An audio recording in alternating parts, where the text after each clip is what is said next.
Then I'm probably out.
Assembly.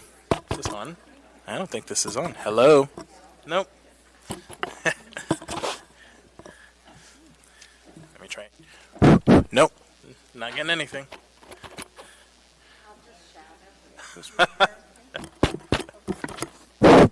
Check. None of them are working. Barbara, can you hear me? Can you hear me? For purposes of the record, we do have to wait until our mics Oh, yeah. There you go.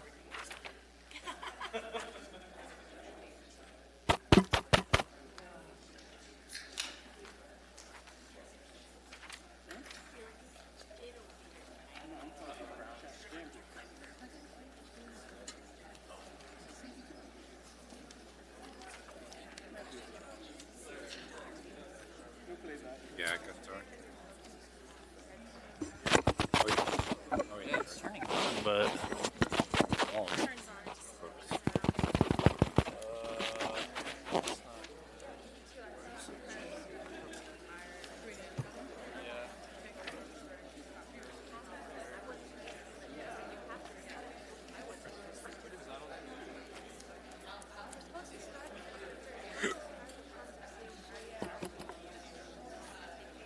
this last one?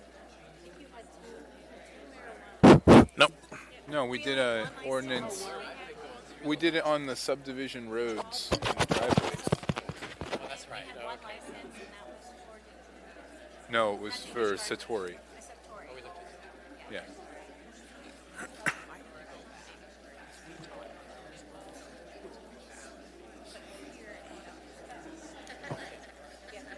Why did you send that thing? Why did you send that thing about lying? Check. We have.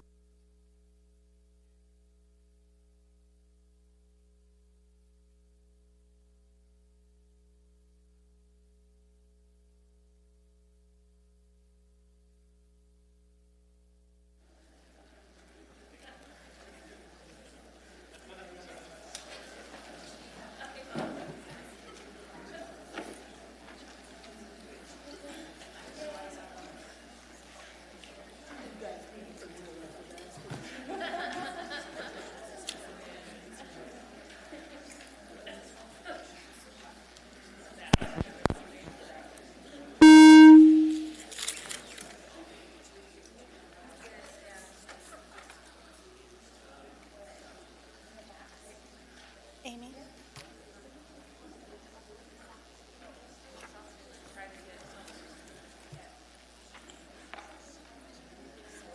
Oh, there's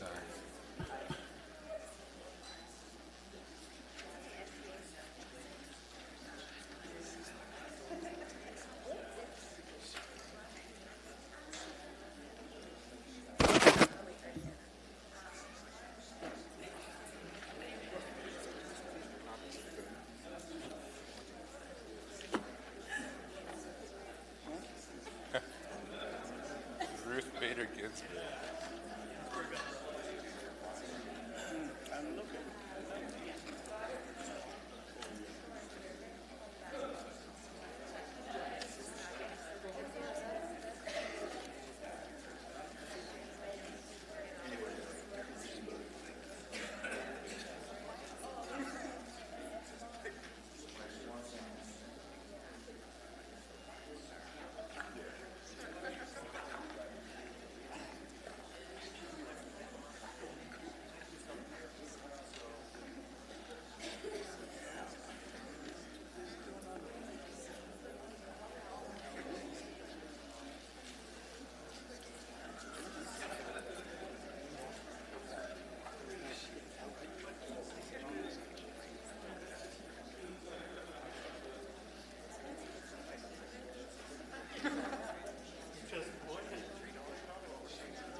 Yes, Mr. Chair. Mr. Weddleton? Here. Ms. Zolotel? Here. Mr. Dunbar? Here. Ms. Kennedy? Here. Mr. Rivera? Present. Ms. LaFrance? Here. Mr. Peterson? Present. Mr. Constant? Here. Ms. Quinn Davidson? Here. Mr. Perez Verdia? Here. Mr. Dyson? Here. Ms. Anderson is excused. Mr. Chair, you have a quorum. Thank you, Madam Clerk. Moving on in our agenda, minutes of previous meetings. We have no minutes. Moving on, Pledge of Allegiance. Mr. Ron Siebels, can you please come up and lead us in the pledge?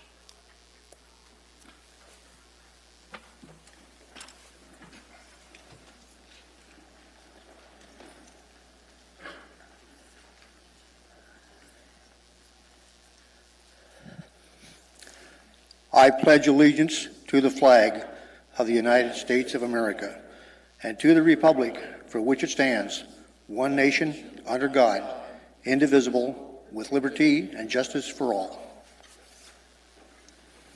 Thank you. All right, moving on. Minutes, we have no minutes of previous meetings. Mayor's report. Mr. Mayor. Nothing to report. Thank you very much, Mr. Chair. Thank you, Mr. Mayor. Moving on to Assembly Chair's report. First, I'd like to ask the clerk to set a public hearing for item 9F1 to the meeting of December 3rd. Second, regarding the budget, today we will have a second public hearing on the budget starting between 6:30 and 6:45 p.m.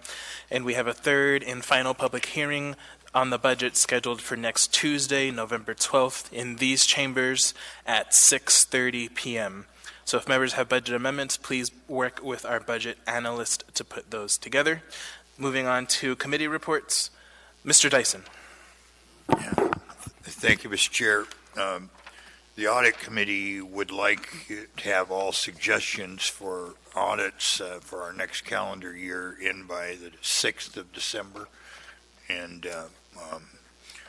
that really kind of sets a schedule. There still can be ad hoc requests that the committee can approve that will go forward. On a related issue or a different issue, the resolution we passed here a few weeks ago on asking for better management of our forests and forest fires and so on, you probably have seen that California has been dealing significantly with some of the issues. It has to do with fire fuel, access for fire equipment, and fire barriers. Many are dealing with it, and it may very well be that our legislature, the Resources Committee, will hold hearings on this coming up. We have not heard back from any of the forest managers that we sent it to, and may ask our chair to direct a letter to those guys asking for their response. And maybe later in the spring we'll have ask our Public Safety Committee to hold hearings on that. I am intending to submit a ordinance calling for a municipality's sales tax just dedicated to dealing with crime and the criminal issues around the homeless. I will try to get a draft to you soon, and it will be introduced, I think, in mid-December and needs to be voted on by mid-January. And I want it to be very, very well done and so on. So thank you, Mr. Chair. Thank you. Mr. Perez Verdia. No report. Thank you, Mr. Chair. Thank you. Ms. Quinn Davidson.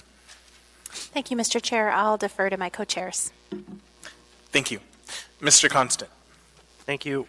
We had a meeting of the Utility and Enterprise and Utility Oversight Committee where we discussed the solid waste service rate increase passed and stormwater utility, and that was a couple weeks ago, I think, and to postpone, I believe, our meeting that's scheduled for next week. We had a presentation set for from AWW relating to the fire hydrant conversation that we've been having, the RCA filing. And so because of timing, the 14th doesn't work. Normally we would meet on the 21st, but I will be out of state at that time, and so we're going to defer probably to the first part of December, but it also, that topic, according to Mr. Corstino, could be delayed toward the end of the year or early next year because there is a rate filing coming up with AWWU. So, Thank you. Mr. Peterson. Thank you, Mr. Chair. The Ethics and Election Committee met on October 23rd, and we discussed if a stamp was a thing of value or not, and we also had a discussion about permanent absentee voter registration. And another committee meeting is coming up this Friday at 1 p.m., the Legislative Committee. And if members have any ideas that they would like to discuss of legislation that we might want to have someone in the legislature introduce, send that to me or Ms. Jones, and we'll try to get that on our agenda. Thank you. Thank you. Madam Vice Chair. Thank you, Mr. Chair. The next Health Policy Committee meeting will be Wednesday, November 20th, from 12:30 to 1:30, room 155 at City Hall. The topic will be vaccinations, especially at daycares. We've discussed a bit in the past about the gap in the community immunity, especially among staff at daycares and other providers. State laws limit what can be done locally, but the health department has been doing a lot of research in this area, and we'll learn more about exactly what we might be able to do at this level, and if we can address through code changes or by recommending best practices to providers. Also just wanted to mention that the Alaska Municipal League annual conference will be here in Anchorage starting on Monday, November 18 through Friday, November 22nd. And there are courses or sessions on a variety of topics, national economic trends and hot topics in the municipal credit markets, comparison of Arctic City infrastructure indicators, PFAS and groundwater contamination, housing and homelessness, census, a complete count in 2020, as well as cybersecurity, avoiding and tackling fraud, early childhood education and the child care deficit, inclusive play, school construction and maintenance, policy workshop, evaluating capacity in public safety departments, data-rich smart communities, and so on. So encourage members to take advantage of those sessions and attend as you can. Thank you, Mr. Chair. Thank you. Ms. Kennedy. Thank you, Mr. Chair. For the Community and Economic Development Committee, I'm going to defer to my co-chair. Thank you. Thank you. Mr. Dunbar. Thank you, Mr. Chair. The next meeting of the Public Safety Committee will be tomorrow from 11 a.m. to 12:30 p.m. on the 8th floor of City Hall. At the request of a State House representative, we'll be discussing autonomous vehicles and how that interacts with our unique climate here in Anchorage. We'll also hopefully have a report from the state and a discussion of the recent increase in sexual offenses, which was reported in the media. Thank you. Thank you. Ms. Salatel. Thank you, Mr. Chair. On November 20th at 11 a.m. at City Hall, we'll have our next Committee on Homelessness meeting where we will be discussing the mobile intervention team process. Thank you. Thank you. Mr. Weddleton. Well, thank you. The Community and Economic Development Committee met on October 31st, and we looked at marijuana retail establishments, Artori, who I believe is up on the agenda today. And we also looked at Ordinance 2019-132, which is changes to our regulations in 2190 that looks at multiple housing on individual lots and different ways that we can build the roads and the streets and so on. And it's designed to help encourage infill and redevelopment and decrease construction costs. So it looked like a pretty good thing. It's about 100 pages. If you're interested, but it was a quick read. Feel free to do it. Public hearing is on December 3rd. Thank you. Lots of pictures. All right, moving on to addendum to the agenda. Madam Vice Chair. Move to incorporate the addendum as printed and distributed and laid on the table items. Second. Moved and seconded. Any opposition? Mr. Perez-Verdia, do you have any opposition to the motion? No opposition. Thank you. Seeing no opposition, then that motion passes. Madam Vice Chair.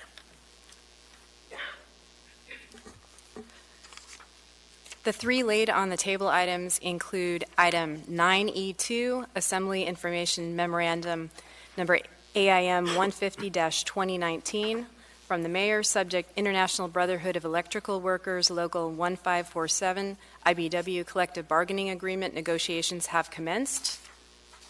Second item, laid on the table, item 13.A.6, Assembly Memorandum number AM 732-2019 from Assembly Member Constant, subject AO 2019-128S, an ordinance amending Anchorage Municipal Code sections 14.60.030, 15.95.010, and 15.95.020 to repeal the requirement to charge a fee for providing an alternative bag, to exempt restaurants from the plastic bag prohibition, and to amend the definition of reusable bag.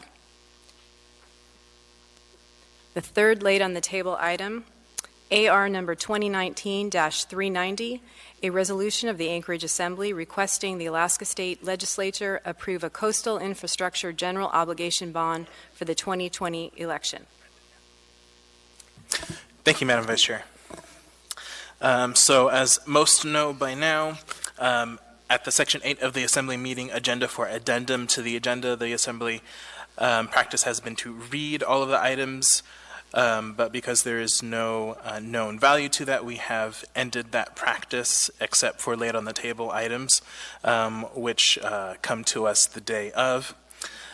Consent agenda items number 9A through 9F are typically routine or non-controversial items such as bid awards, new business, information and reports, and ordinances and resolutions for introduction. The items on the consent agenda may be approved by the Assembly by a single vote on a motion to approve the consent agenda. Prior to approval, items may be pulled by an Assembly member for discussion and separate vote on each of those items. Under the Assembly Rules of Procedure, all ordinances and some resolutions will have an opportunity for public hearing on a future date. And I'm going to go down the dais and see what folks want to pull from the consent agenda. I'll start on this side with Mr. Weddleton. Thank you. I'd like to pull 9B1 regarding Danish Garden, and I'd like to move that to, if we could just give you a heads up, to go along with 14V near the end of the agenda. Okay. Thank you. Ms. Salatel. I'd like to pull 9A1 and 9D14. Thank you. Mr. Dunbar. Thank you, Mr. Chair. I'd like to pull 9 Alpha 4 for reading. Also, I don't have that last laid on the table item that you mentioned. I don't have it in my packet. Is that something we're going to pull and discuss, or is that a resolution you've set for public hearing at a later date? It is not a resolution set for public hearing. As soon as Mr. Gates gets here, we will have copies of it. But it is in all of our emails. What item number is it? It is, what was the number again?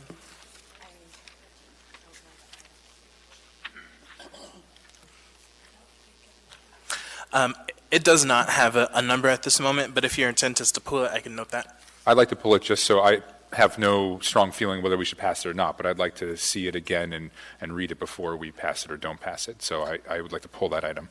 Thank you. Ms. Kennedy. No items, Mr. Chair. Thank you. Thank you. Madam Vice Chair. No items, Mr. Chair. Thank you. Thank you. Mr. Peterson. Thank you, Mr. Chair. I'd like to pull 9A2 for presentation. Thank you. Thank you. Mr. Constant. Thank you. I would like to pull 9B3, 9 Bravo 3.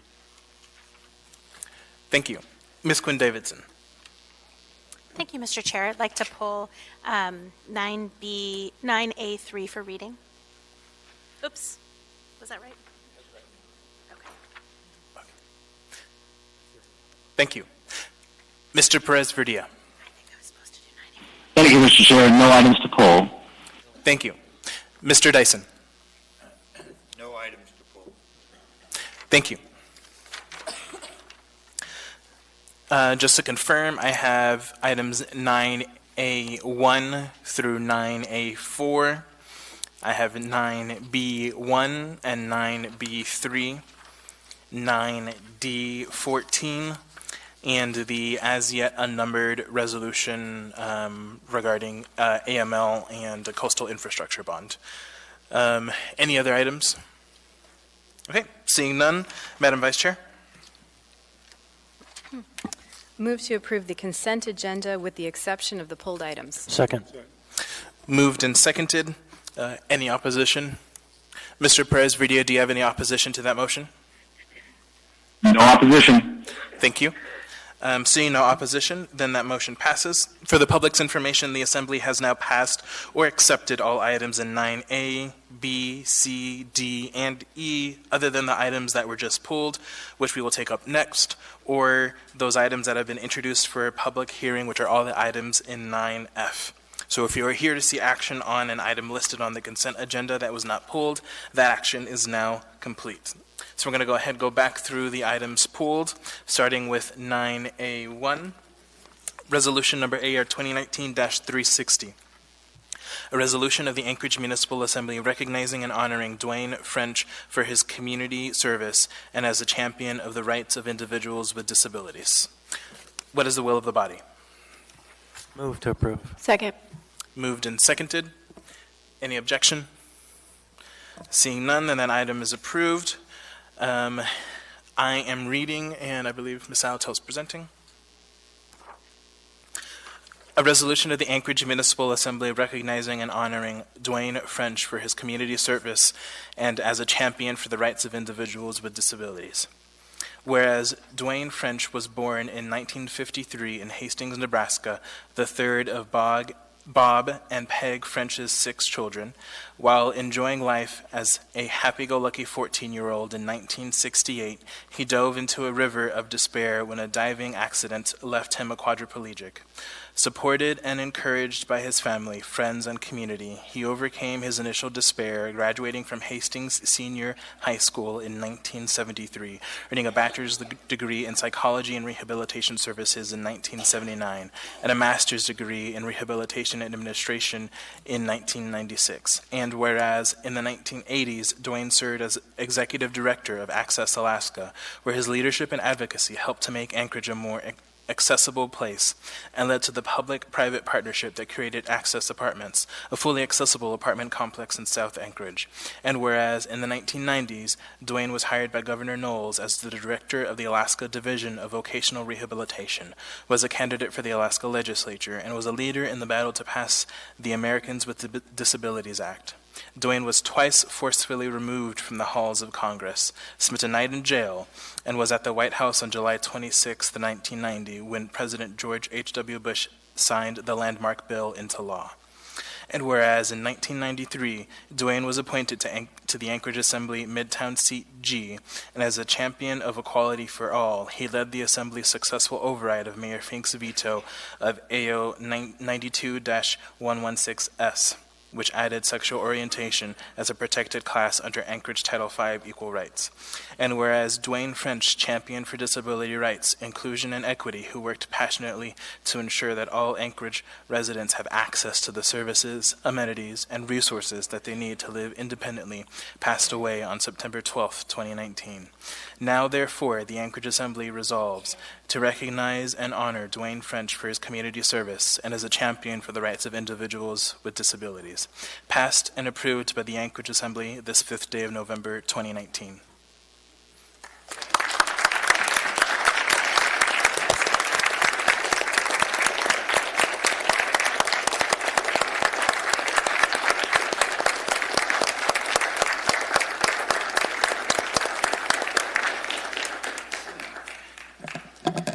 Welcome.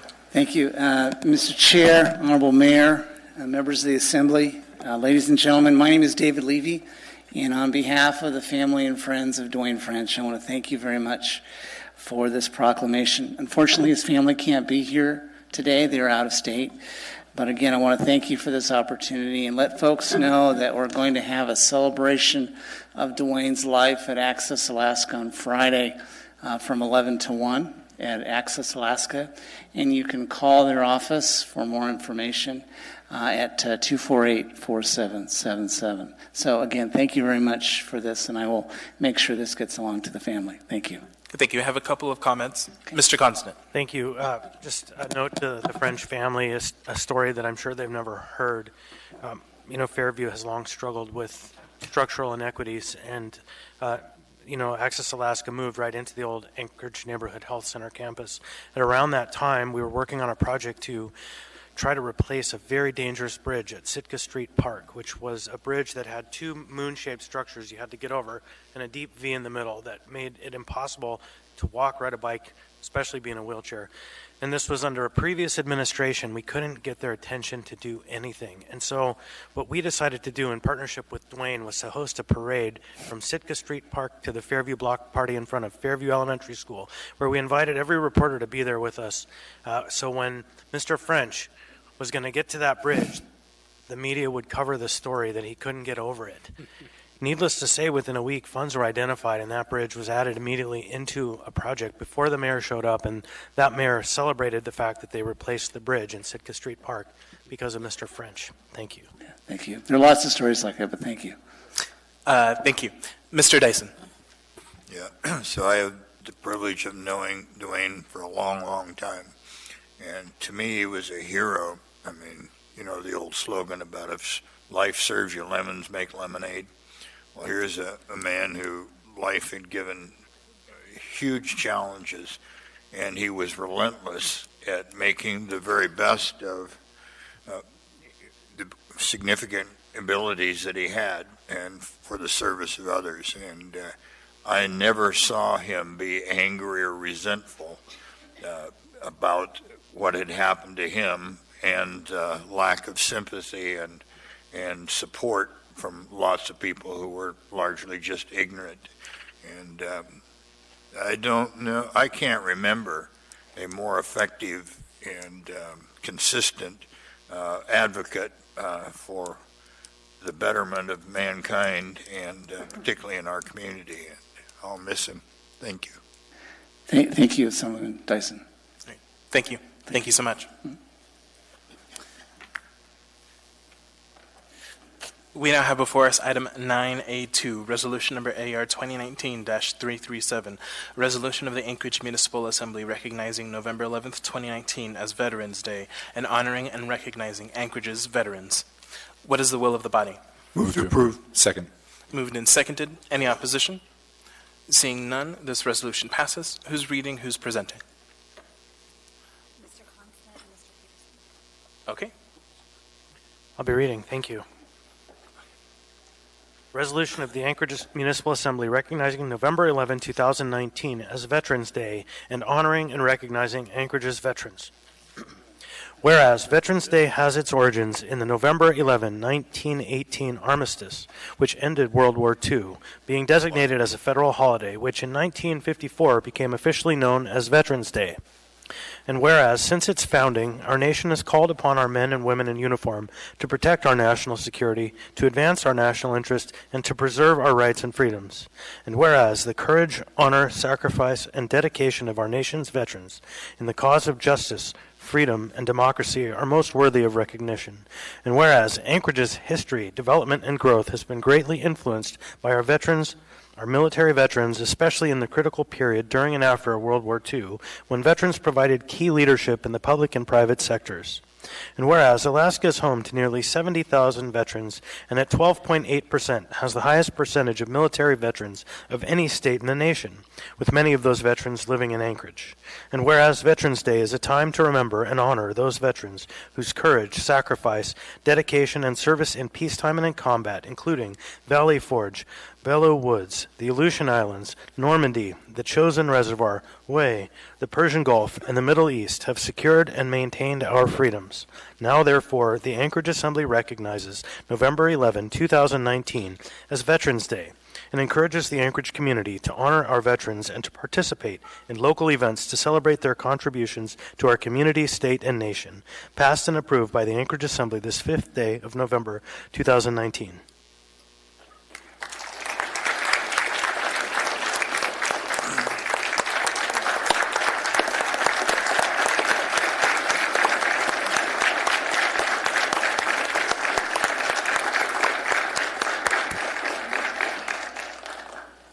Welcome. Thank you all. I am the commander of Chappie James Post 34. He is the first black four-star general, especially in the United States Air Force. And we are very appreciative that you honor us, those that gave all and those that gave some. And I am accepting this, especially for those who gave all, because they're not here, but we are here so that we can honor them and show our appreciation for them. There are those who gave some that cannot be here for whatever reasons, for all of the wars that this country has fought, for all of the veterans that has fought the wars, so that we can live in peace and freedom and prosperity. We thank you. Now, our chaplain.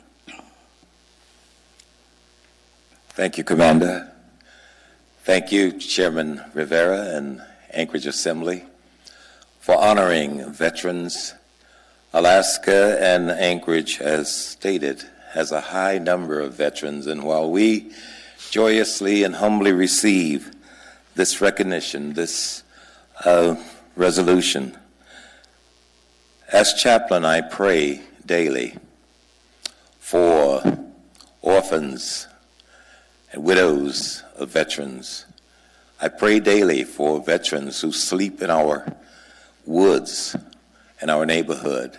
I pray for veterans who go to Beans Cafe on a daily basis. Let us, as we celebrate veterans and as we award veterans, be ever mindful of veterans who are extremely less fortunate and can't be here tonight, even though they are living and breathing among us. Thank you. Thank you. I do have one person to speak. Mr. Dyson? Yeah, thank you. It was actually World War I. And it was the 11th hour and the 11th day, month. And we're proud of you guys, and thank you for what you've done, and the people who aren't here that you represent. I would note for the record that Alaska's Native people volunteered for service at the highest rate of any group in North America, and something that we Alaskans ought to be proud of and are also appreciative. Thank you. Thank you. Thank you. Thank you all. Thank you.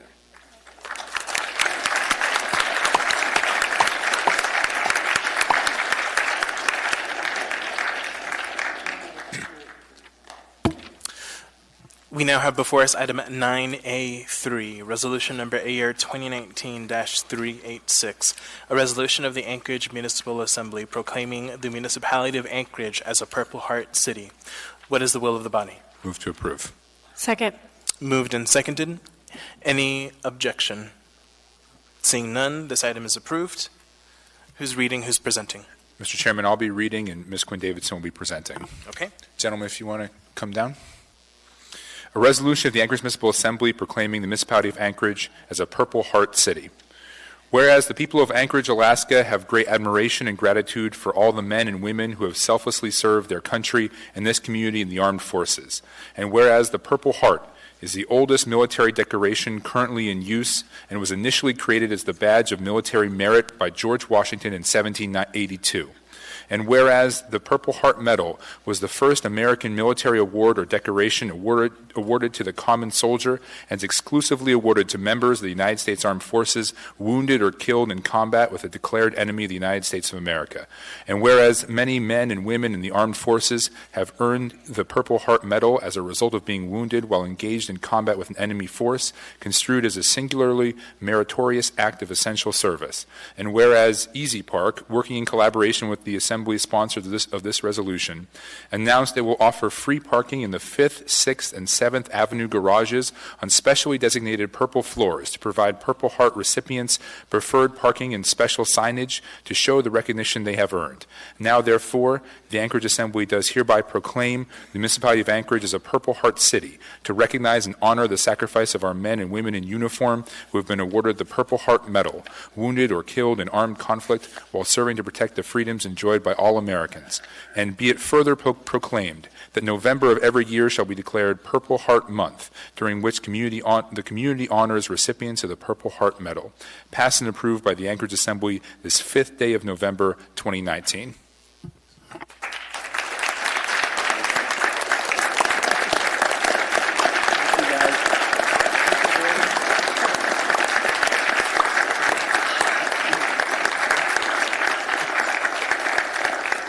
Welcome. Thank you. I want to thank everybody that participated in these actions. It just shows that you really care. It vividly shows, it's not just words, but what you've done vividly shows, and it's a long-lasting memory for what you've done for the veterans of this community. And I want to thank the guys that talked before, too, about veterans in general. It took all of us to make it work. I'm just one person in a group of heroes. I'm not a hero, but I served with some, and I just want to thank everybody. I want to give special thanks to Austin Quinn Davidson, Forrest Dunbar, Andrew Halcrow, and Melinda Gant for their devoted efforts in this issue. I also want to thank everyone else who helped make this happen. I think every Purple Heart recipient that drives into one of these designated parking spaces will visibly understand that we're fortunate to live in a community that knows how to give a clear, lasting salute to combat wounded veterans. And I believe that each one that assisted in this endeavor can walk through your lives knowing that you were part of something special for America's combat wounded veterans. Thank you. Don't go too Hold far, on, guys. Mr. Dunbar. Thank you, Mr. Chair. Is there anyone from Easy Park here? Melinda, you want to stand up and be acknowledged? Please. So Melinda and Andrew Halcrow, thank you. The work they have done. You know, a lot of communities declare themselves Purple Heart cities, but Anchorage is one of the few that took a concrete step at the same time and actually did something of value for veterans. It would not have happened but for Melinda and Andrew and for the advocacy of Ron, who he's sort of downplaying his role in this whole thing. It really was Ron captaining the ship here and bringing us forward. So I want to thank him. I also want to just take this moment of personal privilege to acknowledge my former supervisor and Colonel Dan Collins, who helped recruit me into the Alaska Army National Guard. And thank you, sir. You've forever changed my life, for better or worse. Thank you.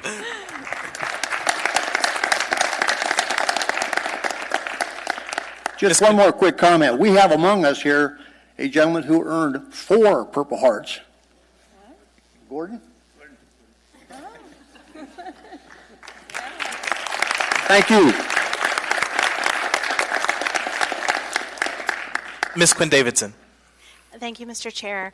I just want to say thanks to ACDA and also to Ron and to his friends and colleagues and for everything you've done. And it's taken months working on this, and you've been incredibly patient and kind and collaborative. And it's just been really fun to get to know you. So thank you for your service and for everything you've done for us. Thank you. Thank you. Mr. Constant. I think it would be inappropriate not to acknowledge newly minted State Senator Josh Revak, who is a recipient and is before us as well. Thank you. Thank you. Thank you. All right. Thank you so much. I'll just say, too, on behalf of my role in the military order, the Purple Heart, I was a young OIF veteran, wounded and came back, and it really is veterans who have been through it, giving themselves to our new generations of veterans who are going through it. these gentlemen changed my life, and I personally appreciate all the work that you've done, that you've all done. Seeing them happy makes me so happy, and so thank you all for all the work that you've done. Thank you.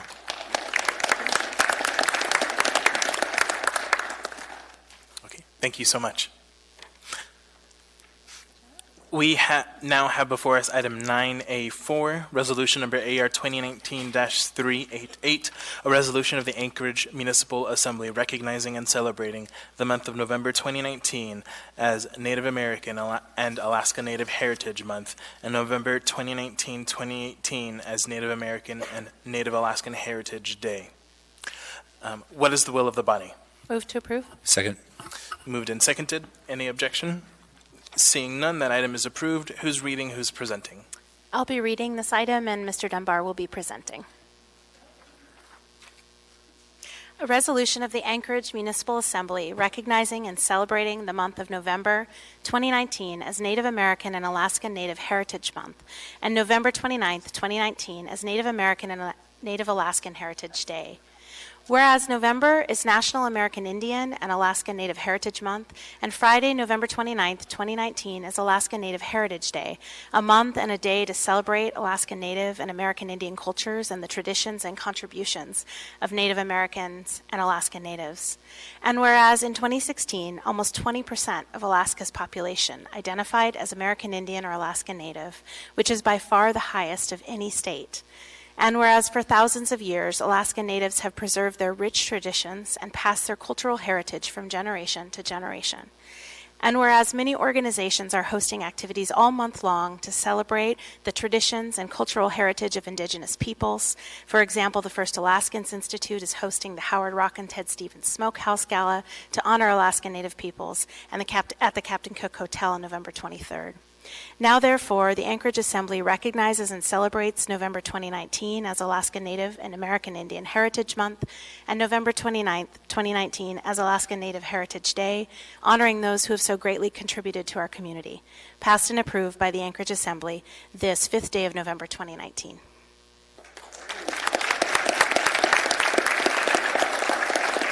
Thank you so much. Let me briefly say, my name is Heather Kendall, and I am a Dena'ina elder, much to my surprise. And I am here with my daughters, my beautiful women, who said, you've got to come out tonight because the Anchorage Assembly is going to pass a resolution making this month Alaska Native Heritage Month. Now, I was feeling a little lazy, but I'm so glad I did, because what I witnessed here tonight was joyous and wonderful. I am so happy to be here and watch people like Mr. French be acknowledged, to see the veterans be acknowledged, to see the Purple Hearts be acknowledged, and now your action to make this Native American Heritage Month. As we all know, this is a Dena'ina place. Anchorage is. Alaska is an Alaska Native place. And this recognition speaks volumes. So thank you. Thank each of you for this recognition and passing this resolution, and for acknowledging that we live in this beautifully rich, diverse community. Thank you. Don't go too far. Ms. Quinn Davidson. Yeah, thank you, Mr. Chair. I just wanted to say thank you for being here and for sharing this state with us. Those of us who have not been here for generations, thank you. And I also wanted to just acknowledge Heather Kendall Miller, who is a legend. Many of you might not know, but she has spent her life advocating for justice and for Native people, and she's an incredible woman. So thank you for everything you've done.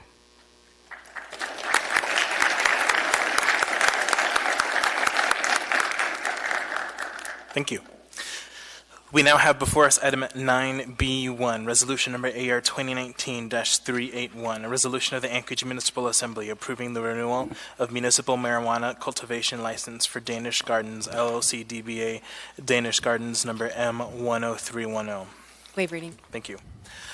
What is the will of the body? I'd move to change the order of the day to put this with, excuse me, item 14V. Yeah. Second. Moved and seconded. Did you want to speak to it, Mr. Weddleton? This is the for renewal of the cultivation license, and the other one, 14V, is for renewal of their retail license. This discussion, there's some things I think we should discuss, and since they're same ownership, they're very much related. Thank you. Any objection to changing the order of the day? Seeing none, then we'll take that item up along with item 14V. We now have before us item 9B3, resolution number AR 2019-385, a resolution of the Anchorage Municipal Assembly establishing a policy for Assembly members' communications with administration staff. What is the will of the body? Move to approve. Second. Moved and seconded. Mr. Constant. Thank you. I would like to move an amendment to the policy itself, and that is that if you go to the policy, which is the second document, the first line in section 3, instead of saying it is the policy of the Assembly, I would have it read, it is recommended that the Anchorage Assembly, that individual members should communicate. The problem with the ordinance as drafted, or the resolution as drafted, is that it effectively concedes too much to the administration. Second. Moved and seconded. Thank you, Mr. Constant. Mr. Rivera? Thank you. I would support this amendment. This is something that we talked about in work session and just didn't get included in the final version. So I'm happy to support and hope my colleagues will as well. Thank you, Mr. Rivera. And so really, for the members, just to kind of put a bow on, I don't have the perfect language in front of me. I didn't get this drafted. It really should be a recommendation, not a strict policy, because it'll make a bunch of civil libertarians out of us that will just continue to enact our process that we need to get the work done. Thank you. Thank you. Seeing no further discussion on the amendment, members may proceed to vote. Mr. Perez-Verdia, how do you vote on the amendment? Yes.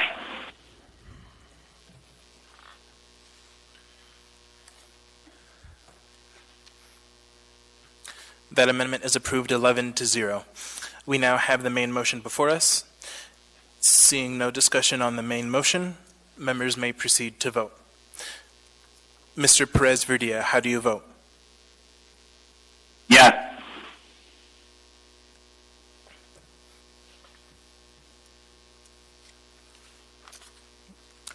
That passes 11-0. We now have before us the unnumbered document. It's a B, yeah. Resolution number 2019-390, a resolution of the Anchorage Assembly requesting the Alaska State Legislature approve a coastal infrastructure general obligation bond for the 2020 election. What is the will of the body? Move to approve. Second. Moved and seconded. Any discussion on this item? Mr. Dunbar. Thank you, Mr. Chair. I recall this, I believe, from a work session, and we all have it now before us.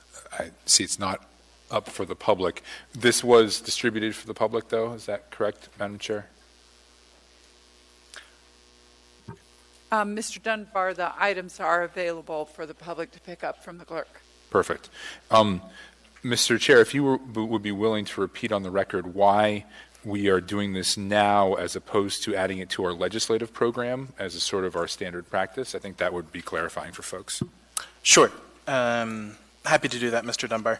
So what this is a resolution, and the attachment is the important piece. It is proposing AML pass a resolution at their conference later this month requesting the Alaska State Legislature to approve a coastal infrastructure general obligation bond for the 2020 election. And because AML happens in November, it's too late for us to consider in conjunction with the legislative program. And frankly, I think it is more powerful to show a statewide coalition of support if we get this passed through AML. So between now and November 20th, we will be shopping this around to the various other jurisdictions and asking them to sign on and pass various resolutions in their own bodies in support of this. Any other discussion on this item? Okay, seeing none, members may proceed to vote. Mr. Perez-Verdia, how do you vote? Yes.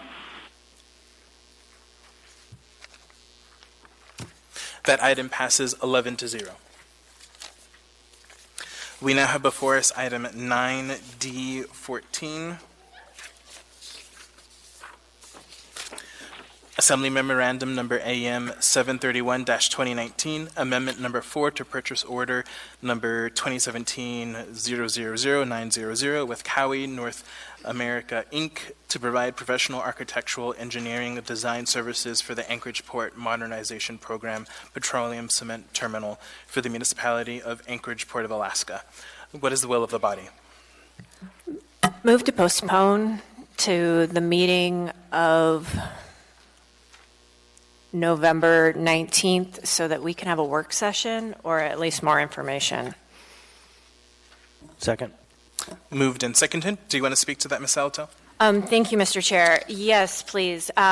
From this memorandum, I think this deals with some issues that with the petroleum cement terminal that we delved really deep into, and it looks like it might deal with multiple phases of that project. So I would appreciate doing a more in-depth dive on this change order before we accept this memorandum. Thank you. Mr. Constant? Thank you. I would offer that we had just this afternoon a cancellation for the Utility and Enterprise Utility Oversight Committee meeting for the 14th. And so that block of time is open and calendared already. And so this item could conveniently slide right into that slot. Thank you. Mr. Dunbar. Thank you, Mr. Chair. I'd like to hear from the administration what the impact this potential delay might have, if any. Through the chair, thank you, Mr. Dunbar. I'd invite Jeff Poole to help us out with that, who is the project manager from Jacobs.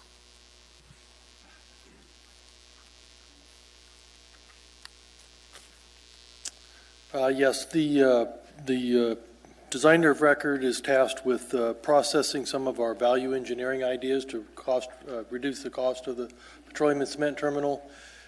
We had attempted to lay out a schedule that would allow us to process these changes or these evaluations and implement them by December 31st to package a construction contract for the 2021 season. So pushing this off is going to delay the ability to put together that package is the primary impact of postponing this. May I ask a follow-up to that, Mr. Chair? Yes. So the proposal is to delay it by 2 weeks. Would it be a sort of concomitant, I mean, would it be an exactly 2-week delay of the contract, or are you worried about us breaking some particular deadline? No, just a delay in the schedule by 2 weeks. Okay. Thank you, Mr. Chair. Thank you. Mr. Constant. Thank you. I think that while that might be a concern, we didn't see this document until Friday. And so I don't feel too much consideration that we can't put this off 2 weeks with having only received it at the very last minute possible. If it in fact is going to push off some important deadlines, that isn't our dropping of the ball. I don't believe it is going to actually cause such terrible problems because they have through the end of the year. But I would suggest that taking our time to review this is wise. Thank you. Seeing no one else in the queue, members may proceed to vote on postponing this item. Mr. Perez-Verdia, how do you vote? I vote yes. That passes 11-0, so this will be back before us at our next meeting. With that, that completes our consent agenda. We'll go ahead and take our regularly scheduled dinner break, and then we'll come back at 6:20. And just a reminder to the public, we will begin the public hearing on the budget at 6:30, between 6:30 and 6:45.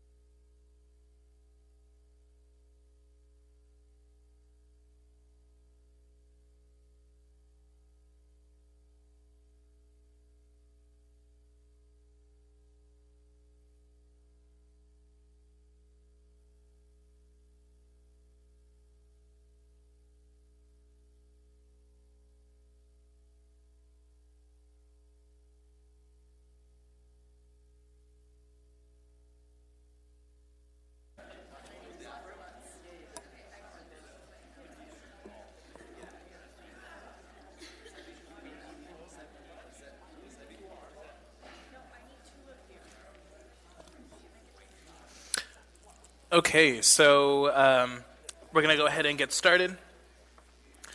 So in approximately 3 minutes, we're going to go ahead and open up the public hearings for the budget to explain this to the public.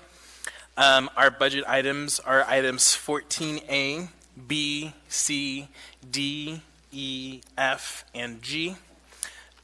If you intend to speak on more than one item, if you can let me know, and I will give you more time. But traditionally, you get 3 minutes to speak, and then when you come up to speak, if you could give us your first and last name. If you do plan on speaking on more than one of those items, please let me know. And then actually, if you can do the motions to combine, because I don't think we did that when we get there. But before we go ahead and get started on that, I was remiss earlier to acknowledge one of our colleagues celebrated an anniversary. And as is the tradition in the municipality, we have pins for every 5 years of service to the municipality. And Mr. Weddleton just completed his 5 years, and so he has his pin that he's wearing.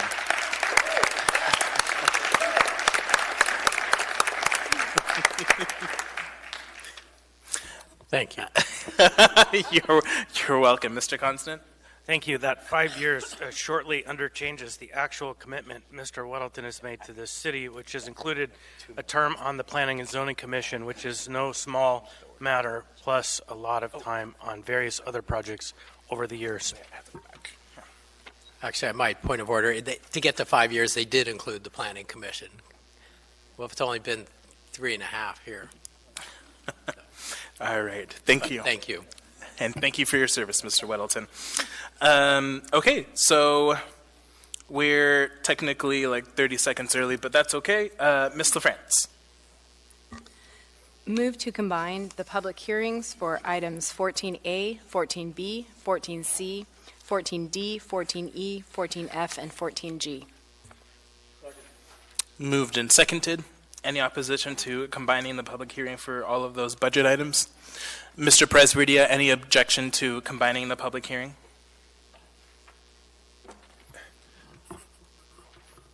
Mr. Chair, did we actually formally change the order of the day? We did not. Well, we can go ahead and do that after this motion.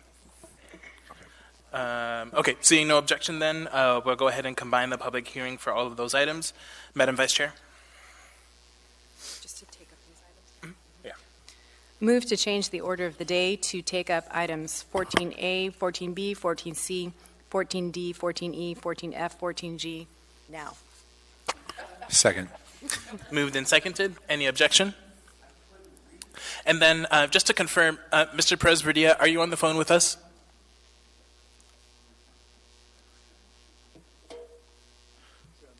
Okay.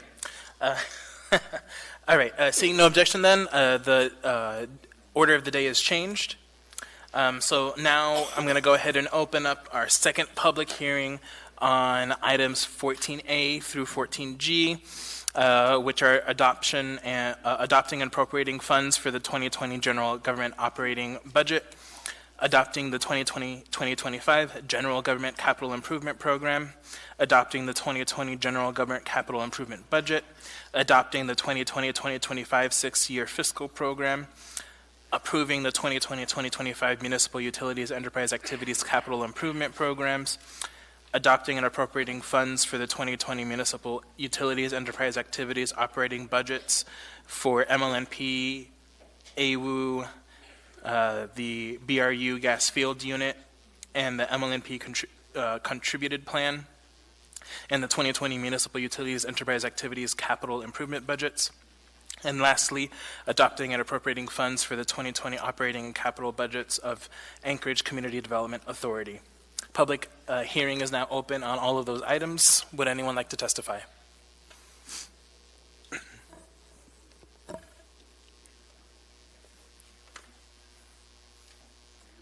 Welcome. I figured there'd be 100 people rushing up here. Good evening, Mr. Chairman, members of the Assembly. My name's Tom McGrath. I live in the downtown area. And how many items are you speaking on today? Just one. Okay.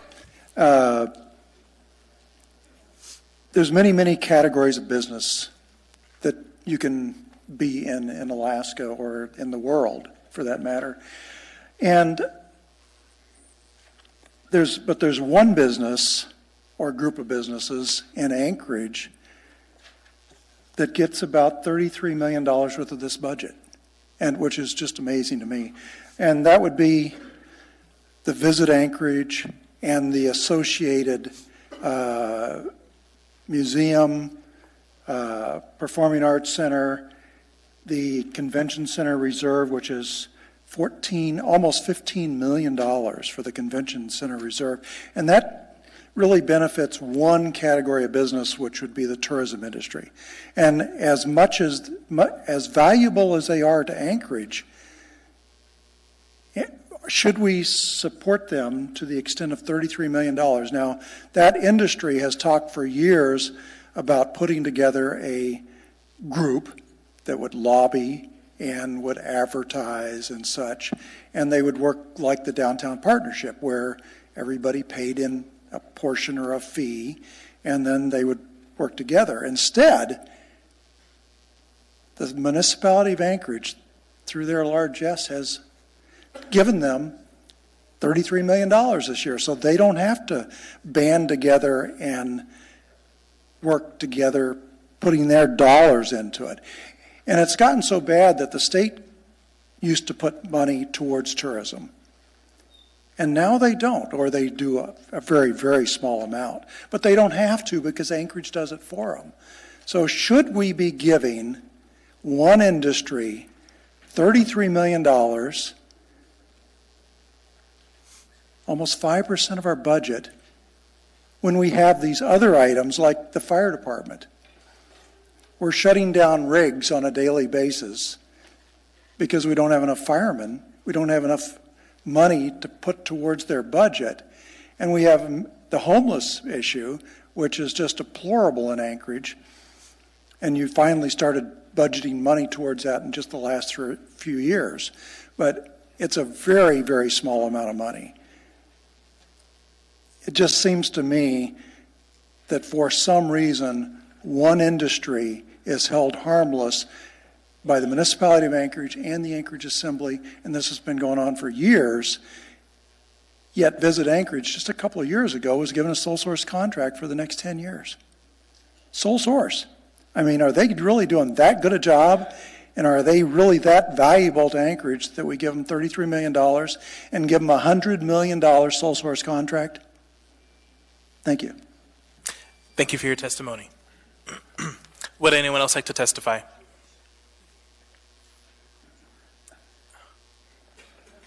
Is this the appropriate time to ask about the budget for right-of-way acquisition for Academy Vanguard?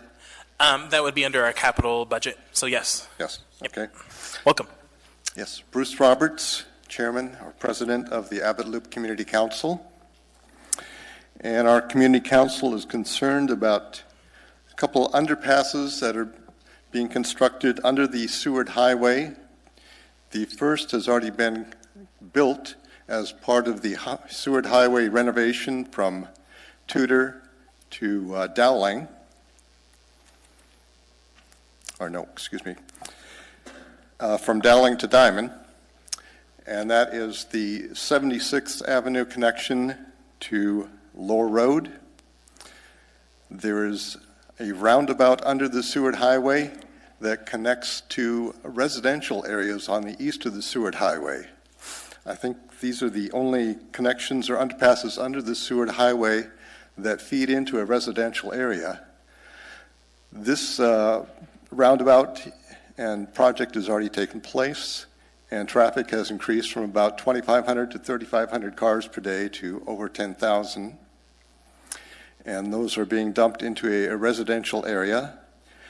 There is a renovation of the Seward Highway continuing south, such that Diamond to O'Malley is going to be reconstructed, and there will be another underpass feeding into a residential area on the east of the Seward Highway when Scooter Avenue is connected to the Academy Vanguard project. And we're concerned that there is money proposed for right-of-way acquisition for this project. I believe it's in the nature of $4 million for this year's budget. The construction of this project is slated to begin in 2021. If the municipality does not match or proceed with the construction of this project, we will have traffic again increasing from the 2,000 to 3,000 cars per day range to the 10,000 cars per day range, feeding into a residential area that currently has 2 stop signs and already has problems with people trying to bypass traffic conditions and stop signs and go through neighborhoods. And if traffic increases 3 to 4 times or more, we're very concerned. So we'd like to see this project go through. We'd like to see the right-of-way acquisition happen. And there has been, a lot of concern with the Diamond Seward Highway interchange, such that they're trying to alleviate pressure on it by building an underpass to the north of Diamond and now to the south of Diamond proposed for 2021. The state is going to go ahead with this project. The underpass will be built, and the question is, do we plan ahead and deal with this and connect it to Abbott Road with the right-of-way acquisitions and a curved road or some other modifications such that traffic is not just being dumped into the neighborhood and a lot of traffic safety problems coming forward. Thank you. Thank you. And just an informational piece for you. We are going to be continuing discussion on this project at another special meeting of the Budget and Finance Committee next Wednesday at 1 p.m. City Hall, first floor, if you want to attend that one. Okay, thank you. Thank you. Would anyone else like to testify? Welcome. My name is Paula Christine Newman. I wanted to notify the Assembly that I made a payment of $300 to ML&P to turn on service. I have not received a reimbursement for that transaction, which might not have been totally legitimate. And what recourse do I have? So right now we're testifying on the budget, but I don't know if there's an MLNP staff here that could assist on this matter. I wondered if the money would come from next year's budget because of the sale of MLNP. Last Assembly meeting, I didn't know if it was too late to talk about the new budget. So if you want to speak on MLNP's budget for 2020, you can do so. Okay. I don't know how many people paid that much money. That's why I was thinking it might be a budget issue. They could set aside some money for that. And then if it's not claimed within a certain amount of time, then it would fall back into the budget for other things. I need, then that I'll have to do is notify you all, and then will I receive a letter or something about it, or? So I am not sure. So if someone from the administration could assist you, I'll make sure that someone comes and talks to you, okay? Thank you. Thank you.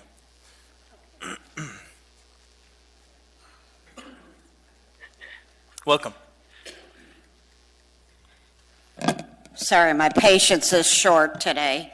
My name is Shirley Smith. And this young lady is going to hand you a paper. And if you need to reply a question, she'll give you this because I can't hear a word you say, which may be good. I don't know. And then I'll explain about these things later. But first,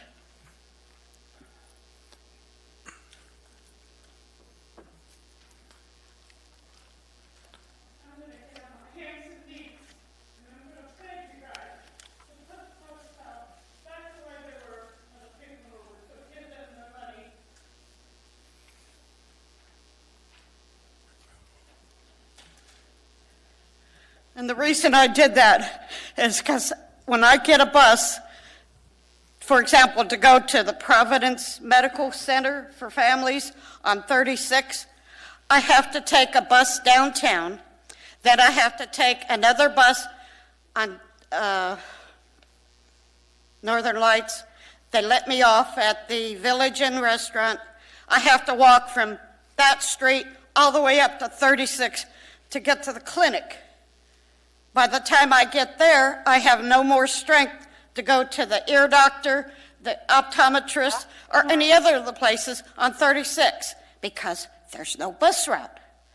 They told me that's how much money is needed on that paper to put bus 2 or 36 back into action. Now, if I have to go to a bank and start a GoFund account, I will do so.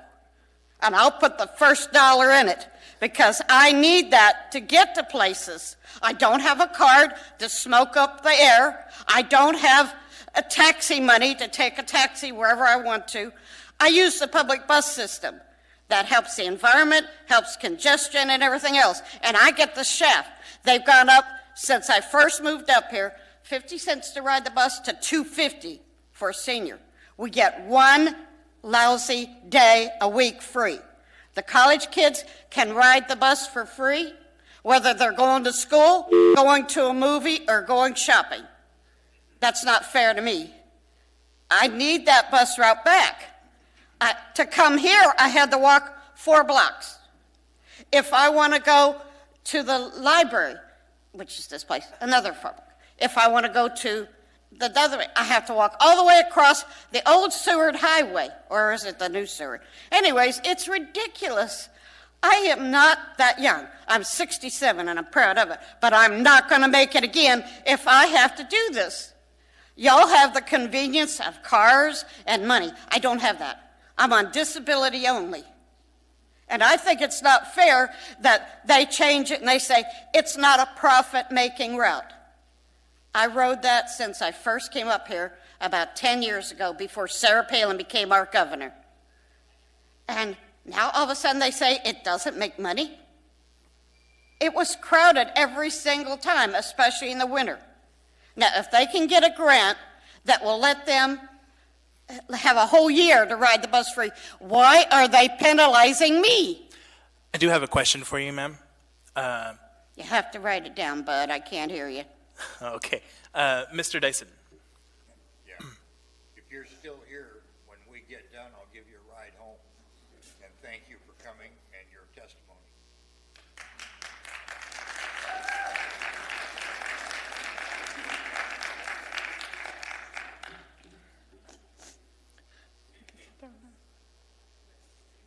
No more questions? Thank you, Mr. Dyson. I don't see any other questions. One more thing I'd like to say. This is not meant as a weapon towards anybody here. Unless you don't let me cross the street and you're in a car, then you can expect to see a broken taillight. Because I will finish or start walking across the street to catch these buses. Thank you. I'm sorry, it's just wrong.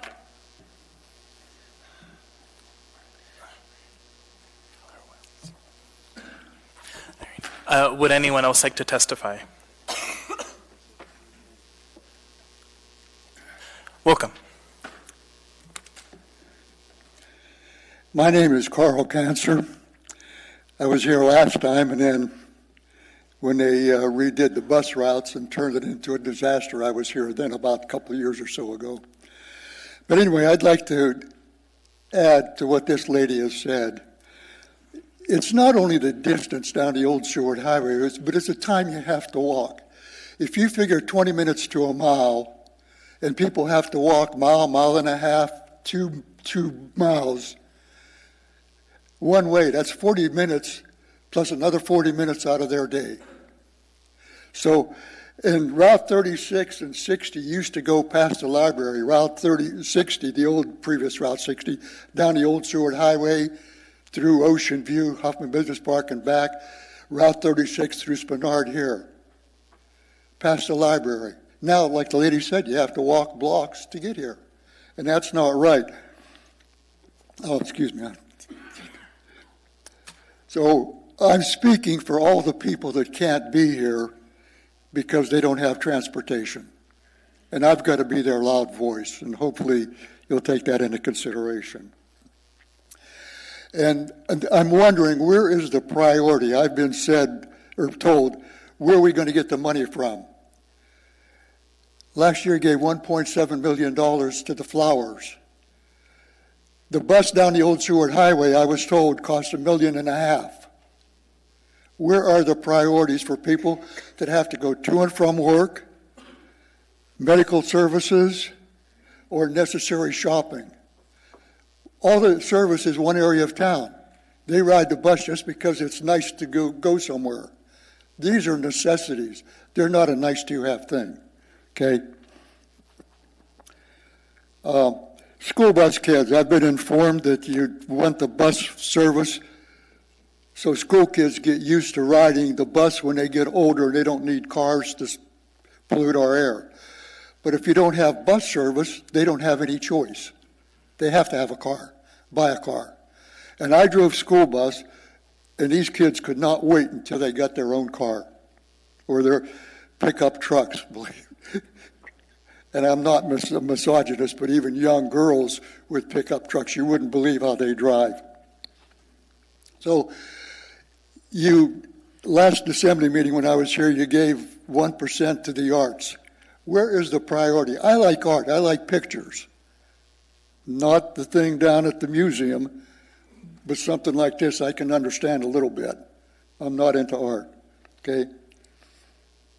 All of you have my previous email. You can call me, talk to me. I'll make myself available. Even take you to lunch if you want to. They redid this route, did a drastic change. I drove school bus. From year to year, they did minor adjustments, but they kept the same basic route. Sir, your time is up. Okay, thank you. Thank you. Mr. Peterson. I don't want to spend all night here because I don't want to miss the bus. It's an 11-mile walk from here to Muldoon. Carl, I got a question for you, Carl. Yeah. You've been telling me you've redone the routes yourself, and you could do it better than the way they're doing it. You want to explain that to us real quick? What I said in my email was, let me work with the planning department for the municipality, through the chair, I'm sorry, Mr. Peterson. I will devise a system that will save money. I believe it will increase ridership, but most important of all, it will serve all of the people of Anchorage like the previous routes used to. But I will not divulge that until I get a free bus pass for 10 years. The lady left. I'm 81 years old. I may not live 10 years. I'm one person. And that's what I said, Mr. Peterson, but I'm not going to tell you what it is until I get that guaranteed free bus pass. I'm willing to work with the planning department, and I've beat them to death.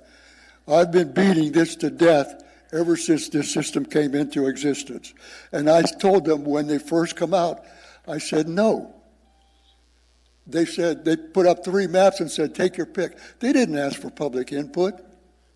Thank you. Thank you for your testimony.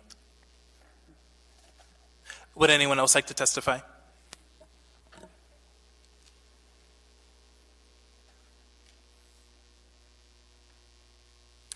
Welcome.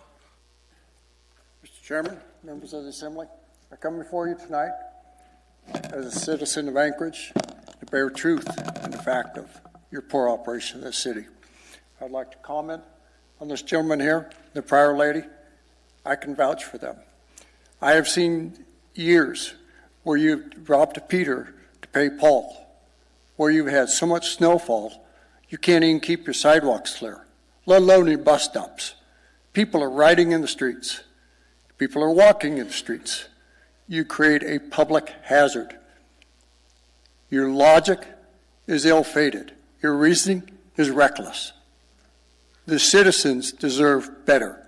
It's past time. If you folks cannot step up to the table and take the bull by the horns, then find somebody that will, because it is past due. I'll also make note on this. You need to do something about the lawlessness here in Dodge City. I'll give you a case in hand. I recently had a motor vehicle stolen in this town. I tried to get a police report. Your reasoning, your logic is ill-fated, and it proved. I tried to get a police report. The police department is so far backed up, they are just now processing requests for reports and video from last year.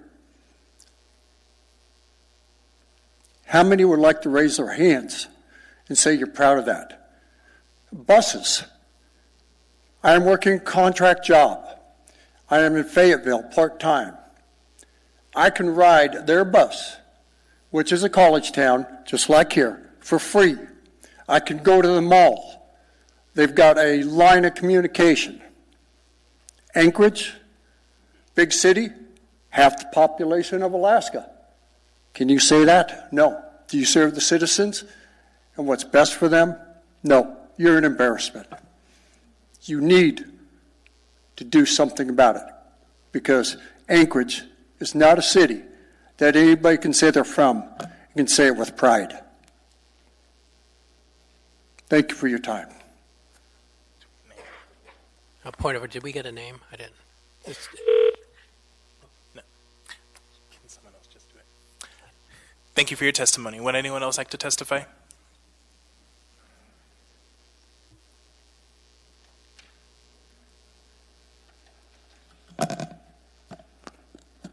Welcome. Good evening. Through the chair, my name is Amanda Moser, and I'm the Executive Director of the Anchorage Downtown Partnership. Thank you for the opportunity to speak to the municipal budget. Budgets are living documents that communicate our ideals, values, aspirations, and dreams. It's not simply the allocation of funds, it's sentiment. Bold budgets communicate our futures and our ambitions. Nothing speaks more directly to the citizens of Anchorage, our elected leaders' vision for the city, than the budget. I say this because a strong downtown is critical for successful Anchorage. And I want to stress the importance of supporting downtown with the budget. When you provide for downtown, you have returns on investment, and it benefits all of Anchorage, because downtown belongs to everyone. Despite its relatively small share of Anchorage's overall geography, our downtown delivers significant economic and community impacts to both our city and Alaska. As the literal and figurative heart of Anchorage, our downtown represents and welcomes all residents, employees, and visitors from all walks of life. Our downtown is a dense hub of people working and soon to be living, especially thanks to Elizabeth Place and the rail, and playing. Our downtown is full of life. Downtown is live music and parks and celebrations of the longest day of the year. Downtown is the buzz of activity with people out in the streets. Downtown is the kickoff of the holiday season and fireworks to herald the new year. Downtown is Denina Land. Downtown is a sense of place. Downtown is the start of the last greatest race and a wink to our fur trading days. Downtown is to be and be seen. Downtown is walkable sidewalks that connect you to your friends and your neighbors. Downtown is live theater, the opera, symphony, and rock concerts. Downtown is Anchorage's living room. As you move to approve the final budget, I ask that you support a strong and vibrant downtown, which in turn anchors a healthy city. Thank you. Thank you for your testimony. Would anyone else like to testify?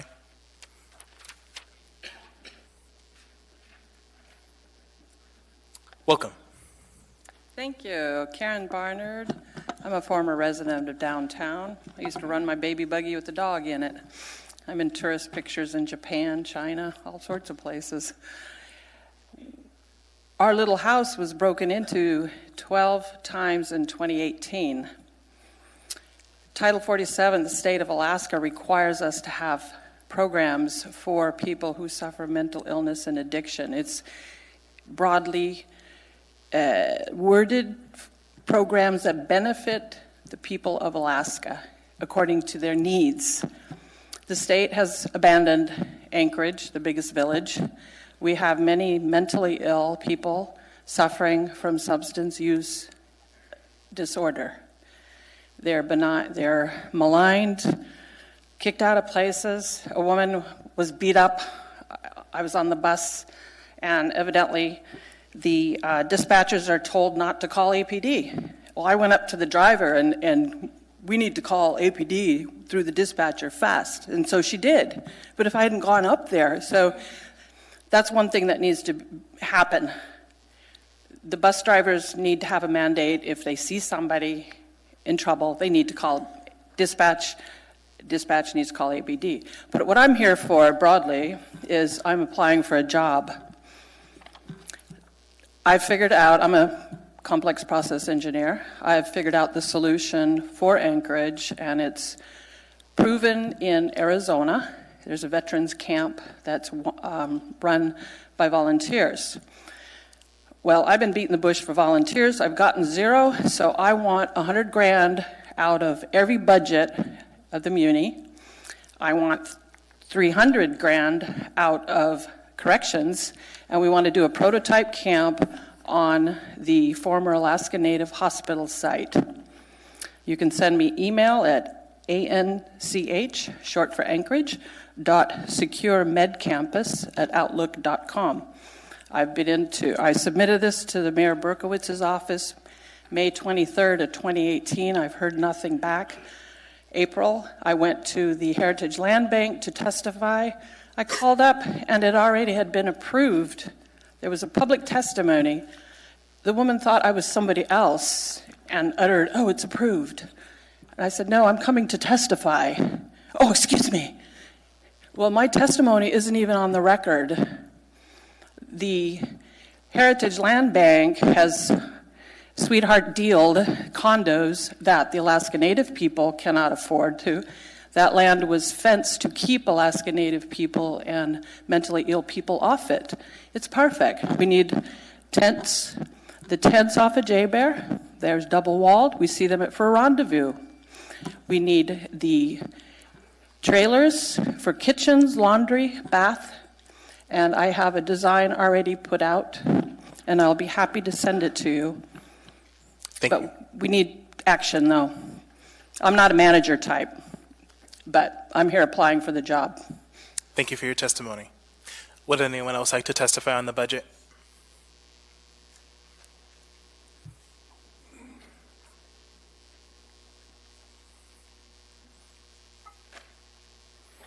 Good evening. Welcome. Hi, my name is Robin Mitchell. I live in Anchorage. And as you can tell from my accent, I'm from New York. I apologize. I have a speech impediment due to ongoing oral surgeries. In the last couple of months, in April, I witnessed my neighbor being shot. I'm the only one of the neighbors that went out and confronted the shooter. Unfortunately, I didn't have my .45 on me, so there's not much I could do except ask him to stop. He killed the 23-year-old guy who was a great guy, 23 years old, and had just gotten engaged. You still have not found the shooter. You've got somebody in Anchorage going around putting 4 large caliber bullets in people, 3 that I know of, and I bet you if you find the ballistics, they're related. Right now, it takes 4 months. If you put a police report in online, it takes 4 months for them to get back to you.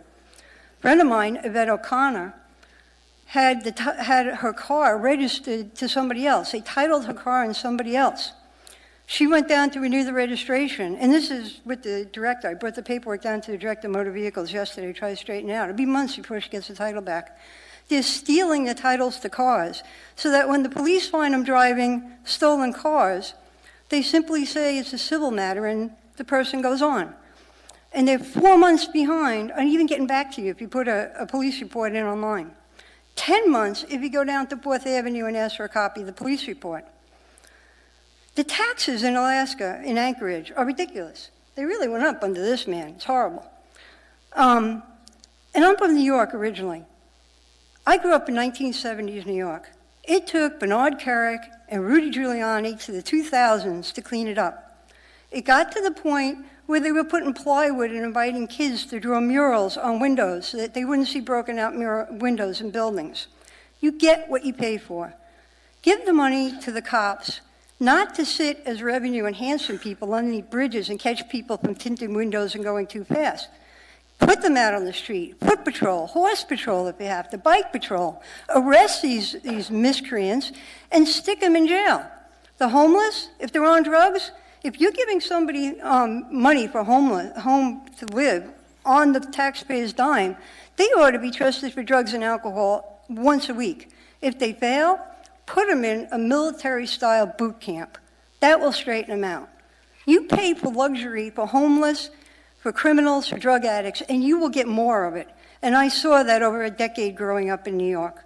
We had the first gang in my school that was a first female gang certified by the FBI. We had guns, we had knives. I've lived through this. It makes me cry to think what's happening to Anchorage under all of you people and under him. Because anybody who pays to get more homeless, more drugs, and let these people go with a slap on the wrist is at fault. Thank you. Thank you for your testimony. Would anyone else like to testify on the budget items? Welcome. Thank you. Thank you, Mr. Chairman. My name is Rick Mystrom, and I was mayor of Anchorage from 1994 to 2000. And I'm not going to testify on a specific item, but a specific item triggered my need to be here, and that was the reduction of the budget. And I'm a little bit hoarse right now, but the reduction of the budget in the Anchorage Community Development Authority from $60,000 down to $10,000. And I don't have a specific recommendation for that, but I just want to be sure that doesn't indicate any lack of commitment for downtown. In 1994, when I was first elected mayor, the first week in office, Dan Cuddy came into my office and said, "Mr. Mayor, I want to tell you that we're moving our headquarters out of downtown." And I said, "Dan, why are you doing that?" And he said, "I'm doing it because," and this is 1994, these were his exact words. He said, "I'm doing that because downtown is dying and it'll be dead in 5 years." And I said, "Well, give me a chance." And he said, "Well, it's too late. We've already got the property. We're going to change our headquarters to 36th Avenue. And so I said, "Okay." But I put that up on the top of my list, revitalization of downtown. Wasn't sure how I was going to do it, but I had it up there very high. And I happened to go to a conference of northern mayors in Winnipeg, Manitoba. And at that conference, there was a mayor of Winnipeg named Sue Thompson. And she took half a dozen of us mayors around on a little tour of Winnipeg and of Manitoba. And we were driving. It was an October day, kind of like now, but it was a dark October day, kind of raining outside. And she said, she started talking about Winnipeg, and it was really dreary looking. And then ahead we saw this oasis of light. And we got up there, and there was people walking, there were restaurants open, there was light, there was activity going on. And she said, "This is the business improvement district." And we went through that and got back down to the dreariness of Winnipeg. And a little bit ahead of that was another oasis of light. And she said, "This is the business improvement district." And I said to myself, this is what we have to be doing in Anchorage. And so I investigated it. We took a group of people down to Portland to see what they had done, and came up with the idea of creating a business improvement district that would cover all of downtown really effectively, from L Street to Seward Highway or to Ingress Street. And we did that, and we put together a group of people that met every Tuesday and Thursday night for 3 hours And to do that, we had to get more than 50% of the assessed valuation downtown to approve it, and we got that. It took us about 6 months to do it. We got that. We ultimately created that business improvement district, and then from that was created the downtown partnership. And there have been so many people who have said to me that changed downtown. In fact, the owners of Orso and Glacier Brewhouse, Chris Anderson and Bob Acree, said we never would have done this. I have a question for you, sir. Okay. Mr. Constant. A couple of things. Chris? Go ahead. Yep. I'm sorry. I'm used to calling on people. Yep. You, Mayor. A little brief story. Several years ago now, 8 or 7, I was in Lappeenranta, Finland, which is a border town between St. Petersburg and Helsinki. And it was so interesting. I was there this time of year, very dark, and I was meeting with some people in their square asking about what they do all winter to make light of the winter. And in fact, nothing. It was amazing. Everything shuttered, and it was a dark, dark place. Beautiful in the summer, very similar to Anchorage. And so I got to brag about Anchorage and its City of Lights and Flowers and how we have tackled a major problem in the north, and that is that people will isolate if they don't have a reason to go outside and join in a community. And the downtown has been the historic place that we have done that. And so to your great credit, the revitalization of the downtown has, with fits and starts, been very successful, and it is a train over time with a lot of stops to make. So if we can't find funds, because I don't know how to direct the parking authority, the community development authority's budget. We approve their budget, but we don't really set their budget. How do we do this? How do I find $50,000 to maintain this process? We already heard someone complain about the flowers. They're coming for the flowers. And so, although I don't think they will this year, because we learned last year it's not a good idea. And so, what do we do? Well, there has to be a commitment from the Assembly as well as the mayor to support the development, support the continued vitalization of downtown. You look at cities around America, and there are not those cities that are successful are cities that have downtowns at work. Denver was dying 25 years ago. Then downtown Denver, at 5:30, everybody would leave, maybe 30 years ago. But they recreated and redeveloped. They had walking streets that were committed to walking. They had committed to the fact that they had people living there, and they got people living downtown. And that's what we have to do. We have to get people living downtown. Those cities at work, Vancouver works. San Francisco is working now with some exceptions. But Vancouver is working very, very well. They've got people living downtown. That has to be what happens. You have to have people living downtown if you want to keep a healthy downtown. It's the only way it can happen. And we have challenges because we have businesses are closing. Nordstrom's closed downtown. Penny's is in danger downtown. And the fact that our whole retail establishment is changing is harder for us because we don't gain from the digital activity that other cities do. Other cities are losing some of their bricks and mortar retail, but they're successful in terms of the digital activity, the distribution centers, the call centers that they have. And so what we have to do, and if you look at American cities, just a really quick look at American cities for 300 years, in the 1700s, a city had to be close to a port to survive. In the 1800s, cities had to be close to railroads, be lucky enough or smart enough to have railroads going through them to survive and to prosper. In the 1900s, it was those cities that understood that they had to accommodate the automobile. So what's it going to be in 2000? In 2000, somebody is going to look back 70 years from now and say, it's those cities that did two things. They could accommodate the digital moves and they could create the quality of life because people can live more and more wherever they want. They had to create a quality of life that people wanted to live there. And so what we need to do is think about those two things. We need to really create a quality of life here in Anchorage where people will want to live here. And so for the first time, environment and economic development are working together. So we need to do that, plus we need to really use and take advantage of the digital motions and the distribution center, the call centers. We need to do that. We need to be thinking about that. We've got to do it. Otherwise, we're going to be an isolated city that grows like it has in the past 10 years, not very much. So that's what I'd suggest. Thank you. Thank you for your testimony. Okay. Would anyone else like to testify on the budgets? Hi, Hi, welcome. I'm Michelle Russell, and I didn't come here for Can you this. move the microphone down, please? Thanks. Am I there? I'm Michelle Russell. I didn't come here for this, but hearing all this coming up, downtown lives in their own little bubble and their utopia dream of what they have, and then you have the rest of Anchorage. It used to be we had all of Alaska, we have Anchorage, and then you got the rest of Alaska. Well, now we have downtown, and then you have the rest of Anchorage. We have a whole lot of people out there, like this woman. I mean, thank you for the ride for her this evening, but that's one ride. She still has tomorrow to face and next week.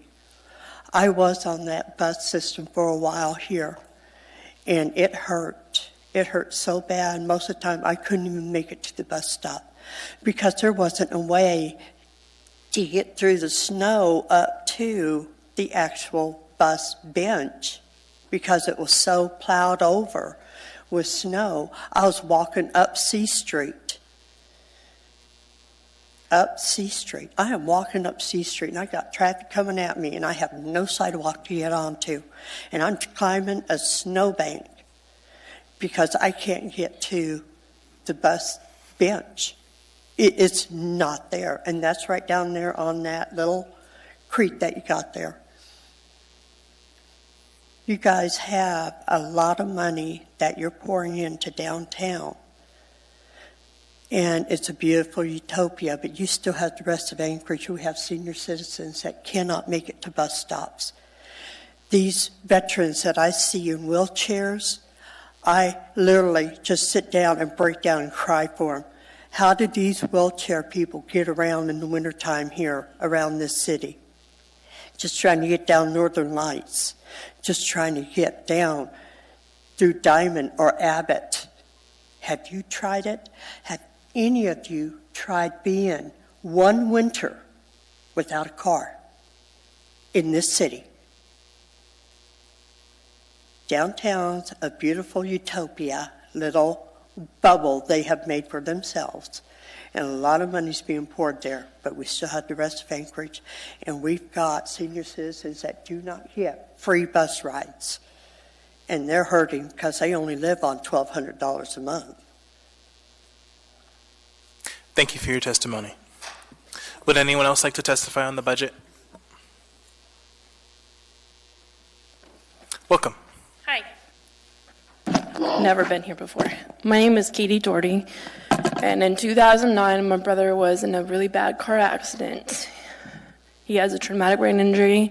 It took APD 508 days to citate the man. My dad went into APD, talked to the chief of police, and the chief of police said that they have more important cases than my brother's case. 508 days. My brother has a traumatic brain injury. My brother is a toddler in a 33-year-old body. 508 days. That's more than 2 years. No, more than 1 year, sorry.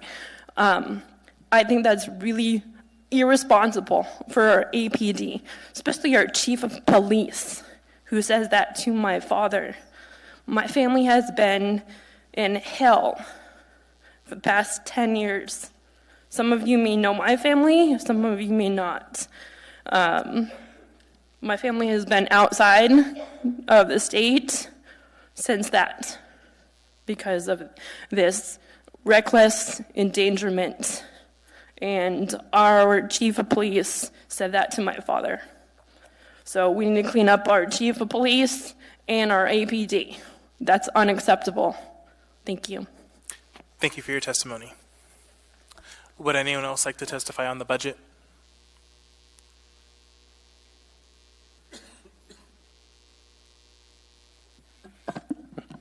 I didn't come here for this, but as long as we're accepting testimony on which direction our city should go, I'll give you a perspective that maybe you haven't heard anywhere else. What's your name, sir? My name is Robert Bell. We have a bed and breakfast here in Anchorage. This summer, we hosted a group from Czech Republic. Included a lady named Helena, who was in her late 80s, doctorate degree in economics, written several textbooks and several books on economics, fascinating person. She said, I can tell you about life under fascism, and I can tell you about life under communism, and I can tell you about life under capitalism. Then she asked me, is it true that only 1% of Alaska is private property? I said, that's right. She said, Robert, this is communism. When the state owns everything,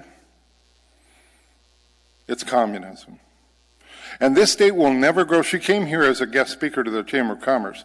And what she said is, this state will never have an economy as long as there's no private property. And I'll say to you, this city won't have an economy as long as there's no private property. I mean, we have a retail store. I spent 2 years looking for a lot to build a new store. We don't have any private property. And I don't know if you guys ever think about what we could do to improve that situation.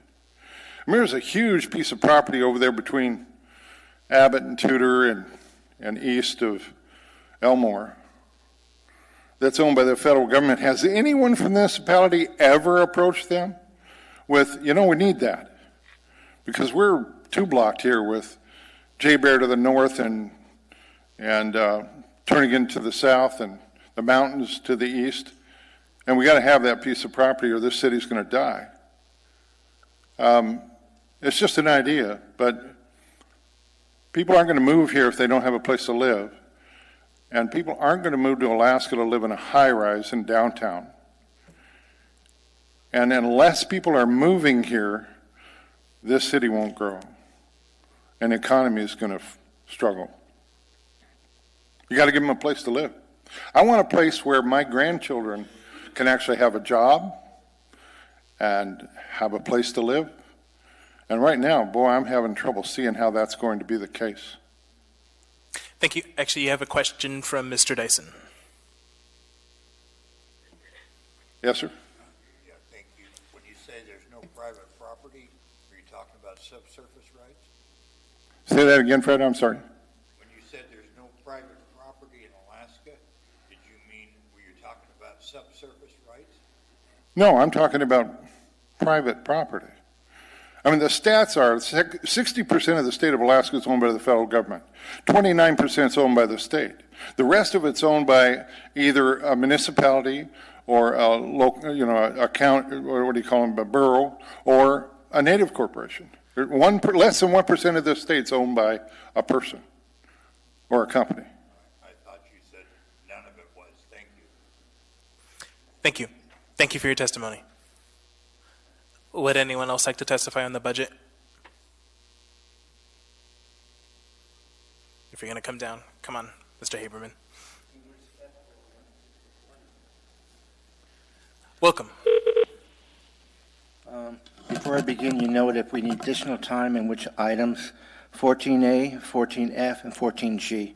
So that's a total of specific, you asked specific, and the total of nine minutes. Thank you. My name is Eugene Carl Haberman. I represent myself. I live in the Mat-Su Valley. Follow the public process. When the public process is done appropriately, a decision made by the governing body is more likely in public interest.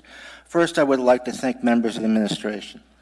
I attended the intensive meetings that the Assembly had in the Mayor's Conference Room from different departments, and there has been cooperation as far as, particularly in the meetings downstairs, where when there was no paper trail for the public to have, but there was presentations on the screen. They were quick to provide me PDFs and send it to me. Thank you. But I should note this. I appreciate that time in this and all that, but what about the public? Where were they? How did they get the information? Should have been their access and agendas and so forth. But let me go on the issues of this budget specifically.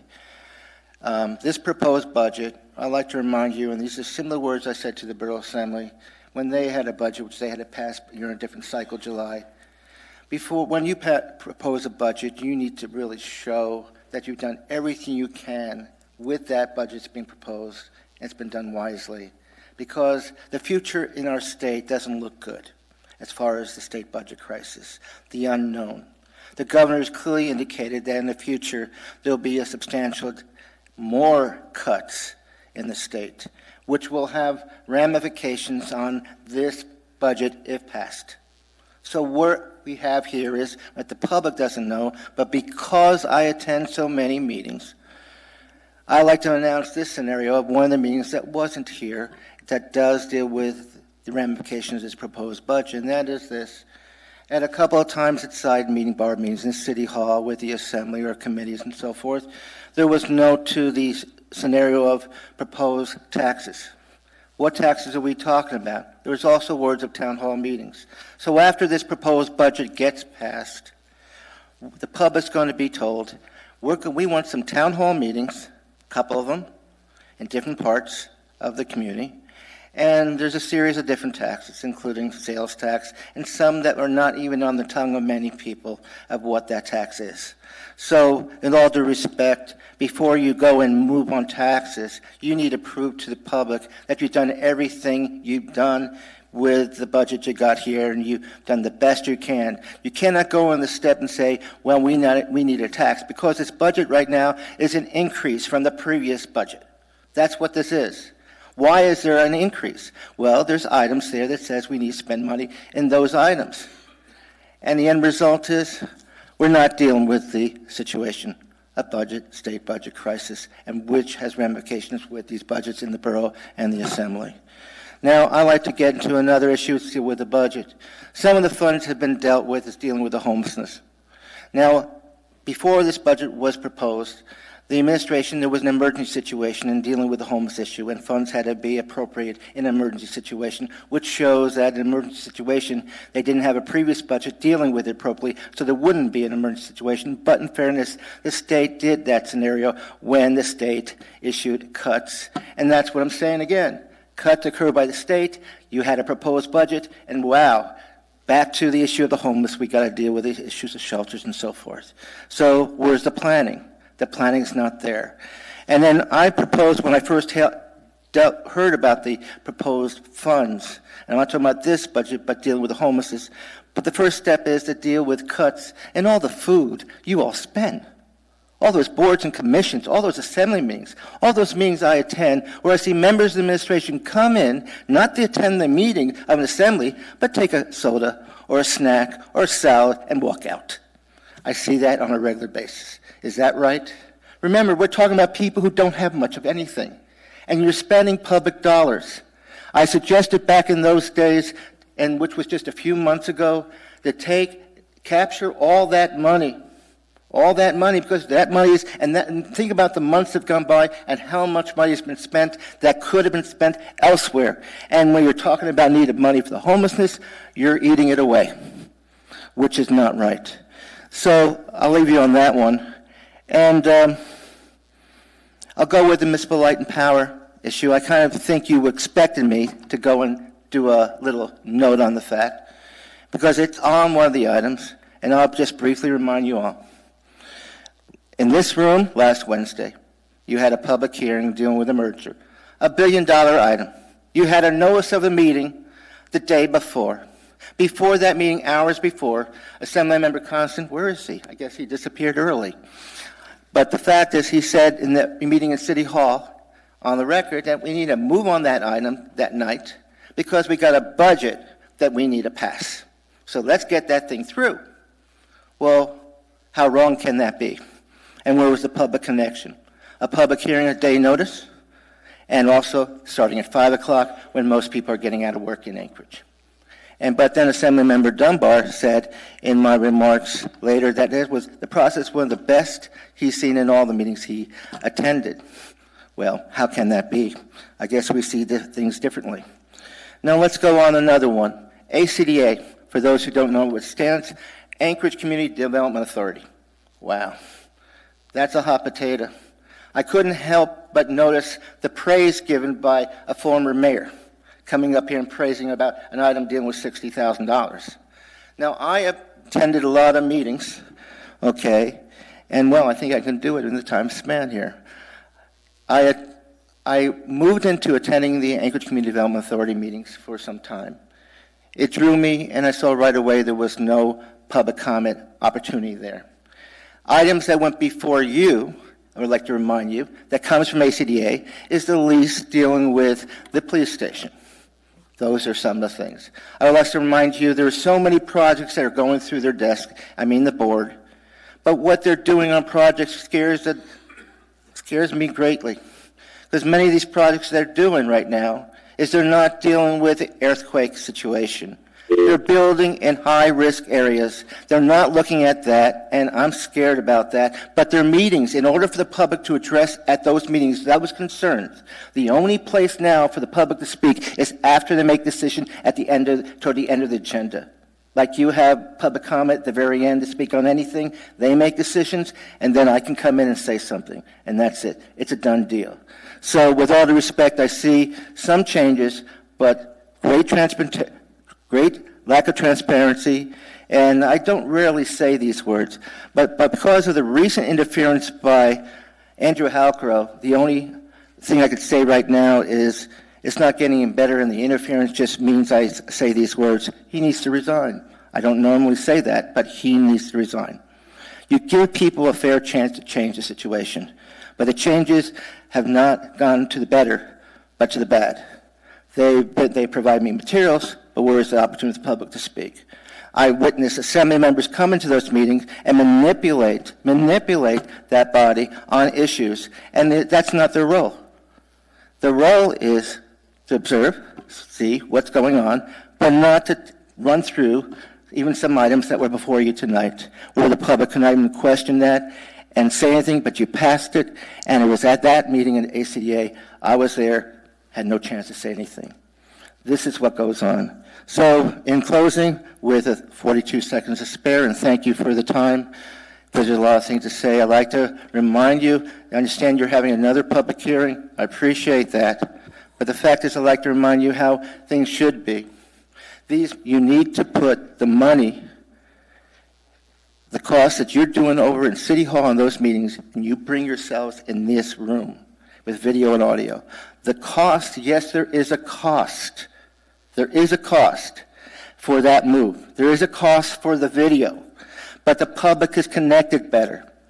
And there's more of a cost when the public is less connected.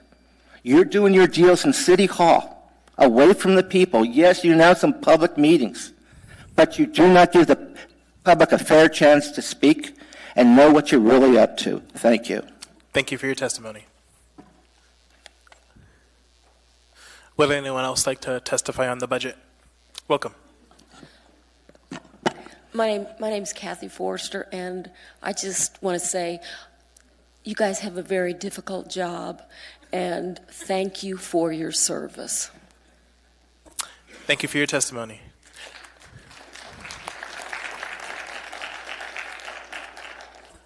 Would anyone else like to testify on the budget?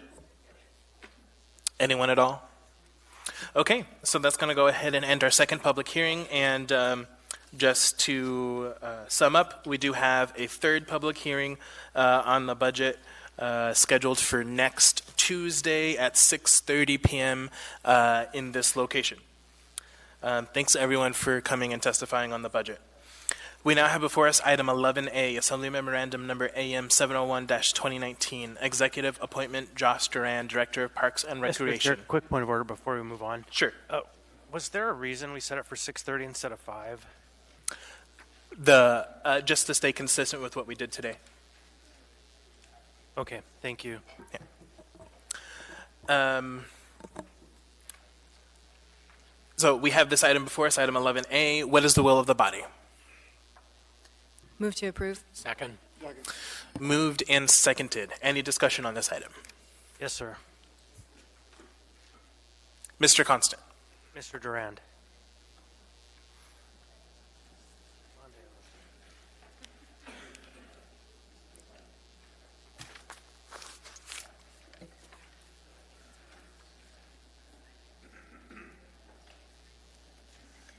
Hi there, Josh. Thank you for attending and coming down here. And I just wanted to ask you to, for the record and everyone who might be watching, to tell us your vision for the future of the Anchorage Parks and Recreation Department in 3 minutes or less. Sure. So I am a product of Anchorage. I think some of the best things about Anchorage is our vibrant community, and specifically all of the outdoor and indoor recreational opportunities we have here. I think it really shaped me, and I feel fortunate to have grown up in this town. And like many, I leave for school, but I was drawn back. And I think because of that, I look forward to providing the same opportunities that I had for all children, adults, everyone here in Anchorage. But let's make that better. Let's eliminate all the barriers, regardless of why. Let's make it so everyone can have those same opportunities here in town. I'll just say it'd be my pleasure to vote yes for you. Okay. Thank you. I don't see any other questions. Thank you. Members may proceed to vote. Mr. Perez-Verdia, how do you vote?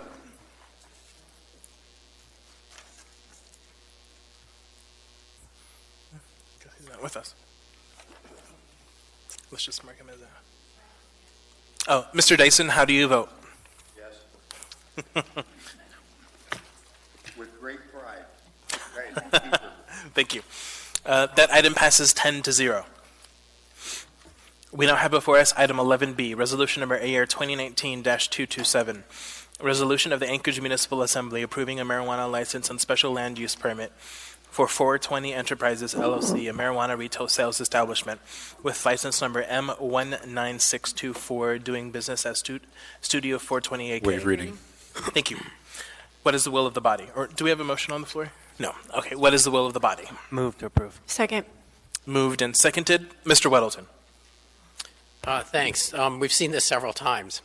And we were waiting on a letter from the landowner saying he's okay with having a marijuana shop on the property. And I wonder if Mr. Spicola could come up for a moment. Would that be all right, Chair? Sure. Can I invite him up? And your team. Hello. Can I ask some questions? Sure. So we have a letter here.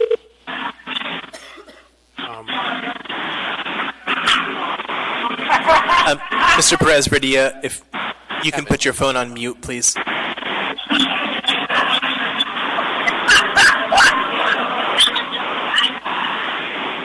Maybe not. I'll speak up. So I just thought we've been waiting for a letter from the landowner saying he's okay with you being a marijuana shop on there. So why is this dated January 31 of this year? Yeah, we noticed that as well. In the original email that he sent us, it was corrected and crossed out and corrected on the email, but you guys can't accept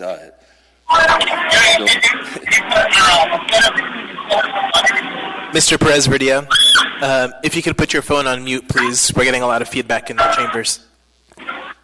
Yes. Sorry, hold on.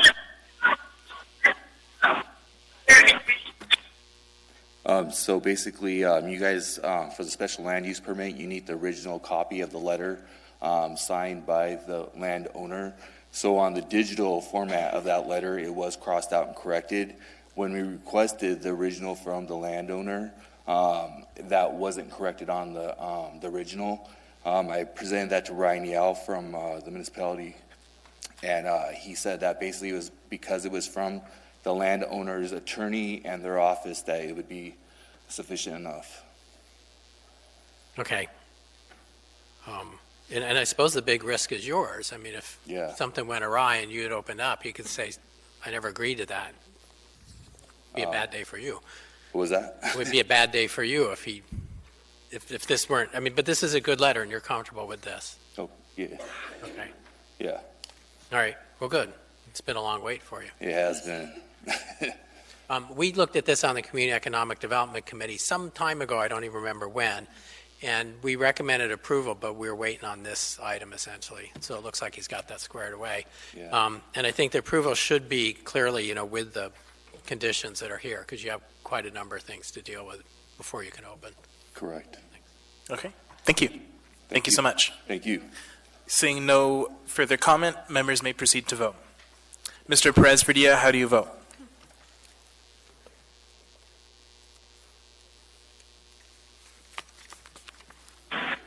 vote yes. That item passes 11-0. Thank you. Madam Vice Chair. Thank you, Mr. Chair. I move to change the order of the day to take up item 14Q before item 13A. Second. Moved and seconded. Do you want to speak to that, Ms. LaFrance? Thank you, Mr. Chair.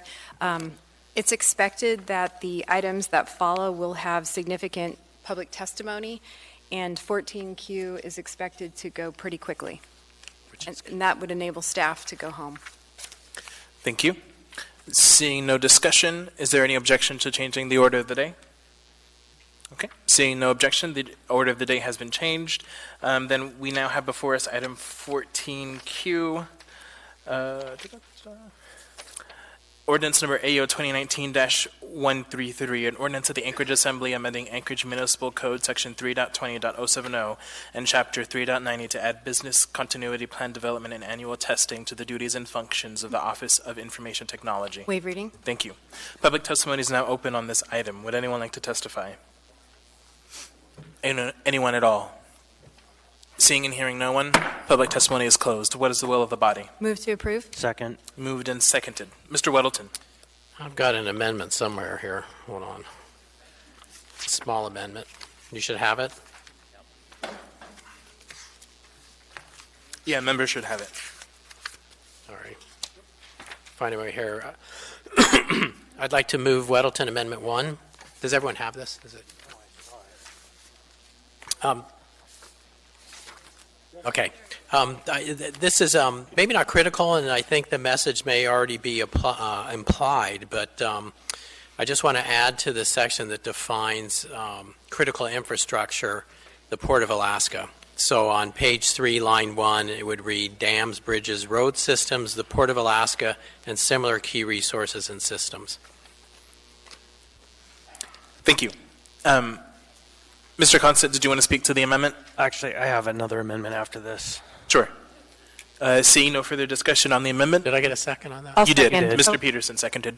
Thanks. Seeing no further, Mr. Dunbar on the amendment. Yeah, I just want to real quickly hear from the administration if they have any thoughts on that. It seems totally innocuous, but I just want to make sure that, given that you are driving this train, thank you. I'm getting a thumbs up to put that on the record. From the IT director. Or the Chief of Staff. Chief of Staff, yes. Thank you. All right. Seeing no further discussion, members may proceed to vote on the amendment. Mr. Perez-Verdia, how do you vote on the amendment? Yes. The amendment passes 11-0. Mr. Constant. Thank you. The clerk is handing out my proposed amendment right now. Thank you, Barbara. And so I would move to amend Section 1, page 2, line 23, to add a small section after "and business continuity plan testing, comma, and may provide the annual report in executive session." I understand on the next page of the ordinance, a number of items are meant to clarify that this information could be very valuable and strategic, and we have heard from our friends in the Matsu Borough that great harm can come to an administration that doesn't protect its information. And so I would ask for a second that we clearly state up front that this report may be provided in executive session. Is there a second? Second. Any further discussion? Ms. LaFrance. Thank you, Mr. Chair. Actually, would Ms. Browse give a thumbs up or thumbs down? Or? Okay. Thank you. Just okay. Note for the record that was a thumbs up by Ms. Wint Pearson. All right. Seeing no further discussion on the amendment, members may proceed to vote. Mr. Perez-Verdia, how do you vote on the amendment?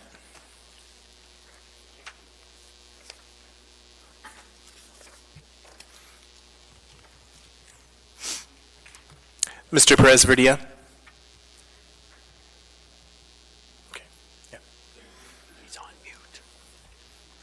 That passes 10-0. We now have the main motion before us. Ms. LaFrance. Thank you, Mr. Chair. So this AO was prompted by an audit committee meeting back in August 22nd, where we reviewed the progress that had been made towards an IT business continuity plan. And such a plan would be used in the event of a cyber attack to help the municipality return to business as usual. And the target completion date is November 30th for the written plan. During the audit committee meeting, IT also discussed actions that the department is taking to protect the municipality against cyber attacks. And this includes daily preventative measures, an incident response team, annual user training, 24/7 network monitoring, offline backups, penetration tests, and security audits. And Ms. Marshall is here if you want to add to that in a minute. This AO does two things. First, it requires annual review, testing, and updating of IT's business continuity plan. This is a critical function that should be in code. Second, it creates an exemption for certain records pertaining to security and critical infrastructure so that those records are not released to the public. And I ask for the body's support. Thank you, Mr. Chair. Thank you. Mr. Dyson. Yeah, thank you. And our very qualified head of the internal audit was the one that caught this and brought it to our attention. And we have added it to our audit plan. Now, it should be no surprise to any of us that our qualified auditors, none of them have the experience or the background to be able to do a good job of auditing this. And I would suggest that we need to hire a consultant to both be at our review of the plan when it's projected or presented to us, and to assist the auditor in asking the right questions and to look at the right things. So I don't know what that would cost. My guess is, less than 10,000, but whatever. I think it's not right for us to take on this responsibility without having the resources to do a good job of it. And I also commend whoever's idea it was to have the so-called continuity plan be in a private meeting so that information about what we've done and what we're doing does not become easily public information. And I feel strongly about both the things I just said. Thank you. Seeing no further discussion, members may proceed to vote. Mr. Perez-Verdia, how do you vote?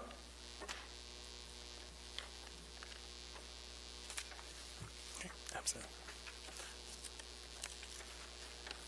That item passes 10-0. We now have before us item 13A, ordinance number AO 2019-128, an ordinance amending Anchorage Municipal Code sections 14.60.030, 15.95.010, and 15.95.020 to repeal the requirement to charge a fee for providing an alternative bag. Thank you. Public testimony is now open on this item. Would anyone like to testify? Welcome. Hi, I'm Michelle Russell again. And I do have a couple of things. I know we've been through this before, so I'm not going to repeat anything. But on section... Ma'am, could you give your name one more time, please? Lucille Russell. Thank you. And on section 4, 1710.050, it goes to B2 and B3. This is page 5. It also goes on to section 10, 17.15.070, page 10, number B. It goes with the fostering homes, and these are private homes that foster these animals that we save. Sorry, ma'am, I think you're actually testifying on item 13B, and we're on item 13A. I apologize. No problem. Would anyone else like to testify on this item?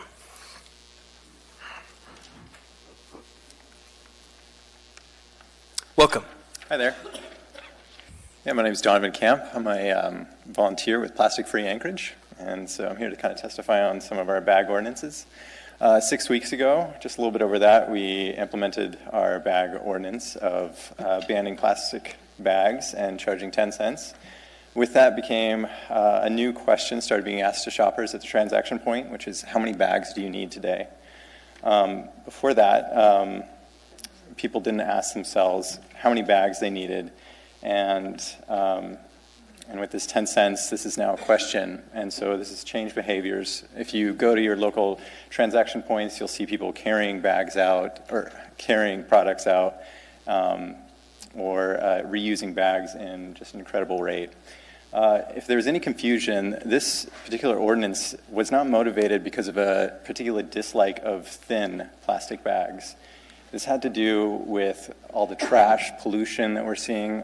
These plastic bags were getting everywhere in our creeks. It's just a symptom of handing out bags unconsciously and dispersing them.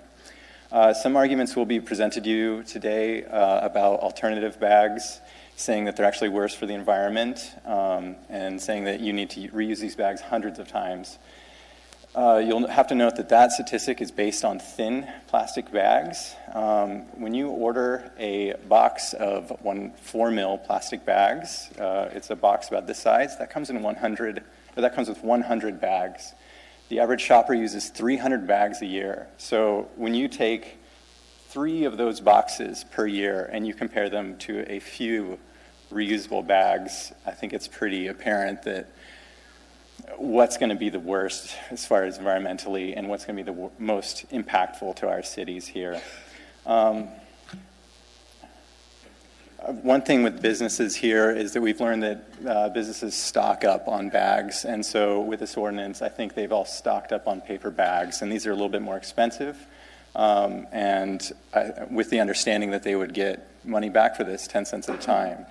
If we pass this tonight and drop the fee, we're going to be leaving them kind of high and dry on recouping that cost. And I'd like to ask members of the Assembly if they really think that any of the stores will continue with their 10-cent fee, because we can see that they'll probably be singled out and harassed by the people who oppose this. It's worked, so well with this. If it does pass, it'll have worked so well to harass businesses and the Assembly to get this ordinance changed.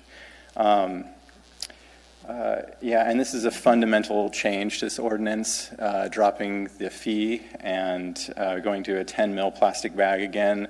I think it's a knee-jerk reaction, and we've heard from numerous areas that opposition has faded quickly. And so I'd like you to know that a vote today is going to be a yes on that amendment, is going to be a vote for switching out thin plastic bags for thicker ones, essentially, bag for bag. Thank you. Thank you for your testimony. Would anyone else like to testify on this item? Welcome. Hello. My name is Crystal.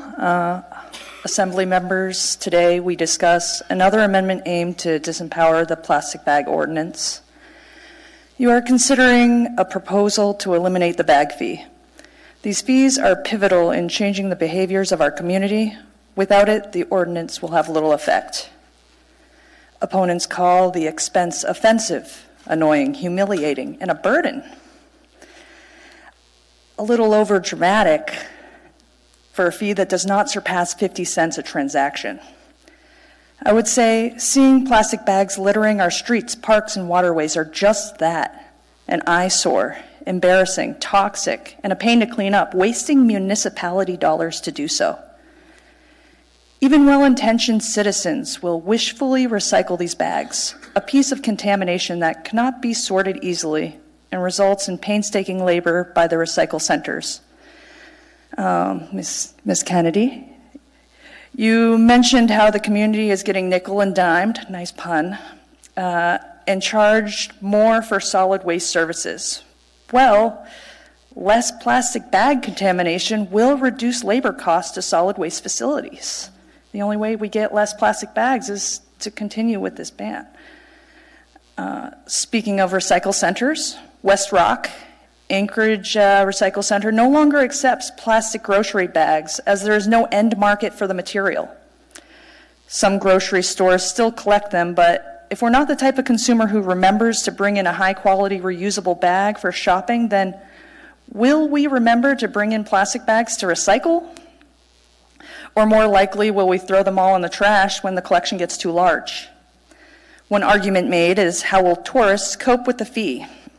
You mean the tourists whom are surprised we don't have a sales tax? They won't notice a tiny bag fee. Plus, they come with their own reusable bag. These folks are more prepared than we are. We shop at Costco. We use boxes for groceries. We go fishing on Ship Creek, and we carry our catch in nets and coolers. When we go hunting, we have game bags. If anyone knows how to adapt, it's Alaskans. We don't need silly plastic purses to carry our food. Keep unnecessary plastics out of Anchorage. Thank you. Thank you for your testimony. If we could please reduce the clapping, please, because that's going to just add more time. Would anyone else like to testify? Welcome. Hello. My name is Vanessa Platter, and I'm from Eagle River. This really isn't about plastic bags. It's really about overreach of the government and the means in which forcing or imposing a fee to really an industry that's none of their business. I don't know why that's the issue. If there is a environmental issue, I think we should talk about tires. How many tires we all get rid of every season. If you ever visit the landfill, you'll see tons and tons of refrigerators, freezers. We all have fishing going on, so how many of you have freezers, and what do you do with them afterwards? That's my issue. But I know you all have your mind made up already, but I am interested to know how many complaints, calls, and emails and the public input you've gotten over this issue. For something that affects so many in a negative way, I can't see this being anything more than a selfish reason to keep the 10 cents bag tax.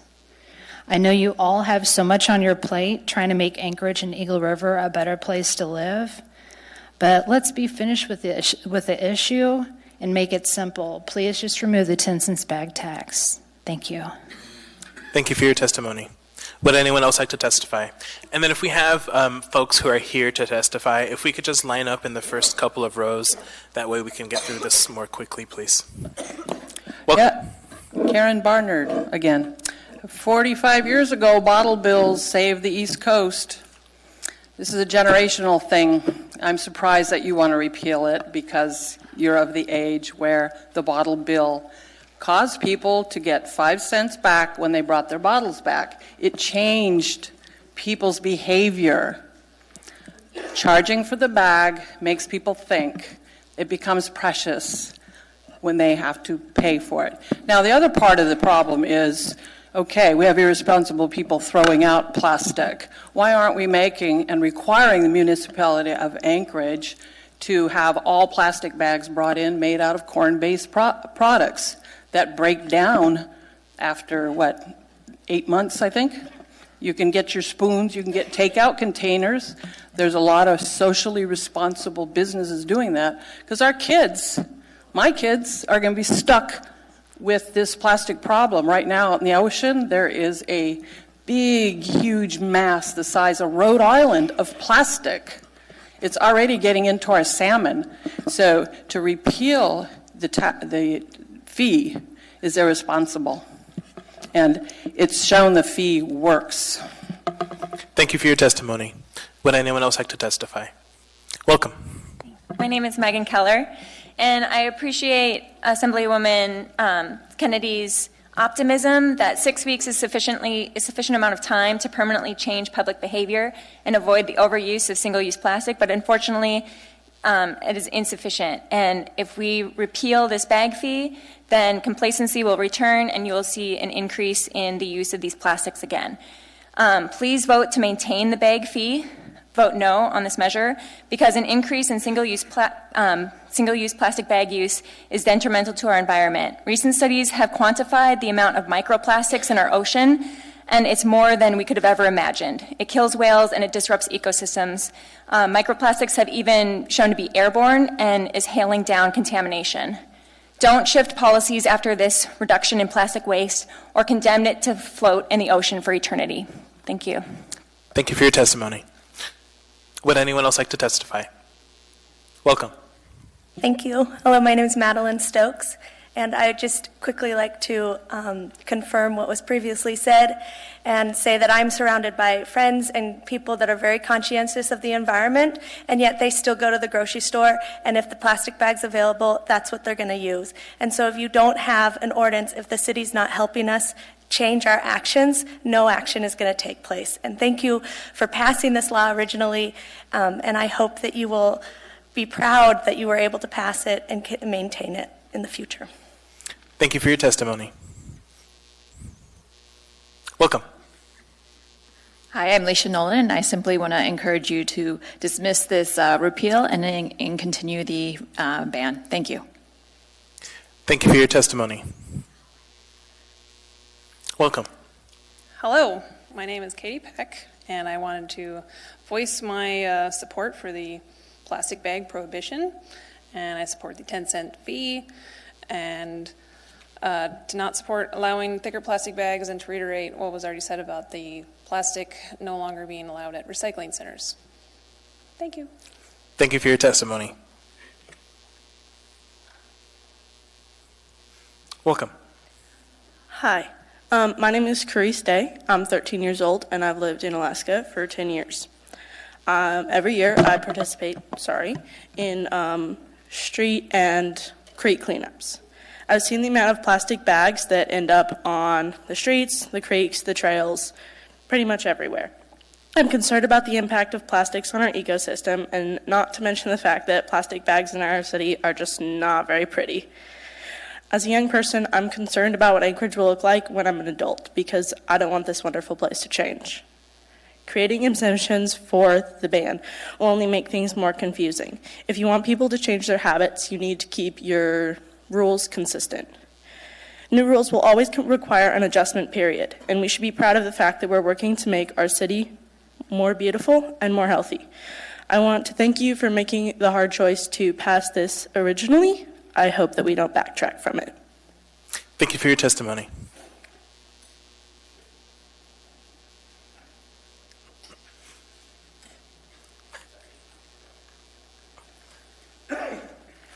Welcome.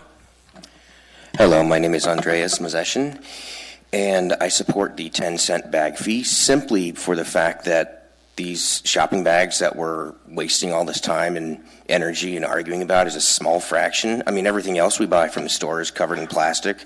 Why can't we address that?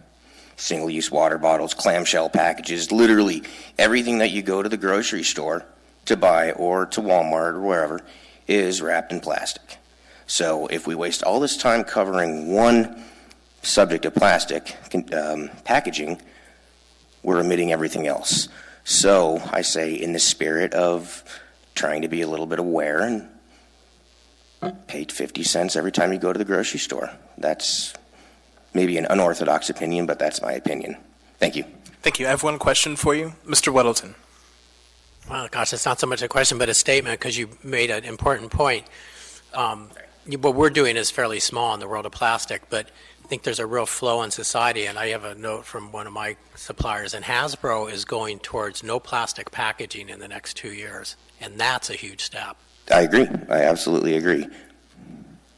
So let's pay a little bit out of pocket and try to cut down our plastic uses. You know, eventually it is all going to build up, like everyone's been saying. Thank you. Thank you for your testimony. Thank you. I'll go real quick on this subject I didn't come for. I'm Michelle Russell, and my son says I'm very opinionated, so I apologize. But you can take care of both items. Get rid of the 10 cents that everybody is upset with, but also get rid of the bags. Just ban the bags. Just say you cannot have them in the stores. Get rid of the bags. People will be Alaskans and will accommodate and bring our own. And you get rid of the 10 cents that everybody's upset with. Simple. Thank you for your testimony. Welcome. Hi, my name is Jamie Shear, and I'm just here. I've made my son sit so long, so I told myself I would testify. Thank you for the ban, and I encourage you to keep the fee in place, and I agree with what Mr. Weddleton said, and if there's things we can do to go further, I fully support the Assembly looking into those things. About 10 years ago, I was a mentor, Alaska Youth for Environmental Action, testifying before this committee. I went abroad in the intervening years, and I've come back to Alaska, and to see the ban actually happening is a wonderful thing, but I think we can do a lot more, and I support you guys doing that. Thank you. Thank you for your testimony. Would anyone else like to testify on this item? Welcome. Carl Cancer again. I think my 81-year-old bones don't want to move too fast. I've lived in Anchorage since 1962, so I've seen a lot. And I was stationed up here in the Air Force at Elmendorf from March of 57 to June of 59. So I think at that time the population was about 25,000, maybe 35,000. But getting to this plastic bag ban, I applaud your efforts on that. But I think you have to change the mindset of a lot of people that are walking around the streets. Now, riding the bus, I do an awful lot of walking. Believe me, I do walking. Uphill, downhill, name it. Rain, sunshine, summer, winter. But if you want an education, there's woods between Walmart and Fred Meyer in the Muldoon area, just north of the USERO Federal Credit Union. I walk through there going between Walmart and Fred Meyer on occasion. You talk about the garbage in there, and you can ban all the plastic bags you want to, but unless you change the mindset of some of these people, do something to get to these people. I was at the bus stop on DeBar there by Fred Meyer, and there was a guy sitting in a chair, in a bench there, eating a pizza. And he took the box, just threw it on the ground, right under the chair, and I said, there's a trash bin right there, just about 5-10 feet away. I won't repeat or mimic his gestures, but these are the people I think you have to get to somehow. I don't know how. I have some ideas. I'm from the old school. Sometimes you have to give them a good swift kick in the butt to get their attention and say, listen, I'm talking to you. Do what's right. Maybe I have to do that. Thank you. Thank you for your testimony. Would anyone else like to testify on this item? My name's Henry Bruno. I'm a resident of Alaska. I came up just as this gentleman did in the 70s with the Air Force, and I've been here with the Air National Guard since '89. I don't think you'll have really the big picture. You're sitting before with this agenda item, you're looking at one item. You're looking at plastic bags. What's the biggest source of litter? Plastic. But you're not looking at the bigger product. You have plastic bottles. You have styrofoam containers. Do any of you know what the average decomposition is of a plastic bottle or plastic bag is? What is it? The average decomposition time is 100 years. Plastic bags are not going to solve the issue. You need to look at the bigger picture. As the one speaker said earlier, you've got a cesspool of plastic out there. And it's floating around. What are you going to do on the park trails? Like out the park for pets, where you have poo bags. What are you doing for that? What have you got? The city's contributing to the cause. They've got plastic bags right there. You go to Westchester Lagoon, green plastic bags. Pick up after yourself. What is the general rule when you're in the parks? Whatever you pack in, you pack out. That includes even up on the mountain. You pack everything out. You need to look at the bigger picture. Everything plastic-wise, including packaging for meats. When I grew up in the Bay Area, we never got charged a fee for a paper bag. It was part of doing business. It's ridiculous. It's kind of like going to the airport now. It's not go to the airport and fly. It's fun anymore. You go to the airport, from the moment you step out on the curbside, it's a pick your pocket. You folks need to come up with a better answer. You're not thinking outside the box. Thank you for your time. Thank you for your testimony. Would anyone else like to testify? Welcome. Hello, my name is Erin Gleason. I'm a lifelong Alaskan and 5-year resident of Anchorage. I just wanted to say that I support the bag ban. I brought with me my favorite tote bag. I've had this for 15 years. I've used it at least 100 times. It served me well. Thank you for your testimony. Welcome. Hi, my name is Jill Dean. I own a small retail shop here in Anchorage. We've used paper bags for the last 11 years. We've never offered plastic bags because that's just not the right way to do business. However, I strongly support the 10 cents to 50 cents payment for paper bags. Our paper bag use has gone way down. We used to ask people, do you need a paper bag? Do you want a bag? And they usually said, oh, sure. Now we say, do you want to buy a bag? And they look at us and go, no, that's okay. I can do without a bag. So I think that's really important to have that fee to stop people, have them think a little bit and go, do I really need a bag? No, most of them don't need a bag. So I support the fee for bags, and the thought of saying that bigger plastic bags are okay, though thinner plastic bags are not okay, is just kind of crazy. So thank you. Thank you for your testimony. Would anyone else like to testify on this item? Anyone at all?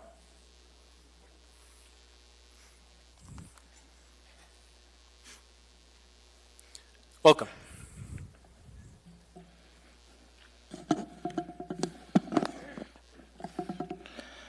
My name is Eugene Carl Hairman. I live in the Valley. I'm probably maybe one of the only ones in this room that witnessed the public hearings on dealing with this issue in Palmer, Wasilla, and the Metro Borough, and then proceeded with yourselves in your first attempt to deal with the issue. I addressed you and raised concern not to repeat what they did, and I have to give a compliment to Assemblymember Constant and this amendment in the original ordinance. I know he's probably saying I'm complimenting him. Yes, I am. Just don't, I know it's hard to take, but I am complimenting you. And the situation is where he put the amendment at the last, toward the very end, and that dealt with the issue is not to go with the thickness and just ban it. Because the scenario out in the Valley was, it creates a situation, for example, Walmart. Walmart said, okay, we'll do the thicker bags and we'll charge for it. And I was there nearby the night of the event to change over, and I asked them what they were going to do with those other bags, and they were going to send them to Anchorage. Yeah, Anchorage was a dumping ground. That was my comments then. Now let's go with the current picture. You passed an ordinance earlier. You did some revisions on something else a few weeks ago, and now you got something new, but is it really new? Number one, I raised the issue of this dealing with the cost. There is a cost to not do nothing. That's what we've got. What footprint are we going to have in our community of what we did and what the society is before we leave? Did we do our best? Did we make it better for people around it, the quality of life and so forth? Now, this is just one element dealing with an environmental issue and the quality of life. One element that should have been very simple, but it's been made complicated. It's the first step, I see, as was said by Assembly members earlier, that we're going to do more, but this is the first step, but it keeps on going back and forth. The issue of price. You should not be putting a price on it. There is already a price, what's costing all of us to the environment.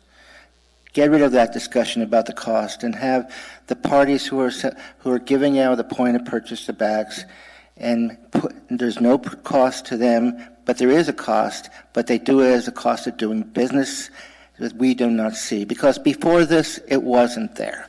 The plastic bags, before the paper bags, the customers would go up and they weren't told to pay anything. Get rid of that discussion, end it right there, and get to the heart of the situation.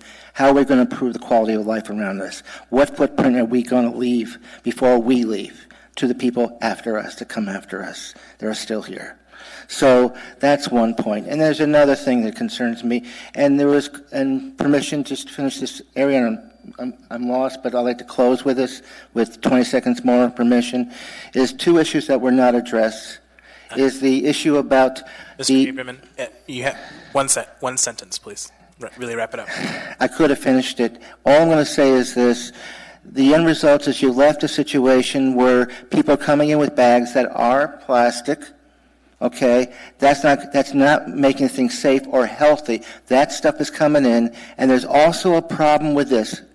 5 words: a concealment problem, theft. People walking into stores with these bags, and there's a Mr. Haberman. and there could be a charge of theft. Thank you.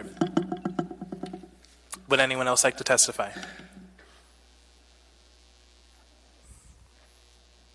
Welcome. Thank you. I think I'm a little too short for this. Okay. Hi, my name is Siri Lloyd. I've been a resident of Alaska since 1995. I know I don't look like I'm that old, but I am. And aside from leaving for school and a religious mission, I have lived in Alaska, I have loved Alaska, and I came back as soon as I could when I finished school. I am proud of Alaska, and I was very proud of the bag ban when it was first imposed, and I am proud of the 10-cent fee. And we as Alaskans, well, we as those who support the bag ban anyway, we also care about the tires. We also care about the fridges and the other things ending up in the landfill. Caring about plastic bags doesn't mean we don't care about the other things. We also care about the plastic bottles. In fact, earlier this evening, I went to use the restroom, and there is a drinking fountain with a little ticker that counts every time something's refilled. And when I was there, it said, helped eliminate waste from 38,483 disposable plastic bottles. So we care. These things are in our libraries. These tickers are in our airports. We want to eliminate waste from the plastic bags as well. Plastic is a problem, and we are trying to fix it, and the 10 cents will motivate people and has been motivating people. I went to the store just a few days after the bag was imposed, and I stood and watched people as they left the store, and I felt proud of my fellow Alaskans. I watched them leaving with their carts full of groceries that didn't have any bags, not even the paper ones. I watched people carrying items with just their hands, if they only had 1 or 2. I watched people using their reusable bags. So there are ways that we've adjusted. Even those who haven't enjoyed the adjustment have found ways to adjust. So I want to keep the fee and I want to keep the ban. Thank you. Thank you for your testimony. Would anyone else like to testify? Anyone at all? Seeing and hearing no one, public testimony is closed. What is the will of the body? Move to approve. Second, the S version, I assume. Moved and seconded. Let's go through amendments first. Thank you. I would move constant amendment 1. Second. Which does a number of things. And basically what it does is eliminates the removal of the 10-cent fee. It eliminates the inclusion of an increase up to above 4 mils of plastic, but what it also does is redefines what a plastic shopping bag is to mean a single-use carry-out bag, which is more clear than the previous item. And what it also does is it more clearly defines what a reusable bag is, because there's been some back and forth between some attorneys, some code enforcement, some merchants in the downtown, and poor Ira in the mayor's office who had to deal with every single one of these calls. And so what the intention to do here is to define it as is designed and manufactured to withstand repeated use over time and is made from material that is machine washable or that can be cleaned and disinfected regularly. And so that gets right to the heart of the problem, that one of the problems that Ms. Kennedy was getting to is there was some lack of clarity in what the definition was. And so through her movement to change this and a little bit more thought, I think she came up with the best language that is out there. Very simple. Thank you. Ms. Salatel. Thank you, Mr. Chair. I move to amend constant amendment number 1 on page 2, the definition of reusable bag. I move to put a period after washable and delete or that can be cleaned or disinfected regularly. Second. Moved and seconded. Ms. Salatel. I think if we get into bags that can be cleaned and disinfected, I think it waters down the whole idea of a plastic bag ban. I grew up, and I think some other members did, where my grandmother and my mother washed, cleaned, and disinfected plastic bags regularly. And that was the little, thin, cheap ones. So I think it undercuts what the intent of the ordinance is meant to do. Thank you. Ms. Kennedy on the amendment to the amendment. Thank you. I actually appreciate what Mr. Constant was trying to do in his amendment in order to help clarify these definitions of both plastics and reusable. And what would really shock you, and if you have a minute, I will share with you some examples of what we have that's actually considered plastic and what might be considered usable. And sorry, are you speaking to the amendment to the amendment? I am, because I don't think we want to necessarily get rid of that or. I appreciate the fact that we have an or in there. Because if you leave it that way, one example that I have is this handy little bag. I think I've had it for probably about 10 years. And it's definitely a washable, no, it's not washable, that's my point. This has a label in it that says, this was so much fun trying to figure out what reusable bags were, what plastic bags were. This one says 100% cotton, made in China, spot clean with mild detergent, do not machine wash. So all of a sudden now we have bags that you would consider, obviously a reusable bag. Like I said, I've had this for years, so I've used it many, many times. But it is not machine washable.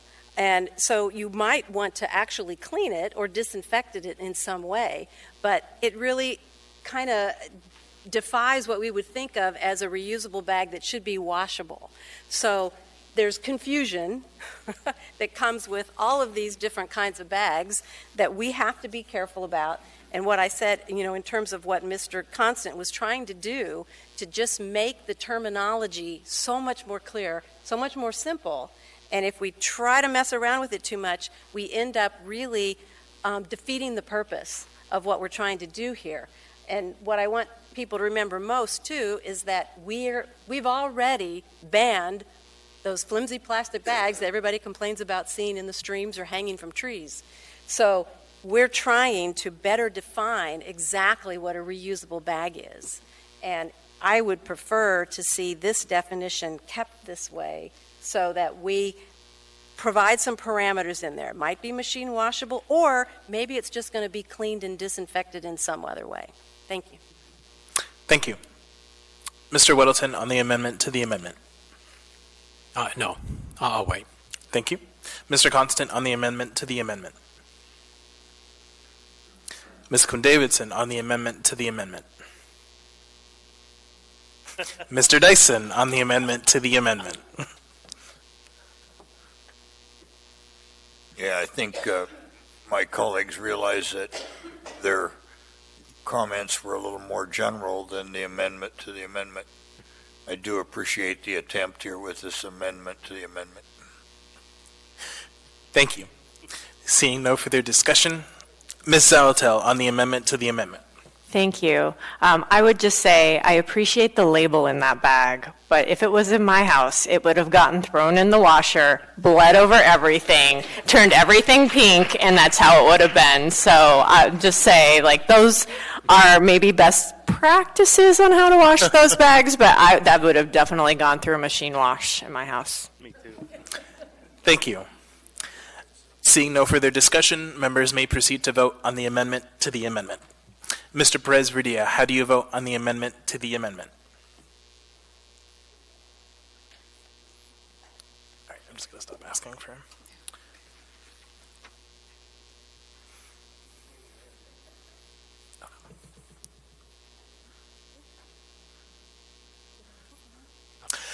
Sorry. So I believe that was 5-5, and could I get a here? Dang it. Yes, the motion does fail 5-5, but I just realized that I voted incorrectly. So if we could change my vote, Madam Clerk, do we have to do a motion to reconsider, or can I just verbally tell you? Okay. I can't do the motion, so if someone could do the motion. Second. Moved and seconded. Any discussion? And this just opens it up again. Okay. Seeing no discussion, members may proceed to vote on the reconsideration.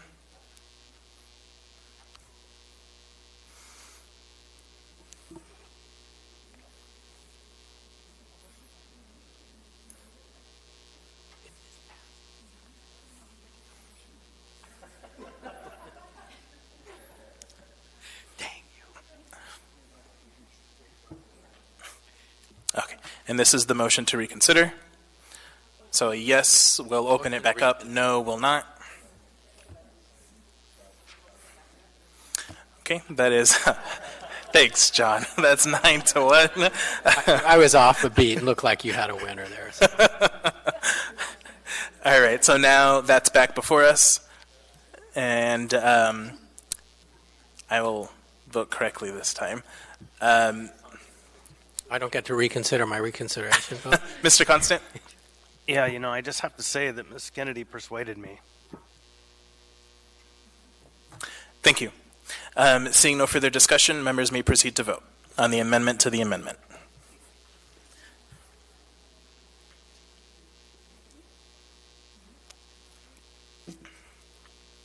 Okay, the amendment to the amendment fails 6-4.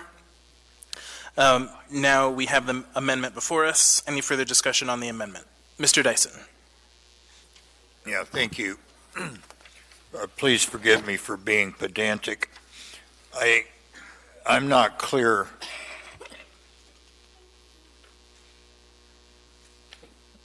I'm not clear on what plastic means anymore. Is that synonymous with the word synthetic? And if not, why not? And yeah, so who can help me understand the difference between plastic and synthetic? Thank you, Mr. Dyson. We'll just go down the queue and hopefully someone can assist you with that. Ms. Kennedy? Let me then ask my question. Sure. Most synthetics that we use, I believe, are made from hydrocarbon stock, most of it from natural gas. And so there's a whole world out there of amazing materials. Nylon certainly comes to mind, Kevlar, lots of kinds of different kinds of fiberglass. And so if we have bags made out of some of these other materials that don't meet the definition, are they going to end up being banned? And then I use quite a few materials, particularly in backpacking and outdoor stuff, like wool, that when we wash it, we're not careful, it shrinks. And machine washing is not recommended, particularly in hot water. So then, can I not use wool bags? So anyways, it's important to me to know how narrow the definition of plastics is compared to the wider world of what I consider to be synthetics. Thank you. Ms. Kennedy. Thank you, Mr. Chair. And Mr. Dyson, I hope to answer your question a little bit. Plastics, it's a petroleum product, and it comes in a variety of forms, and we see a lot of those in just the simple bags that we get on a regular basis. You can buy them for $1, $1.99 maybe. Obviously, we banned the flimsy ones already. Done deal. We're not repealing that. I want people to know that we're not repealing the plastic bag ban. What we're trying to do is to better define it. And so I've got plenty of examples here, so I'll make it a little bit colorful. Anyway, This is a thermal bag right here. You've probably seen these before. It's fairly thick. It's got a zipper lid on it. It's plastic. We have multiple vendors in the community that regularly, or would like to actually, distribute these kind of bags. We saw a sample of them. I'm going to pass them down. So here's a couple. And by the way, if you see a vendor's name on any of these, it doesn't mean that they are supporting or opposing this particular amendment. They just happen to be people that have contributed to this collection. And we have learned that all of these bags, and I would bet including the one that was used as an example from the tourist industry, are plastic. They're called poly non-woven. So they are laid out in a sheet of plastic, like plastic is, and Mr. Dyson, you might be familiar with that kind of a process, where these are literally sheets of plastic. They are, does anybody want to see one of these? They are printed to look like something woven, but they are still a plastic bag, including this one that has the Anchorage Assembly logo on it. I will call this one out. But this is what is called poly non-woven plastic bag. And I think what's happened is we did not mean for the definition of plastic to be so broad that it would include items like this, because they're definitely reusable. You can wash them, whether you want to spot clean it or throw it in the washing machine, either way. Now, some of these you don't want to throw in the washing machine because they have inserts to provide stability on the bottom of them, and usually the inside of those inserts is just cardboard, so you don't want to wash that part because it won't ever work again. But anyway, this is just what has come to our attention in terms of how confusing the language has been, and what has been the unintended consequence of this has really come to our attention lately. And so in order for us to really provide something or give a definition to something that people can rely on and probably already typically consider to be a reusable bag, we're going to have to better define plastic. In other words, actually narrow the definition of plastic, but we need to broaden the definition of reusable. And that is exactly what this amendment will do. Because, like Mr. Constant said, it goes with at least part of what I was trying to do. I'd still like to talk about the 10-cent fee, but this makes progress in terms of trying to get some sense of ability for our vendors to comply. It's been very confusing.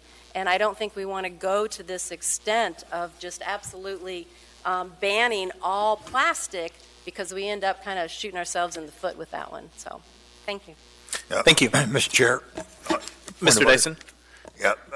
Ms. Kennedy, did you say yes to my question? May I? Sure. Thank you, Mr. Chair. I did say that, yes, your definition of plastic needed to be actually narrower, not broader. So. And then if I may clarify, so it needs to be narrow than the world of synthetics. Correct, yes. All right, thank you. Thank you. Thank you, Mr. Chair. Thank you. Mr. Whittleton on the amendment. Okay, can I just make a couple points to answer Mr. Dyson's question? Google was my friend, and it said Kevlar and nylon are plastic. Yes. So I don't know if that was a yes or no to your question. And I want to propose an amendment to Mr. Constant's amendment, but I also want to make clear to anyone who's listening or watching, we did not ban plastic bags in this town, period. You can go get those super thin bags at Costco and you can use them all you want. Bring them to the stores, you're free to use them. If you have a big trash bag you want to use when you go shopping, bring it and use it.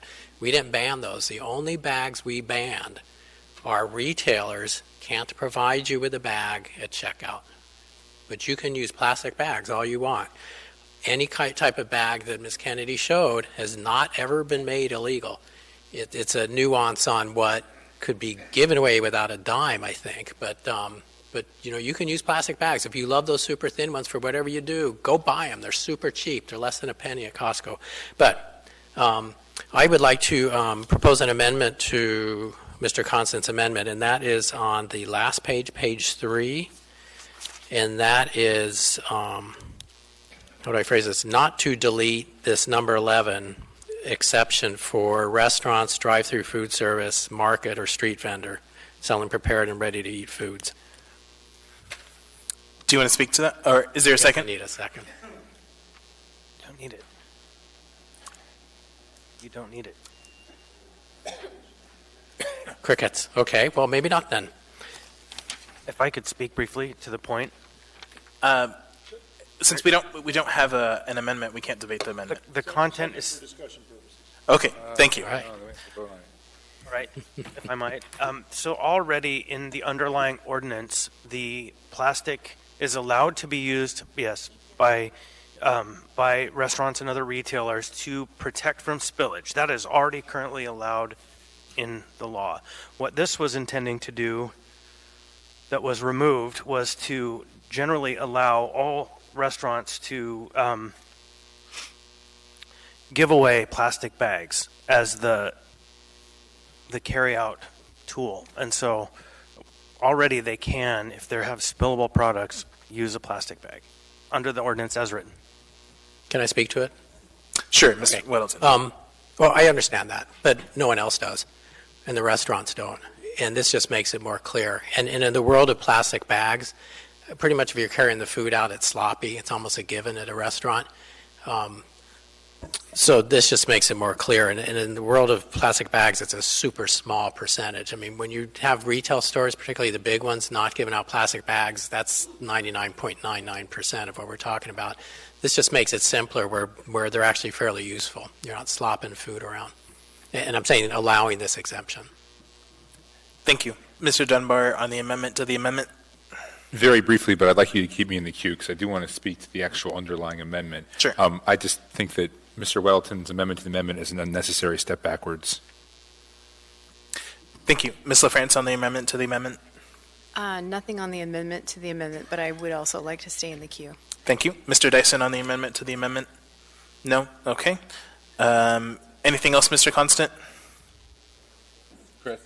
Anything else on the amendment to the amendment? Please vote no. Okay. Mr. Gates, on the amendment to the amendment? I wanted to mention that Mr. Weddleton's amendment needs a complementary addition to it. On page 1 of the amendment document, the definition of retail seller has the word restaurants in it. So to sort of conform to this, you should also delete the word restaurant from the definition of retail seller that's on the first page of this floor amendment document. Oh, they need to go hand in hand? The last paragraph. I tell you, if this passes, I'll make an amendment to do that. But yeah, so you can scroll up on screen, please, to the first page and the last paragraph on the bottom of the first page. Yes, so the third line in the last paragraph of the definition of retail seller has the word restaurant. We would want to delete it here as well. So, Mr. Weddleton, would you be willing to look at this during a future time, because this is getting confusing for the members? I hope we don't revisit this for years, because revisiting this every month is very confusing. So, yeah, when I say future time, I mean a long time from now. Beg your pardon? Future time. I will give it more time to think and withdraw the motion. Okay. Does the second withdraw, Mr. Peterson? Sure. Thank you. Okay. Sorry, what'd you say? No. All right. So going back now to the amendment, Mr. Dunbar on the amendment.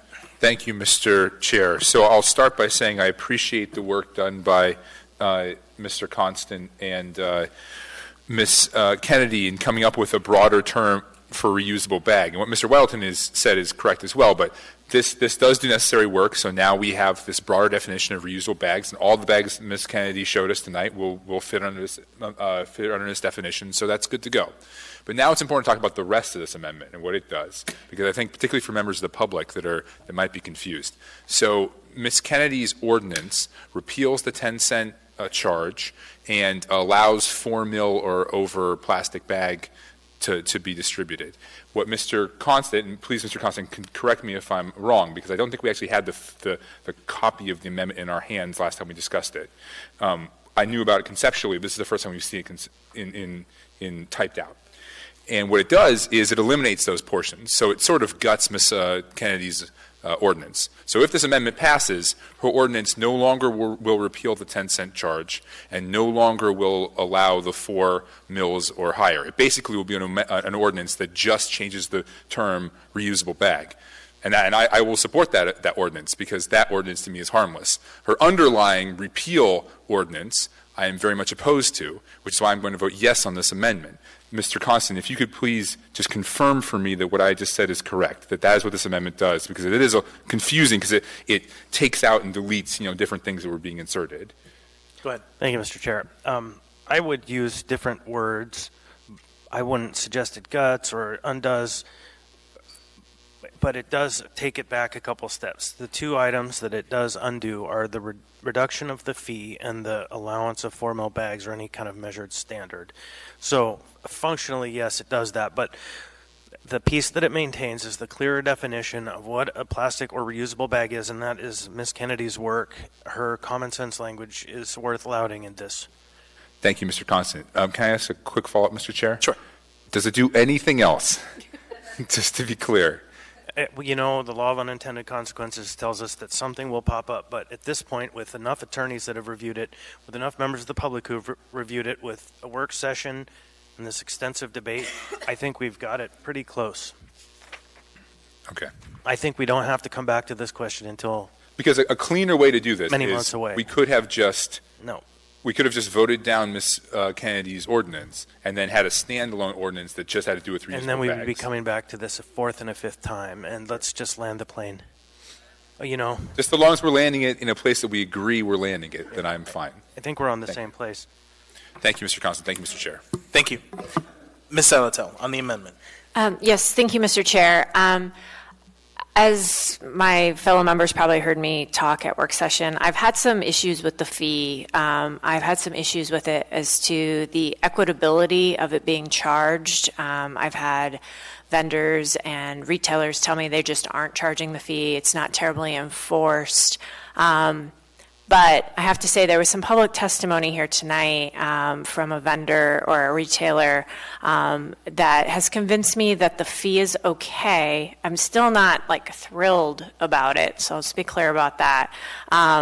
Because of the lack of enforceability, and we'll never know, who's following, who's not.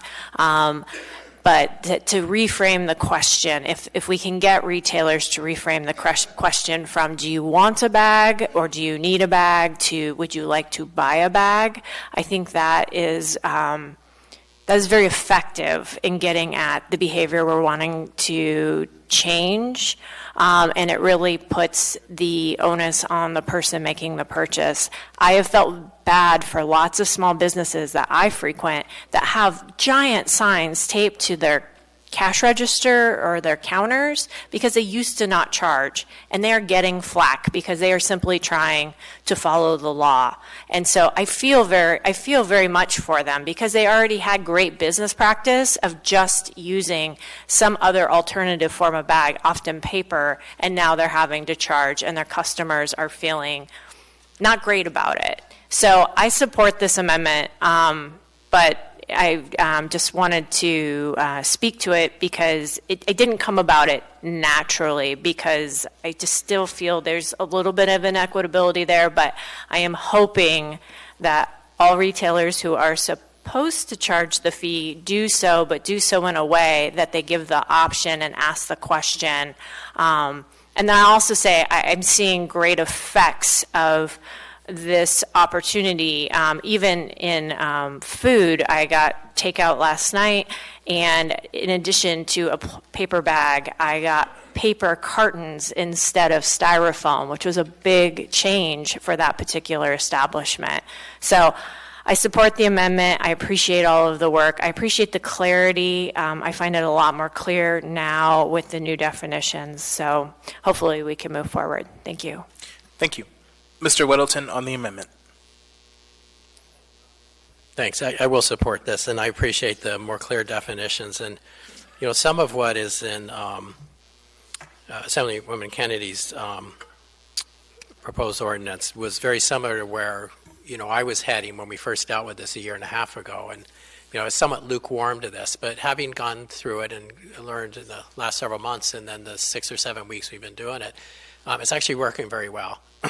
Like Miss Dean, my fellow Spenard retailer, we're selling at my stores less than 20% of the number of bags that we used to just give away and having very little pushback. And we've had literally a small handful of people who are grumpy about it. Most just don't care. They go, okay, I don't need one, and move on. The record keeping is spectacularly simple. I mean, not many retailers don't have a simple point of sale. We type bag, boom, it's in there, move on. Super simple. How do you audit it? It's in my computer forever. It is very, very easy to do this. And so I would say it is working, and I would not want to change it. I think the definitions are more clear. That's a real benefit. So thanks to Ms. Kennedy and Mr. Constant for this. Thank you. Ms. Kennedy on the amendment.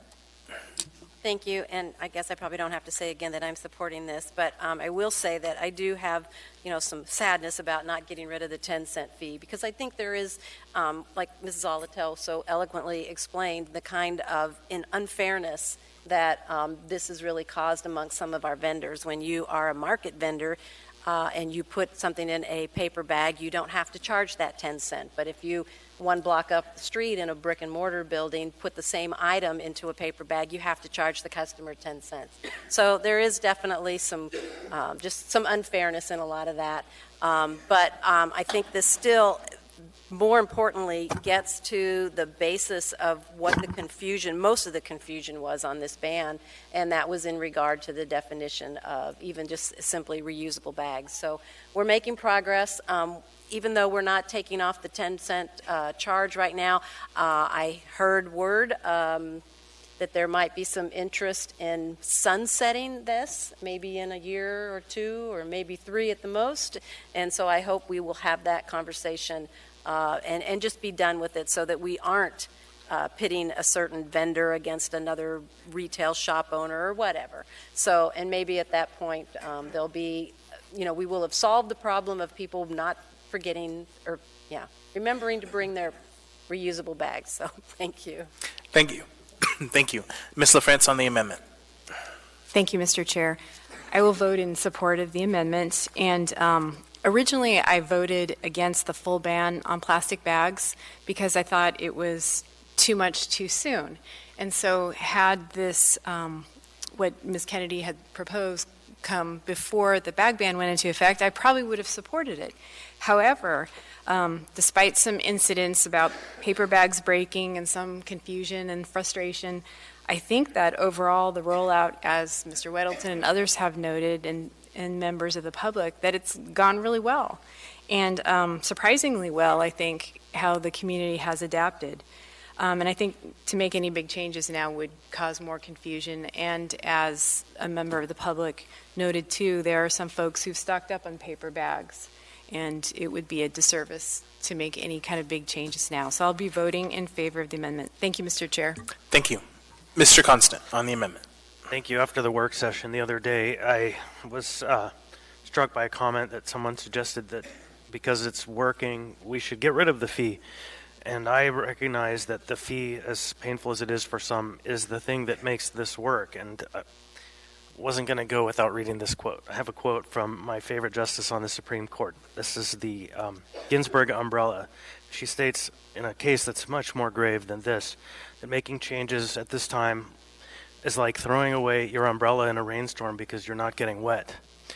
Doing away with the fee would actually be getting rid of the thing that would make this work. And so let's stick with this process for the next couple of years, give it a chance to become baked into our system, and let's move on, because we have strong support from the community and we have a good ordinance before us. Thank you. Thank you. If this is amended. Mr. Dyson on the amendment. Yeah, thank you. So I was skeptical at first. The first bill that we had, which was pretty narrow and just the flimsiest bags, I was on board. And then we made it much broader at the table. And I decided that I and we did not know enough to go that broad at this time. And often when I'm considering things, I always want to stop and think, what are the principles that should guide us? And then secondly, what is the history of this kind of action in other jurisdictions. And the number of modifications we've had to go back and make here, I think there's 2 or 3, just underscores that we could have been more careful at the start and not created the confusion. So, but not to contradict Mr. Constant, who I happen to like and respect, we win these battles by changing people's minds. And I remain unconvinced that the 10 cents may change behavior a bit and so on, but Ms. Kennedy and I's constituents have enough things in life that are annoying that not to do this one. I used to race cars, and quite unsuccessfully, I might add, and learned to always have a seat belt, a roll cage, mask, and so on. But it took quite an education process to get me to do it in my car. Now I never think about it, put my seatbelt on. And we've seen behavior change in a number of things like this, but it is information and distribution of information, often somewhat, what's the word I want? Somewhat poignant stories and testimonies that help, and ocean garbage and so on. It happens to be a particular sticking point for me, and so on and so forth. So I'm all on board with it. But I'm going to vote against the amendment and for Ms. Kennedy's proposal here as she drafted it. And thank you. Thank you. Seeing no further discussion, members may proceed to vote on the amendment.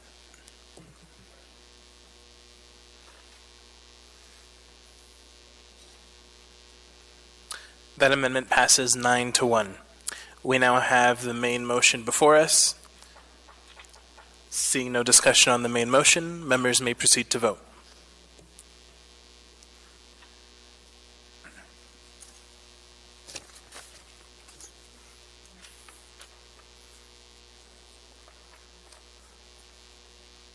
That item passes 10-0. All right. We now have before us item 13B, ordinance number AO 2019-91S, an ordinance amending Anchorage Municipal Code Title 17, Animals, to add requirements for animal rescue groups and dog shelters to require a bond payment for animals in protective custody. Wait, reading. Thank you. Public testimony is now open on this item. Will anyone like to testify? Welcome. Hi, I'm Michelle Russell. This is what I came for. On the very last page, section 22, page 18, I would like to address that immediately because it says if you pass this, this is effective immediately. I am begging, asking, and requesting, please do not make it effective immediately. Please give us 30 days that we can pull the foster groups together. The groups can pull their own groups together, their members, and go over and find out how this is affecting everybody, because you're affecting hundreds and hundreds of people with these. That's the first request. And then just a little minor thing in section 10, page 8, and that is 17.15.060 A-1, line 16. It says not more than.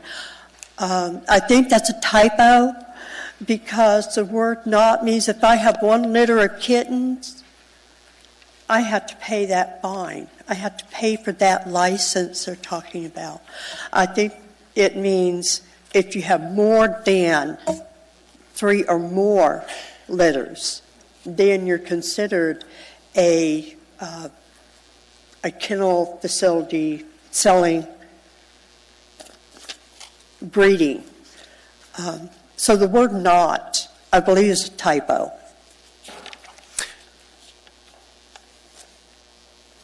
Okay, can I go on?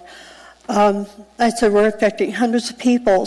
So it says that the foster homes will be placed on the list that's going to be given to the animal control facility. And the foster homes are requiring that we have maps of our homes, our dwellings, and these will be updated if we put an extension or an addition onto our homes. That has to be added to the map that they are going to be getting every year. And it is saying that these drawings of our homes are part of it, or else we don't get a renewal if they don't agree to it. And also it is saying Section 4, page 8, B13, all foster homes will obtain an animal facility license. The multi-animal facility license is going to cost anywhere from $150 to $250 every year. I cannot afford this. I foster one kitten, and I will be paying this fee every year for one kitten at a time. Sorry. This is a hardship. I lost track of what she's. Can you? Is that okay? Can I have you read? Could you tell us again where you are? Section 4, 17.10.050, page 5, B3. So it's line 31 on that page. So it's page 5 then. Oh, I apologize. I didn't put the line on there.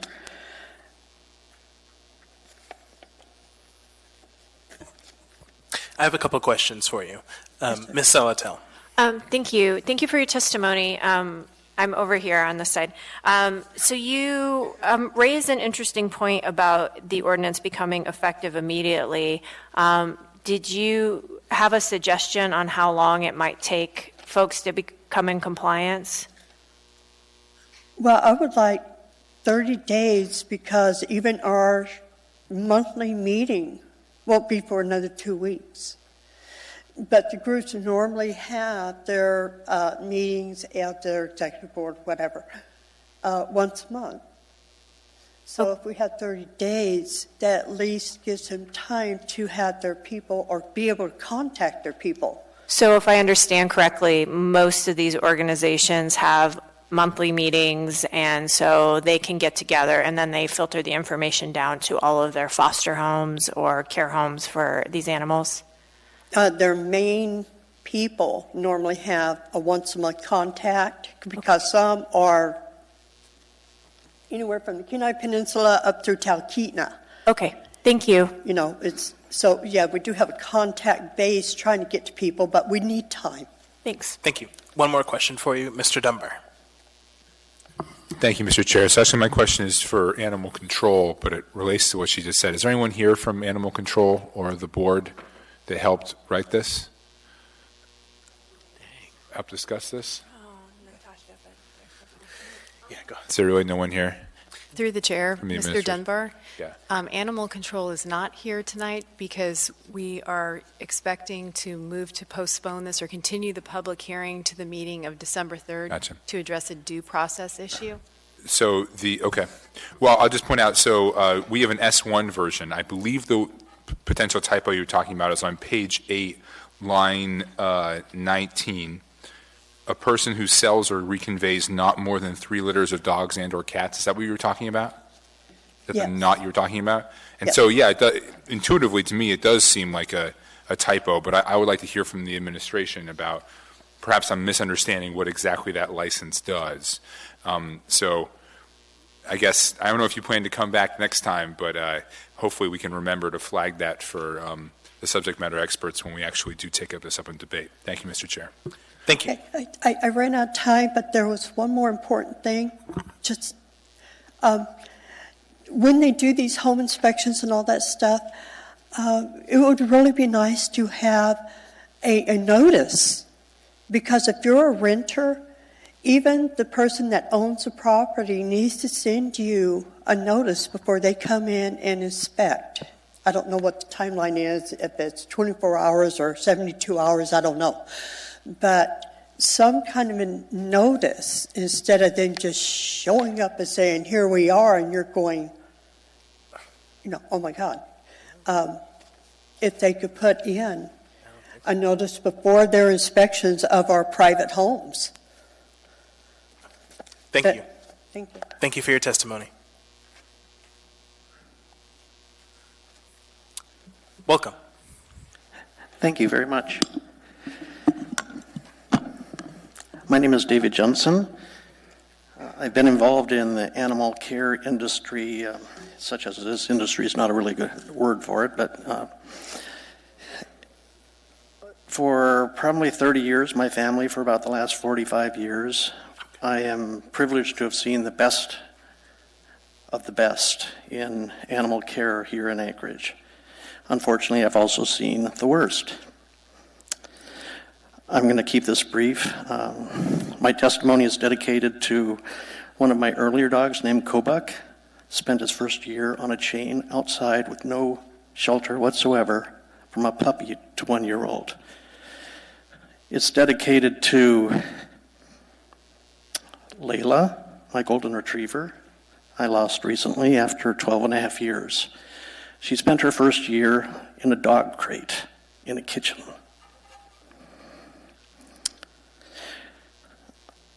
This is dedicated to animal care organizations that represent the best care giving people we could possibly want to have.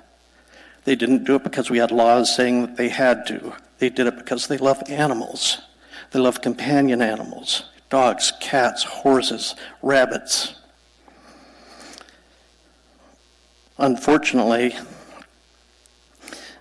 fortunately, I guess, animal care is an issue that can spread out in many emotional ways. It splinters out. We used to have one or two specific organizations here in the community back in the 70s, it wasn't then in the 80s, and people go their own ways and form their own organizations. As that happens, it filters out, and sometimes those organizations don't necessarily carry on the same kind of standards that one would want to see carried on.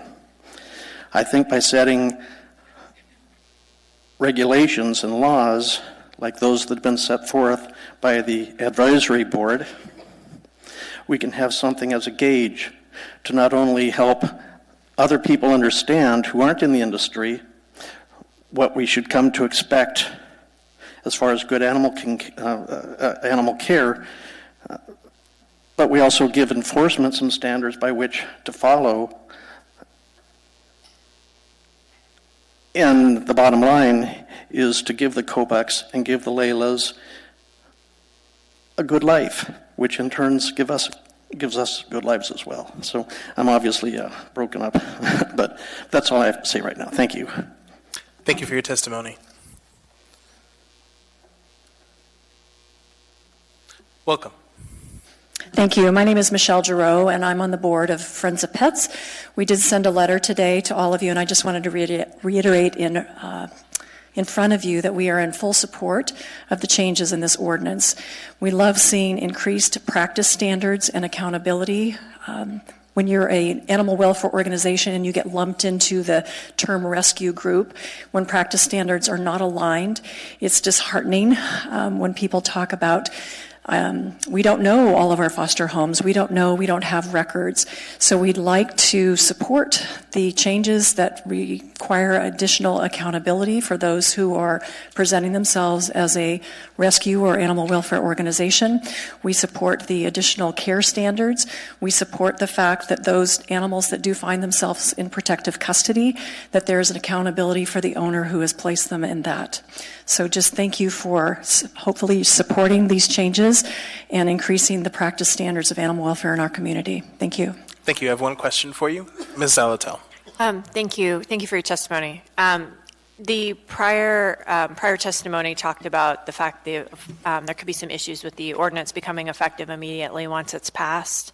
Do you have any thoughts about that and communicating with your organizational members? Well, I guess it just depends on how. I don't think it would be enforced immediately where somebody's going to come out and start knocking on the door and asking for records. I think those organizations that may not have records in place might need time to do it. But I'm guessing in terms of effectiveness and enforcement, there might be some little time lapse there that would give people some time to get their paperwork in order. Do you have any kind of recommendation on an amount of time that would give people? I think 30 days is reasonable. Okay, thank you. Thank you. Thank you for your testimony. Would anyone else like to testify on this item? Welcome. Thank you. My name is Cynthia White. I'm a lifelong Alaskan and local business owner, and I'd like to share a few tangible examples to show why rescues need more oversight and animals would be better served by enforceable statutes regarding shelter. Approximately 3.5 years ago, I, along with the rest of the world, became privy to the conditions at a local boarding kennel utilized by a local rescue. An outside animal welfare advocacy group from the lower 48 made a video showing the horrid conditions and posted it on Facebook. When I saw the video, I wondered how the rescue and boarding facility were still open. Utilizing the Freedom of Information Act to access complaints made to animal control over the years, I found there were no hard and fast rules to empower animal control officers to intercede for animals that were living in their own filth, not receiving adequate medical attention, and were subject to attacks from other animals within the program.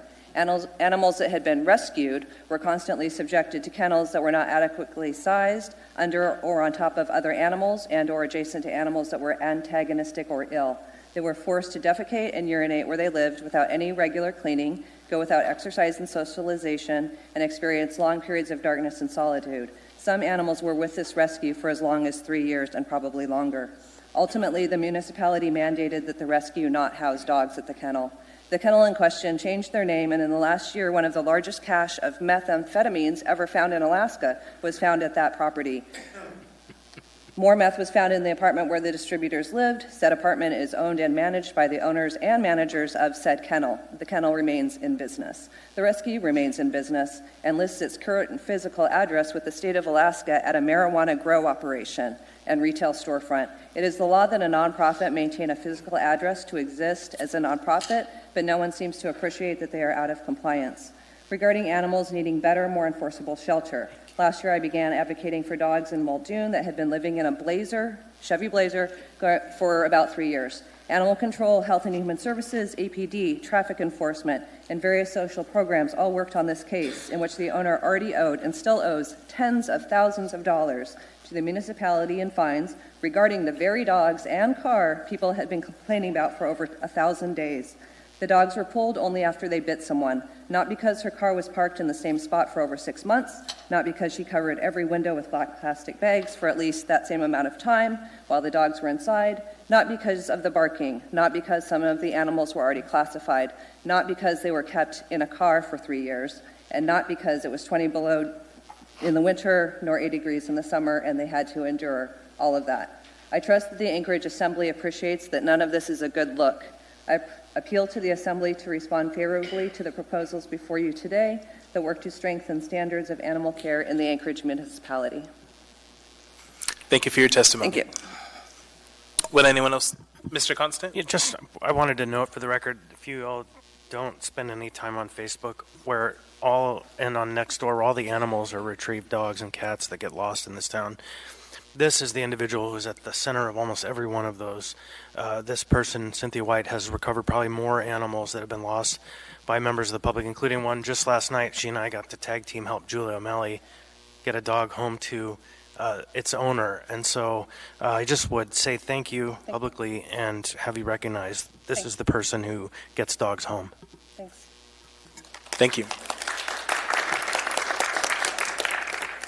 Would anyone else like to testify? Welcome. Hello. I'm Pamela Meadors. I'm the former executive director of the Alaska SPCA, and I just wanted to say that I fully support the new proposed requirements, especially for fosters. I do feel that some of these organizations around town, these organizations doing just wonderful work, they do need some time to put together, lists of fosters and things like that. Many of these organizations are run by volunteers that have other full-time jobs and are doing this on the side and doing this, spending 14-hour days and 17-hour days working through, excuse me, some of these things. So I absolutely support the requirements. I think, if you're taking on that responsibility to be a foster parent, to participate with a rescue group, then, you're taking on the responsibility for those animals and for that care. And I think that it's absolutely reasonable to have to meet some certain requirements, just like you would excuse me, if you were fostering a child.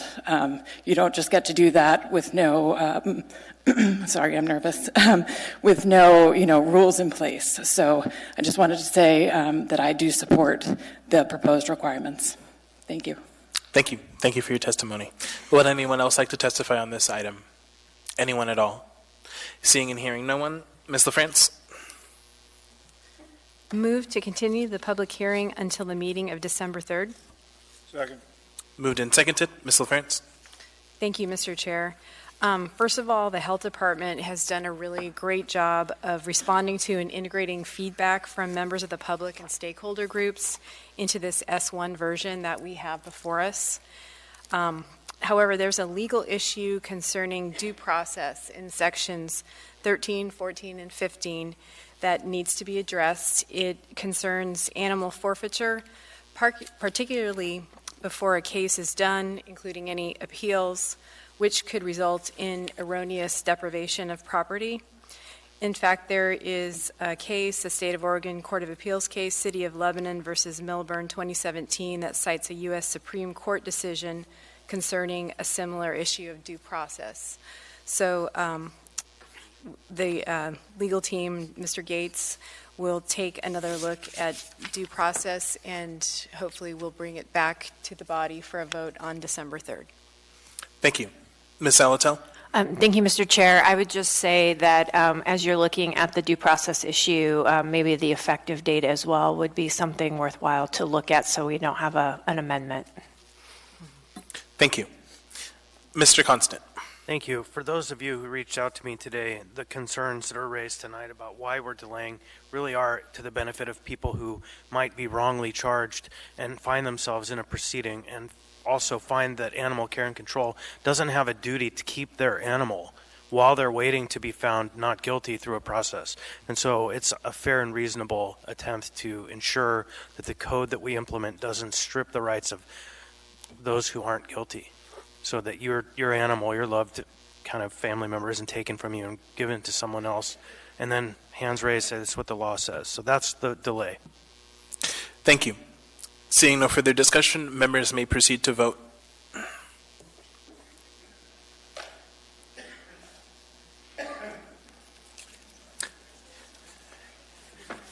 I don't think he can. Yeah.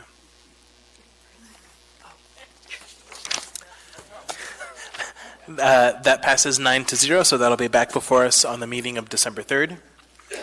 We now have before us item 13C, resolution number AR 2019-370, a resolution of the Anchorage Municipal Assembly approving a marijuana license and special land use permit for Alaska Cannabis Exchange, LLC, a marijuana retail sales establishment and license number M12437, doing business as Alaska Cannabis Exchange, LLC. Waive reading. Thank you.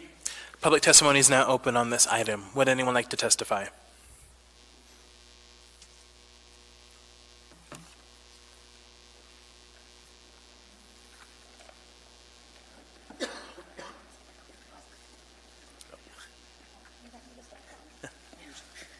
Welcome. Thank you. My name is Tani Secaricia. Thank you, Mr. Chair, members of the Assembly. Prior to today's meeting, I've emailed you all a detailed email regarding my specific objections to resolution number AR 2019-370. Since that email, I've done more due diligence and have found additional evidence and provided as well in the email. Many examples of ACEE and the owners and licensees of showing a complete disregard for the laws and the ordinance that govern the marijuana licensees like themselves. Currently, ACE is in violation today of many of these laws and ordinances, including the original resolution ordinance that the Assembly passed for their cultivation license and special land use permit. As I stated in the email, ACE and the owners misrepresented statements of material facts several times throughout their 2019 special land use permit for this new location, which is a retail operation, including submitting a signed and inaccurate memorandum of understanding between the Spenard Community Council and themselves, which says that they had no previous, sorry, I have it right here, and it's in your packet, but it says that Alaska Cannabis Exchange has operated cultivation facility since 2016 with no documented negative impacts to the community, fully maintained the terms of a previous memorandum neighborhood responsibility agreement. And this is not true. They've had a number of community concerns and documented impacts to their neighborhood, including at least one operating business owner who ended up having to move his location because of the odor violations. My experience, additionally, with Mr. Aaron Ralph, the primary licensee holder, has been extremely negative since I've learned about his application that's you're considering today. And it's really troubling to me the different interactions that I've had with him. And as well, other community members are also concerned. ACE does not have a proven track record of neighborhood responsibility or accurate self-reporting and adherence to the laws and ordinances that are intended to govern ACE and cannabis retailers.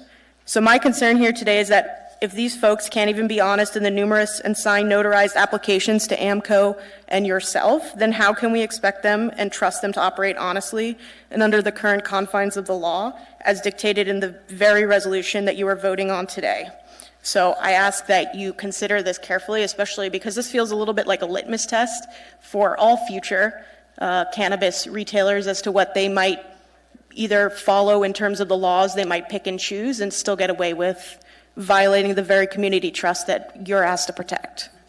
Thank you. Thank you for your testimony. Ms. Quinn Davidson. Thank you, Mr. Chair. Thanks for coming tonight, Tawny, and for working on this issue. The Community Council, Spenard Community Council, did not agree with this assessment, right? So they voted to support this license. No. So at the meeting, I presented a resolution. There were votes that supported my letter against Mr. Ralph in ACE. However, there was confusion about the memorandum of understanding, and there's been longstanding confusion about what a community council as a whole has a right to. And historically, we have been under the impression that we as a community council cannot say yes or no, we agree with an individual organization and their license. We've been told we don't have a right to say yes or no, which is not correct based on all of my different understandings of our role. So just so I understand, you brought forward the resolution, because I wasn't there, Cameron was there at this one. You brought forward the resolution asking the community council to take a stand against this. Yes. And they voted it down. They voted it down, but if you talk, Cameron was there, and he probably would talk about the confusion, because what the focus ended up being on was not the facts in which I was addressing the misrepresentations in the application, but folks kept going back to this memorandum of understanding. But if I had had more time to really look at the application, I would have been able to clarify that even if their objection was that he has signed an MOU and, for all intents and purposes, that's enough, I would point out today that he's in violation of at least the MOU that was signed in June 2019, and technically in violation of his 2017 MOU. And the problem is the meeting went over, and that was at the end, and there just wasn't a lot of time to discuss. So Can I follow up, Mr. Sure. Chair? So when you say there's a bad track record in the community, what do you mean exactly? And is your main dispute with this specific license that he didn't identify the correct number of violations? Or what is your, kind of at the root, what is your beef with this issue? So my issue, I've been a long time I've lived in Smar for 18 years, and my issue is about the quality of business owners that come into the neighborhood and set up shop and then go home at the end of the day. So I'm concerned about what kind of person is operating a business, especially one that deals with a controlled substance like this. I'm pro-business, I'm pro-cannabis, but I'm really more pro-community than anything. And what I've seen in the different documents throughout his initial application and then the renewal of application and then the new application for his retail is a consistent failure to accurately document various violations. And I talked to a gentleman at AMCO who explained that a violation is a violation. A violation, 9 violations are 9 violations. They stay on your record even if you change a filter because you have an odor violation. You still technically legally have 9 violations that you need to then account for. So in all of the documentations that I have read so far, there's never been an honest and accurate documentation of any of his violations. In addition, when confronted at the community council meeting, he, to the community council meeting, again represented, and I'm speaking as a member, I'm not representing the community council, but he represented that he didn't know what we were talking about, that he didn't have 9 violations, and that he only had, I think he said 4. And even after the meeting, when I showed him the documents, which are public knowledge, he again said he didn't know what I was talking about and became very angry with me. And to me, I'm okay if you have 9 violations, just own that you have 9 violations in all of your documentation and be honest. So the issue isn't the violations themselves, it's the fact that you felt he wasn't honest or upfront about them specifically. It's not, you're not delving into the 9 and what happened and how that impacts the community. No, I mean, I think that is important because if you look at your original ordinance that you passed, it does actually say that he's supposed to follow the laws and the guidelines that dictate, including his plan for business, which he had a very specific plan for odor. But it's obvious to me that he didn't care enough about the issue to, over the years, as recently as this year, he had multiple. He doesn't care enough about the community or the neighborhood impact enough to actually deal with the issue, that this is why it's an ongoing thing. So it is, in essence, yes, these odor issues, I get it. Cultivation facilities smell. But to me, I'm more concerned about the person who lives next door to you and the person who lives across the street from you, because those are the people who have to get up every day and smell your shop or deal with your bad business habits. But this is a retail.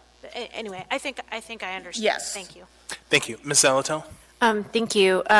So at this confusing community council, was there any discussion of the community council not entering into or exiting from the memorandum of agreement or memorandum of understanding due to concerns? Because, I mean, was it, let me see if I can make it more clear. Was it your impression that the community council said you either had to enter into a memorandum of understanding or you could choose not to enter into a memorandum of understanding? I guess trying to get to that process, that very specific piece of this. Absolutely. So there's 2 parts to that. The first thing is that we've been told repeatedly that a memorandum of understanding is signed regardless of whether you agree with their business practices or not. And it's signed because it's just, you're expected that they may do business, they may not, but here are the expectations for even wanting to do business in our neighborhood. So even if you don't agree or not, which is why that this memorandum is dated June 5th, the same day of the first appearance that he came to our meeting. And in the meeting minutes, which I pulled, because I remember I was like, I don't think there was a discussion. There wasn't a discussion. He just came and he made a very brief announcement in the 3 minutes, which just said, according to the minutes, I'm planning on opening a second retail shop. I plan to discuss it more. That was it. So members of the community council that I've discussed with since then, what happened, where did this come from? We all thought he was coming back for a discussion. There was no discussion. So even if the memorandum of understanding was signed, there's no community discussion on the actual retail store. May I ask a follow-up? Thank you, Mr. Chair. I was actually stopped today in the coffee shop right on the border of the Spenard District and Midtown District about this, expressing concerns. So was there ever an opportunity for community members at the Spenard Community Council to discuss concerns around this particular retail shop?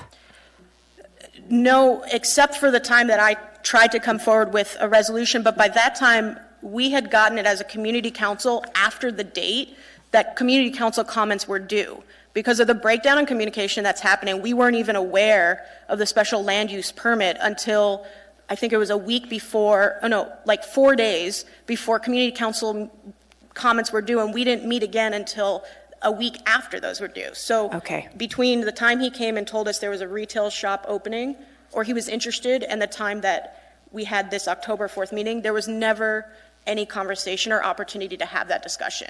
Okay, thank you. Yeah. Thank you. Mr. Weddle? I'll wait till later. Okay. Thank you for your testimony. Thanks. Thank you. Would anyone else like to testify? Welcome.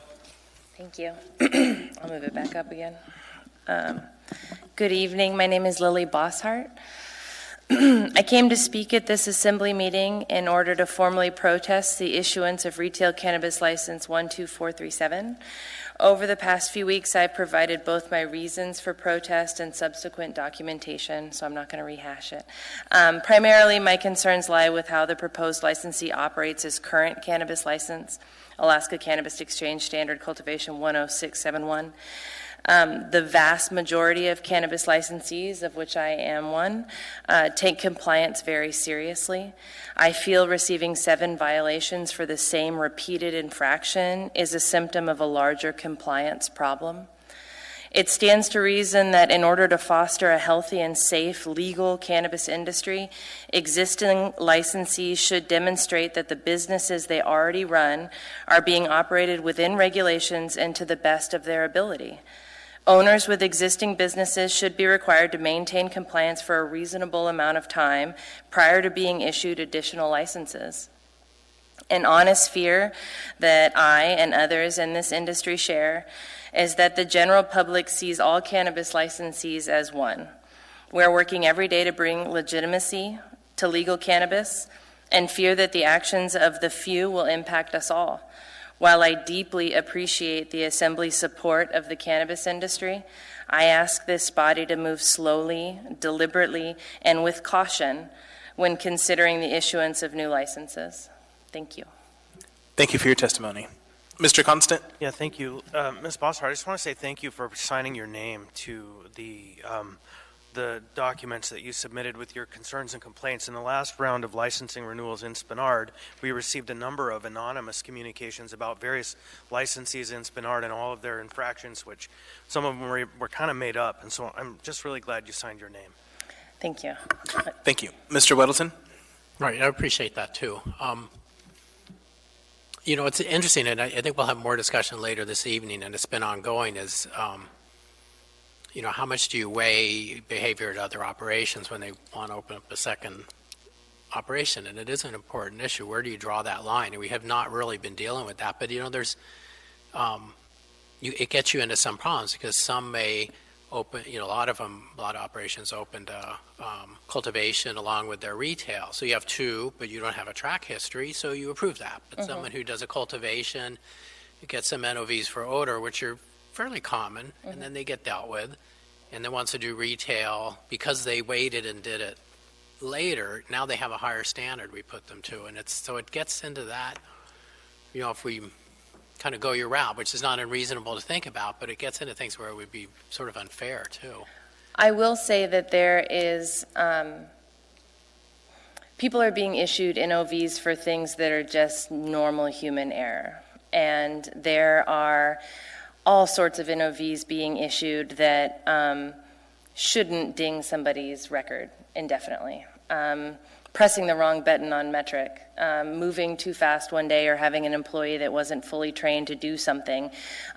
Standard human error.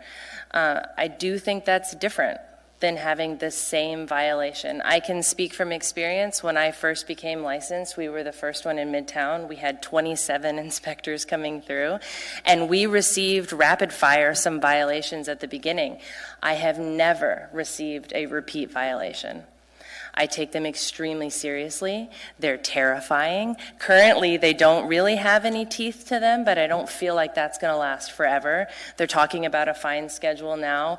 And the reason they're talking about it is because there are some people that see that they don't have any teeth to them, that you can get a violation over and over again, and as long as it's not affecting public health, they're not going to do anything about it at this point. So, if there's no punishment, it just sets a bad precedent. When you have a new person come to this industry, you have no information on them, so you kind of have to take a leap of faith that they're going to follow through. When you have someone that already has a license and that hasn't followed through, you do have information to base your decision on. You're not flying blind. So I just ask that the body take that into consideration. Okay, but I don't want to get into debate, but there are, cultivation has been more difficult than retail as far as odor. Yes. So we've seen quite a lot at most of them. Yes. Some issue there, but there's a $300 a day fine for odor violations. So if they came every day for a week. From the municipality? Right. And if you want to get another license, you have to have all that paid off and squared away. Right. So to get this license, the fines have to be paid. Right. As far as I'm aware, only one was followed through to the Planning and Zoning Department. That process for filing an odor of violation, I'm not sure is really clear. People call AMCO if they have a problem with the smell with the cannabis licensee. And for AMCO, there is no fine that is currently issued for any NOVs unless it's brought up to the level of an accusation. Well, we have 3 on the cultivation that were municipal. Okay. So I would ask, how many others do you have this many? Do you? Quite a lot, actually. I go to the AMCO meetings. I listen into them. There are a handful of operators that they bring up every single time. I have a couple other informational questions. Mr. Constant. Thanks, Lily. Do you have just the retail, or do you do also a cultivation? No, I just retail. Thank you. Thank you. Ms. Salatel. Thank you. As an operator, when you go to community council, is it your understanding that a memorandum of understanding is a foregone conclusion, that they have to enter into one with you? See, this was so different when I went through in 2016. No, we took it very seriously, and it was something that we went to multiple meetings, we had conversations with the community, and then no, they took a vote on whether or not to support a memorandum of understanding with us, and that is not what I'm hearing is the process now. I have not been through the process in Spenard since 2016. Did they take up whether or not to support the special land use permits separate from a memorandum of agreement, or just all in one? It's all in one. And in fact, the community council, in my experience, never gets anywhere close to the special land use permit. They talk about the memorandum of understanding. And there is, a good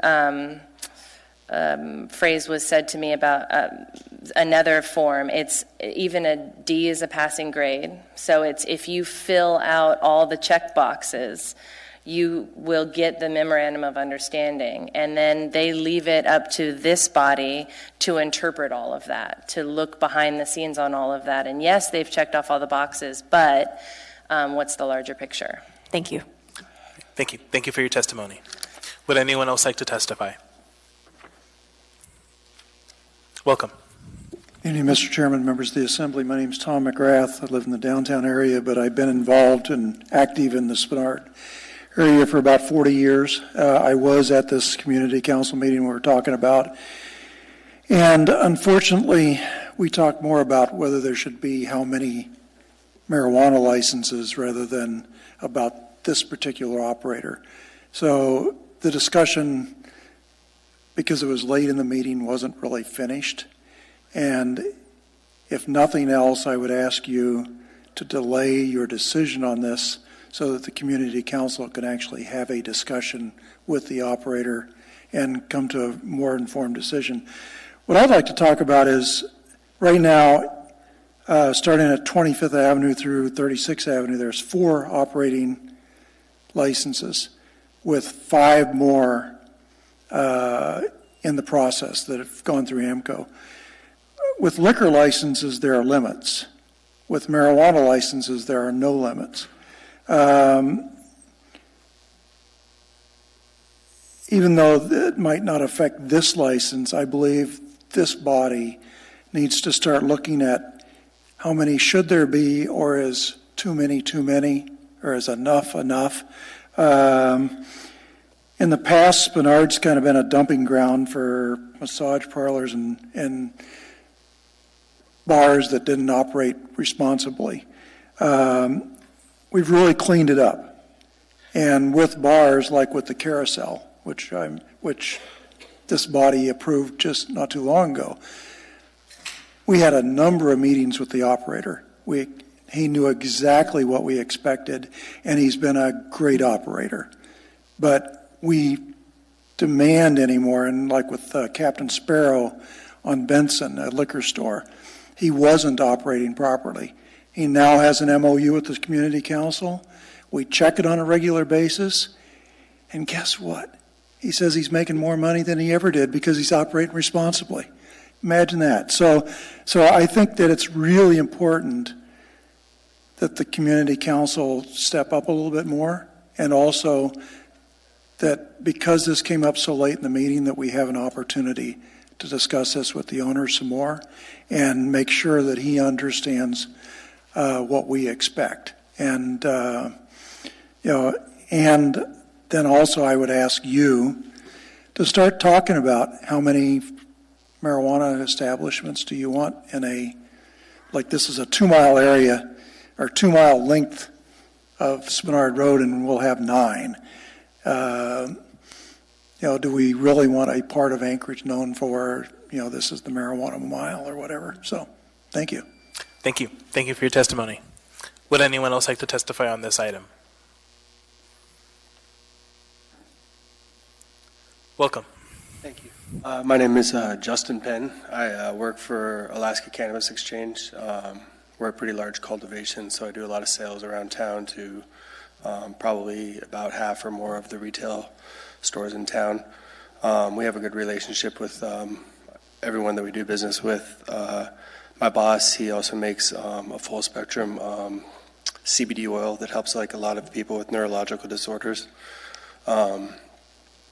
He's very conscious about the community. We have a good relationship with our landlord who owns that whole property with the DMV and everything that we're going to be on. I mostly just want to talk for a minute and then offer to answer any questions. But we have a good relationship with everybody. We care about our neighbors. Our old neighbor who gave us most of our NOVs was unable to pay his rent, and we believe that he might have been using our smell as a reason to get out of his lease. We have a neighbor that has a house. She's been there for 50 years. She's right next door to us. And like I said, we're a very large cultivation, so smell is definitely an issue that we take seriously with that much space. She calls us whenever she has an issue. We deal with her all the time. She's super nice. She almost never calls us. She brings us brownies for holidays and stuff like that. And Ditch Witch is across the street. They've never had a problem with us. We have a great relationship with them. They're pretty much our only 2 neighbors, except for the business that moved out next door. But we have another business moving in that paints doors for Spenard Builder Supply. But they're remodeling right now, so we haven't had a chance to meet them yet. That's all. Thank you for hearing my testimony. Thank you for your testimony. Mr. Weddleton. Mr. Sir, if you can come back, we have a question for you. Ben?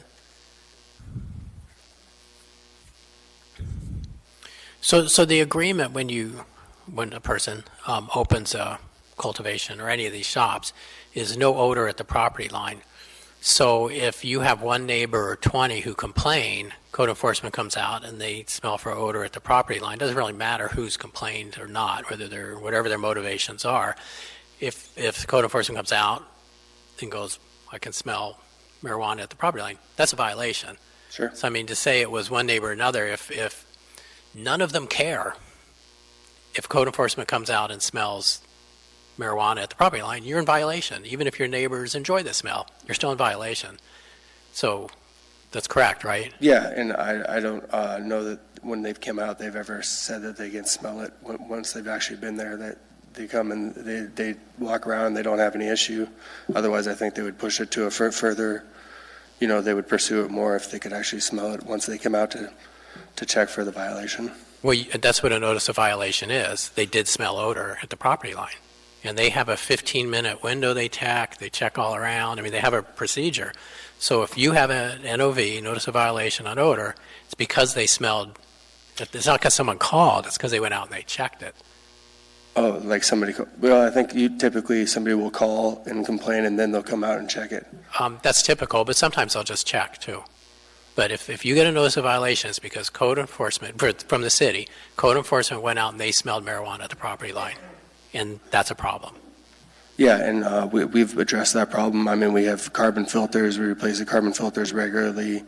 We get every filter that we can possibly have to curb odor at all. So we work on it every time that they come and tell us there's a problem. We work on it even more diligently than we already have. And I know that we've had a couple violations earlier in the year, but there hasn't been any recently, to my knowledge. You had one recently. I don't have the date here, but the fourth quarter of this year, you had one from AMCO.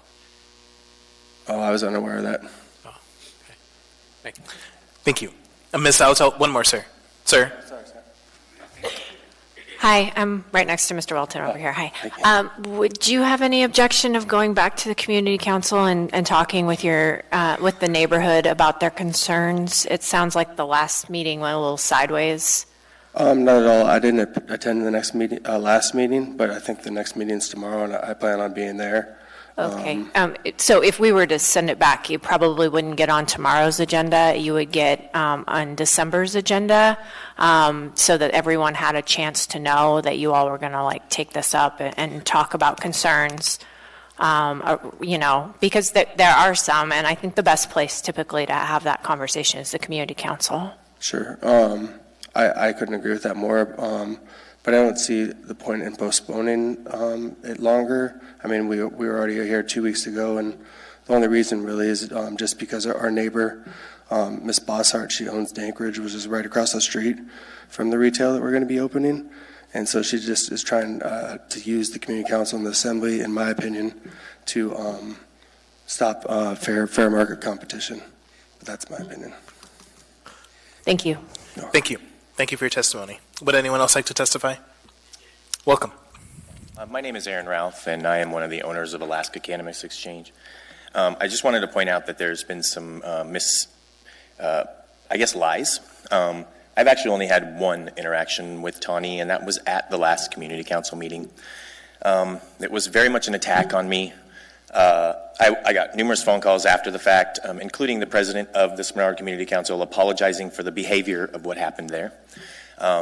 This is really the culmination of somebody being afraid of competition going in across the street. I know that Lily Bosshart has called my landlord numerous times, creating accusations about us. When it comes to the odor violations, we have one of the largest cultivation facilities in this town. We have spent countless thousands and thousands and thousands of dollars trying to rectify that situation. I am actually unaware of a notice of violation coming in the fourth quarter of this year. I haven't received one since, I believe, June. And I have the file of all of my NOVs right here. So there is another company that sounds like our company. It's called Alaska Cannabis Company. We're Alaska Cannabis Exchange, so it's a little different. I don't know if that's where the problem's lying, but... Okay, thank you for your testimony. I have some questions. Mr. Constant. Thank you. Sir, would you give us your recollection of how that community council meeting went? Okay, so my original community council meeting was back in 2016. We knew we were opening a retail store back in 2016. I actually supported Lily and when they were opening Dankridge at the time. We moved forward with our cultivation license. We went back in front of the community council about a year and a half ago, talked about the retail store. We did a memorandum of understanding back in 2016. We updated that memorandum of understanding to include both businesses. And everything that I have done has been 100% on par. I have, when I wrote the narrative for the special land use was prior to the last two that I've gotten as far as notice of violations. I got one for odor, and I got one for taxes because I owed $10.83. Hold on. Step back for a minute with me to the community council meeting on October the 2nd. Can you describe to me how that meeting went? That meeting was very weird. I showed up because Jay Stange, which is the president of the community council, called and said, hey, they wanted to just talk about your special land use permit. I showed up, sat in the audience, waited for my turn, whatever. Tawny got up to lead. After having a conversation with Lily, she got up and it was basically an attack. It made everybody feel really uncomfortable. The former president, who actually works for AMCO now, actually stood up for me and said, hey, wait, there has been no issues with this licensee. He's signed a memorandum of understanding. Nobody has come to us making any complaints. So I thought, at that point, okay, that was really, really uncomfortable. I was approached by numerous people after, and I was called by the president, Mr. Jay Stange, a week later to apologize for the behavior of what happened at that event. So how did the vote go? The vote went 16-4, but that's because Lily had 3 of her employees with her. But a substantial majority voted to 16 said no, not to try to put a resolution to protest our license. Thank you. No, everything was done. So Thank you. Mr. Dunbar? Yeah, there's been a suggestion tonight that we delay passage, and I want to ask you about your timeline. So sometimes folks don't mind so much if we delay something because they're in the process of remodeling anyway, or something like that. Other times it has a real impact because they're getting ready to open their doors. They've signed their lease, and every week or 2 weeks we delay is thousands or maybe even tens of thousands of dollars out the door. So I'm curious, from your perspective, what does a delay do, whether it's a 2-week delay or a 1-month delay? It will cost us thousands of dollars. Why? Because we're ready to open. We're within a couple weeks of opening if we can get this done. Okay. Thank you. Thank you. Ms. Salatel. Yes, hi. Where's your cultivation facility? My cultivation facility is at 1805 and 1807 West 47th Avenue. I also wanted to point out that our neighbors love us. They bring us brownies for every holiday. Okay, hold on a second. So is that in the Spenard Community Council? It sure is. Okay. Thank you. Thank you for your testimony. Would anyone else like to testify?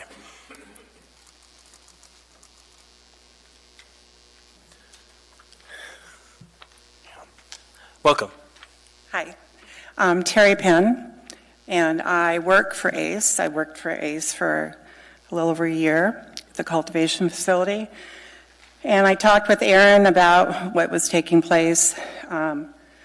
This lady that has spoken tonight, Lily Bosshart, is part owner of Dankridge.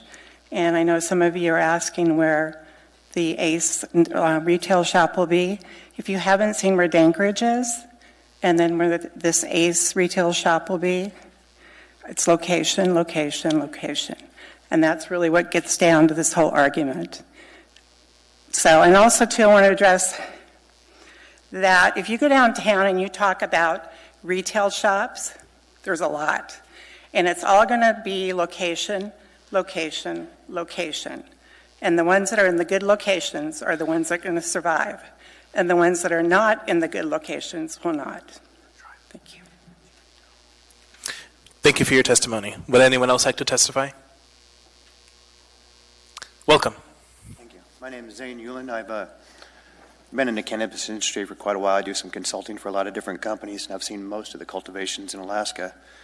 And I've visited ACE many times, and they have a wonderful smell remediation system. They spend about $320,000 to rectify any smell that comes out of that. And the retail shop will not have that kind of issue, not any more than Miss Lily's will. I believe the issue here is more afraid of competition than the smell at ACE. Thank you for your testimony. Would anyone else like to testify on this item? Anyone at all?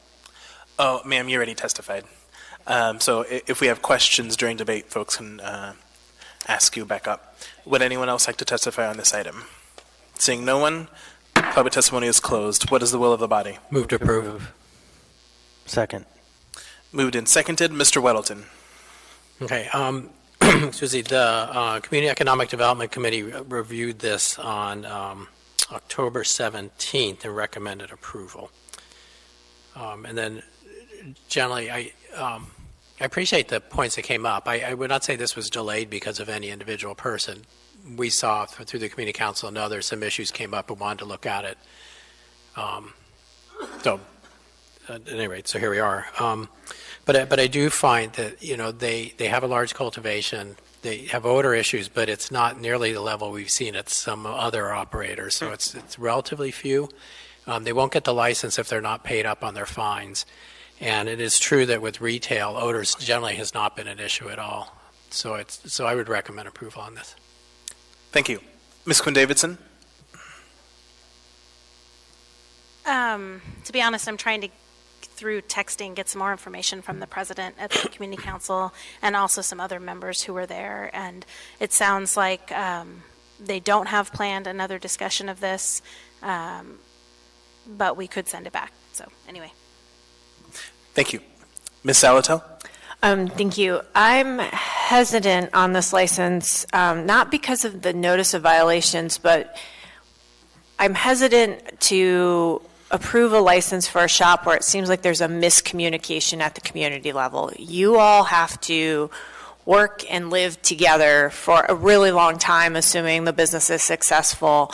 The argument that it's proximity and location and competition doesn't really fly that much with me because we have lots of shops that are located across from one another and that are all doing well.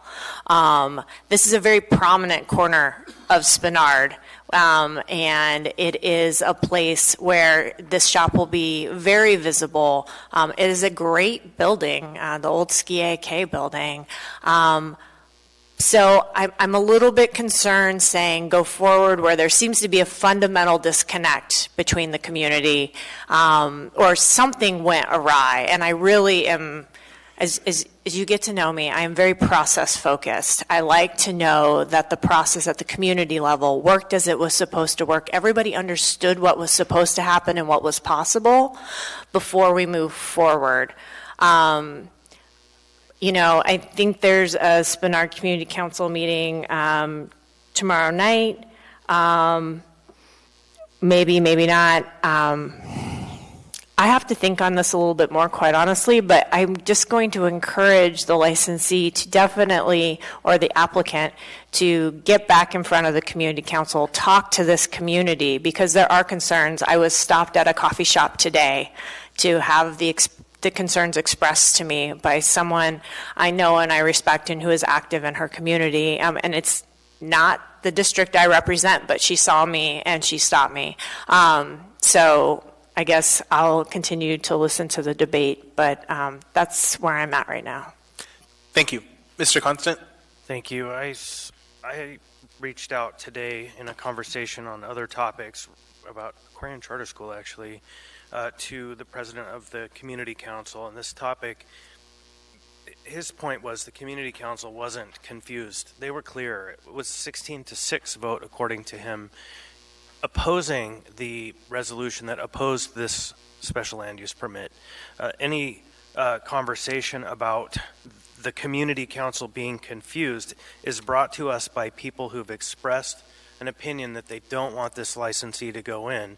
One, because of a slate of concerns related to, I'm not exactly sure, one is another licensee who has stated there are too many licenses in our neighborhood, in the record to us, that person's opinion is they want to stop licenses being allowed in this area specifically. And so the only testimony that we've heard, other than Mr. McGrath, who has a very long view, and I take your words very seriously, and that conversation about the big picture of what do we do citywide moratoriums, limited licenses, all of that stuff is a question I've been hearing and having with a number of people. I haven't settled on a policy position, but I would say that the testimony that we have heard about confusion at the community council does not come from the community council. The community council's vote was 16-6, and to me, while we don't grant the community council the right to say yes or no, what we ask for them is to tell us, what is your opinion on this matter? Their opinion on this matter was 16-6. Don't get in the way. So that's what I am going to take away, and it's with my conversation with the president of the community council for what that's worth. Thank you. Mr. Weddleton? I wonder, Mr. Yali, did you manage this case? A couple of questions. Actually, they're generic, whether you handle this one or not. Just as far as the process goes, can you tell us what the notification process was or is in general for someone wanting to open a new marijuana shop for community meetings and so on, and mail outs and all that? Sure. So through the chair, Mr. Weldon, so before the community meeting, the applicant has to notify all property owners within 500 feet of the petition site of that community meeting, and then as well when they come in for an application prior to the public hearing, the planning department sends out that exact same list of mailers to all property owners and residents within 500 feet of the petition site, as well as every community council within 1,000 feet of the petition site. And when is the community council noticed? The community council has noticed the timing varies. It's all dependent upon when the application is deemed complete. So that would be when the application fee is paid and when the planning department has reviewed the application for completeness. And so you did a mailing August 30th, and then that was for the planning department's mailing. That's correct. And then it sounds like sometime in their community meeting was June 5th. Someone could nod probably. Is that correct? No nodding going on there. Are you aware? I guess I would default to what I wrote in the staff report. I don't have it in front of me, but I trust say when those your dates. meeting was. I don't see where the community, but the community council is noticed in time to have a meeting on it. To discuss it. There's a community meeting, and also the community council can put it on their agenda and discuss it. Because we heard it was like the day before or something like that, or they didn't have time. So code requires a minimum of 21 days notice that the community council is made aware of the public hearing. So sometimes, we send those notices out as soon as we can, as soon as we have those mailings ready. It's typically more than 21 days. It's usually 30, 35 days prior to the public hearing.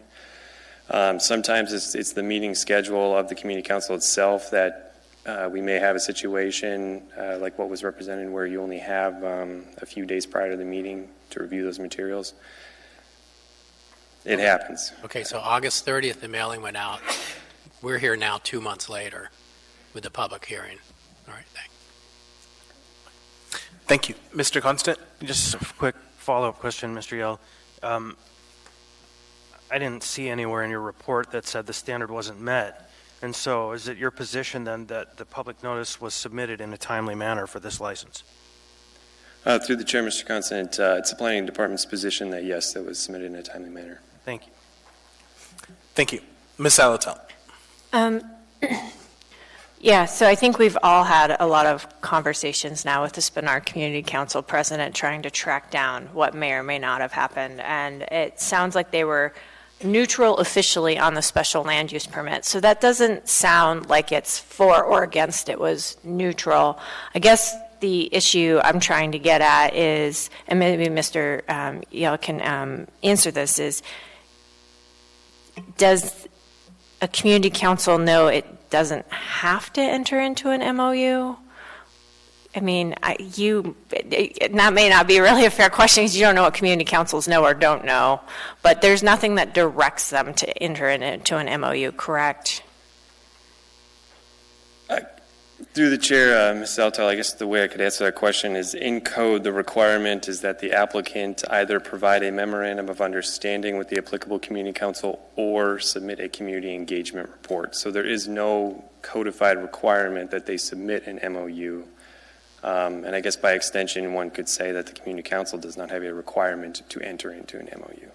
So is it fair to say that if they didn't want to enter into an MOU, then the applicant would then submit the community engagement report?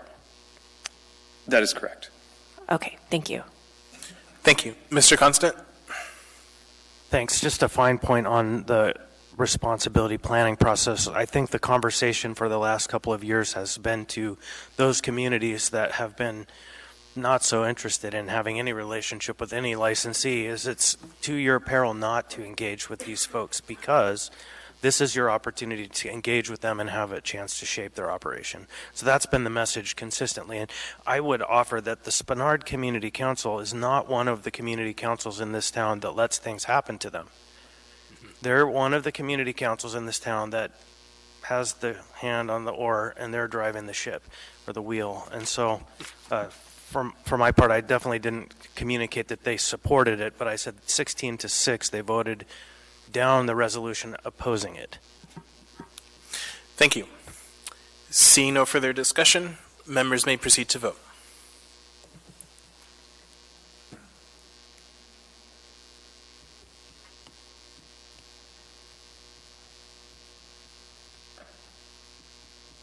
That item passes 10-0. Mr. Chair? Yes, Mr. Dyson? Yeah, I'd like to change the order of the agenda and bring up items 14P and O and P. There's no opposition, and I think it's just a matter of us voting on it. And could I add one to that? Second. Sure. Second, Mr. Constant? I would like to add 14R. The fire chief is going to be here all night if we don't get her on the road. So, and last night was a long night. I'm sorry, I just don't want to keep her here. This is not her decision. I went and asked her, so she didn't ask. Okay, so O, P, and R. Anything else? All right. Any objection? Okay, seeing none, then we'll go ahead and take up those three items. And then we'll go back in regular order.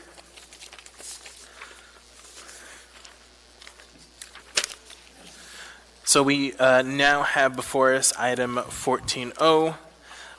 Chair, can I move to combine the public hearing on those two? Sure.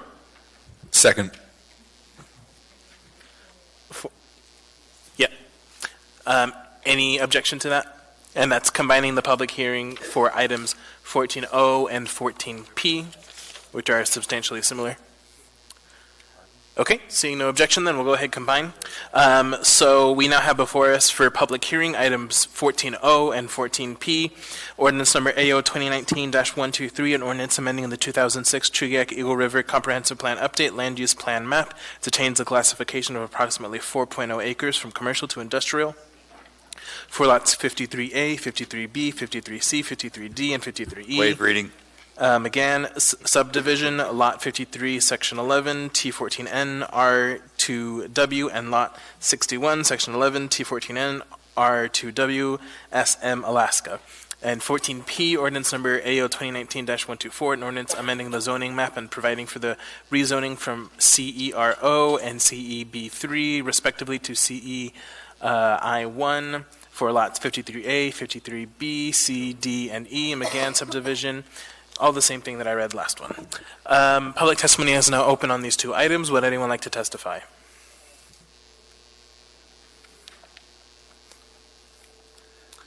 Welcome. Hi, my name is Brad Rinke. I'm the survey manager for Bell & Associates. I'm the petitioner's representative in this case. I'll just briefly say that this case received approval from the P&Z board by a unanimous decision. As a surveyor and as a member of Eagle River, I think it's a good spot for this business, and I support the rezone application. I'm available for questions. I also did speak to Representative Kennedy this week. She had some questions regarding the rezone, and I answered those. So any other further questions, I'm here to. Thank you. Mr. Weddleton. Sir, I have a question for you. Mr. Weddleton.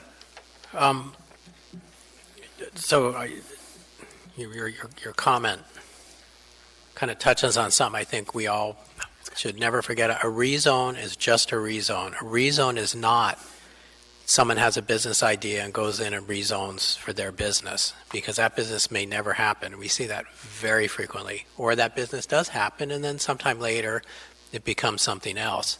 So is that true? No, you're absolutely correct. That is true. But there are sections of the code that the planning department has to approve any business that wants to go in there, if that's your question. Well, if you have a rezone, well, whatever is zoned, many uses are permitted without any, they don't have to go to planning. If it's permitted use in that zoning. And when you go from a general commercial to an industrial, there's quite a number of things that are now permitted that weren't prior. Is that? That is correct, but those uses, say, for instance, say junkyard or something like that, they have strict guidelines that they have to follow, that the planning department has to approve. Okay. All right, thanks. Thank you. Thank you for your testimony. Would anyone else like to testify on this item?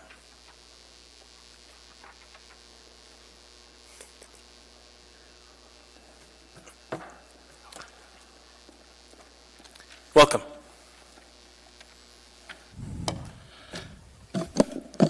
I'll be very brief. My name is Eugene Carl Haberman. I represent myself, live in the Manitou Valley.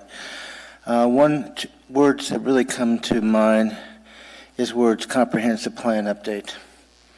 And whenever I hear those words, you want to see the plan and you want to take a good look at that plan.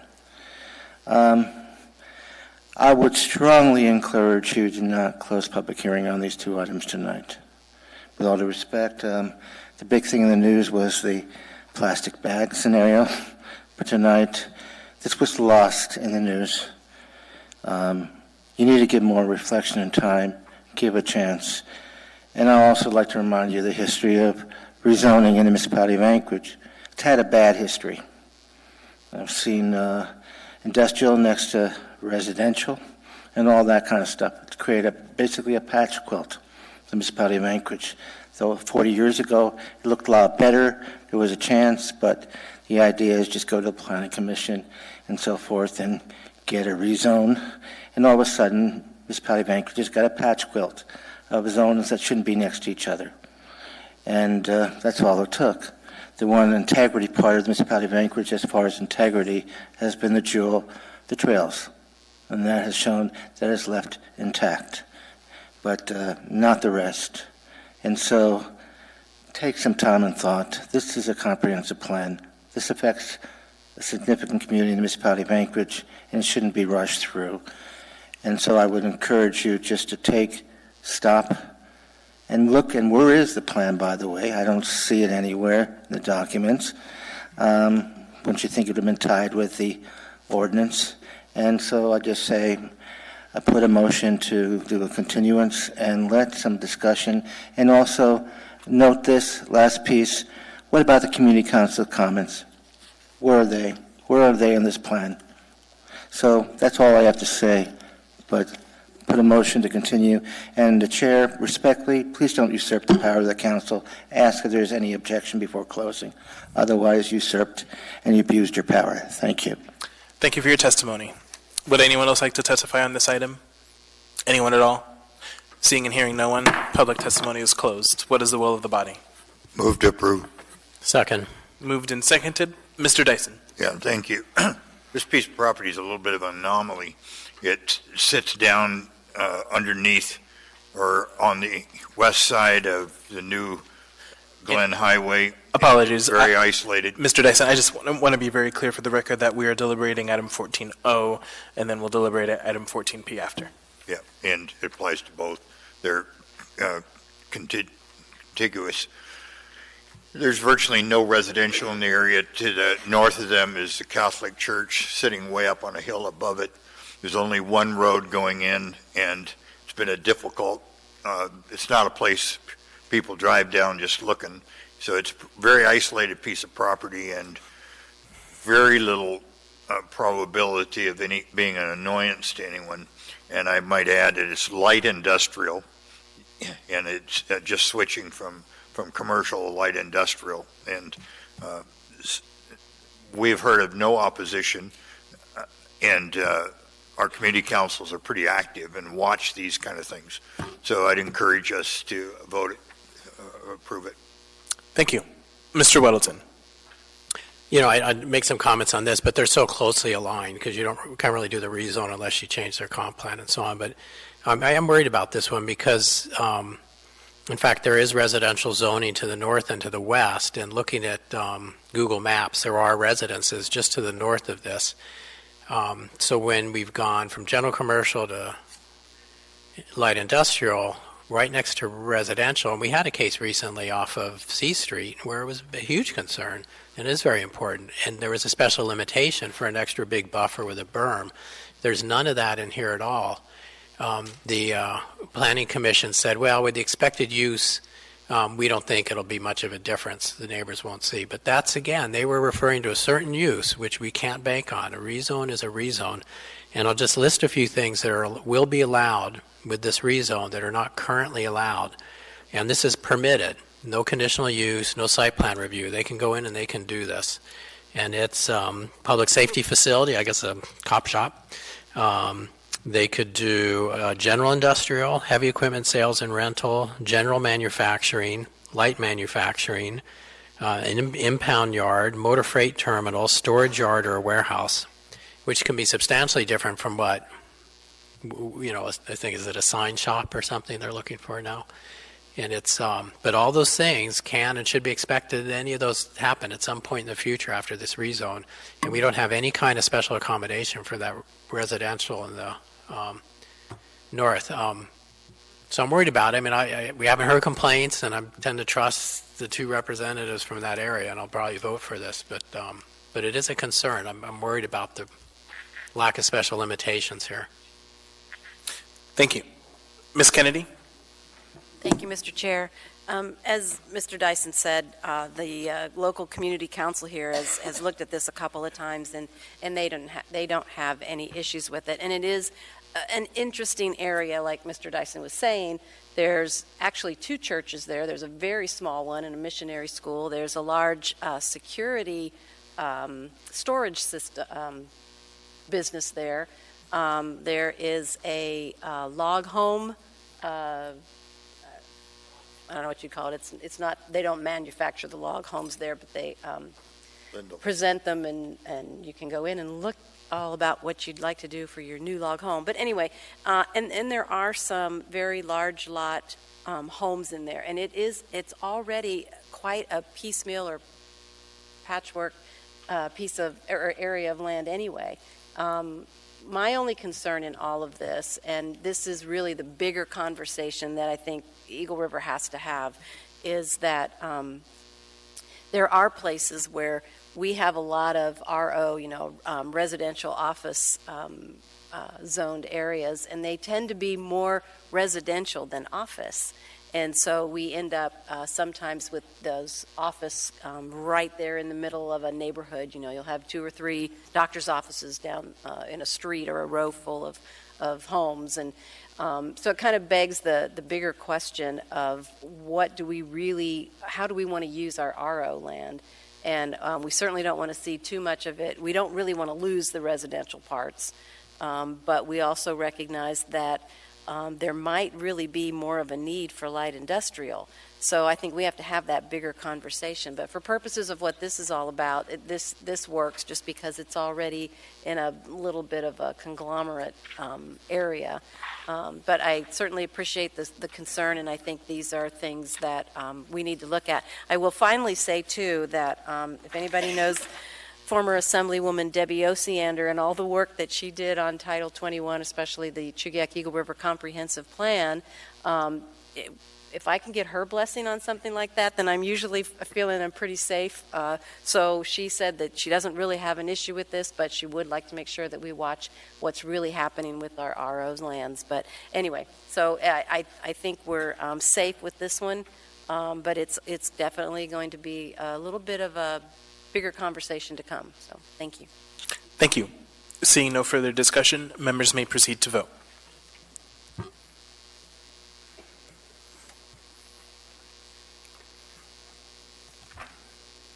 That item passes 10-0. Moving on to item 14P, what is the will of the body? Move to approve. Moved and seconded. Seeing no discussion, members may proceed to vote.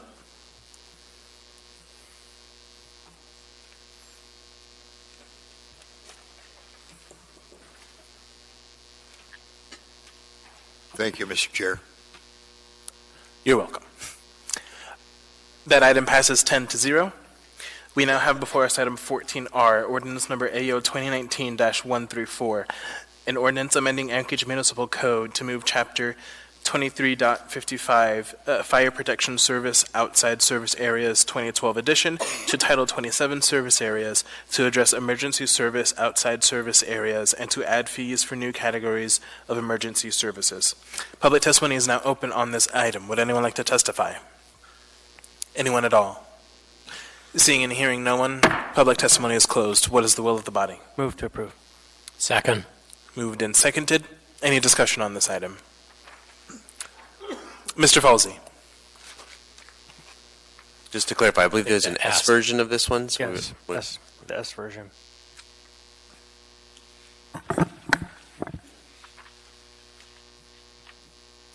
Mr. Chair.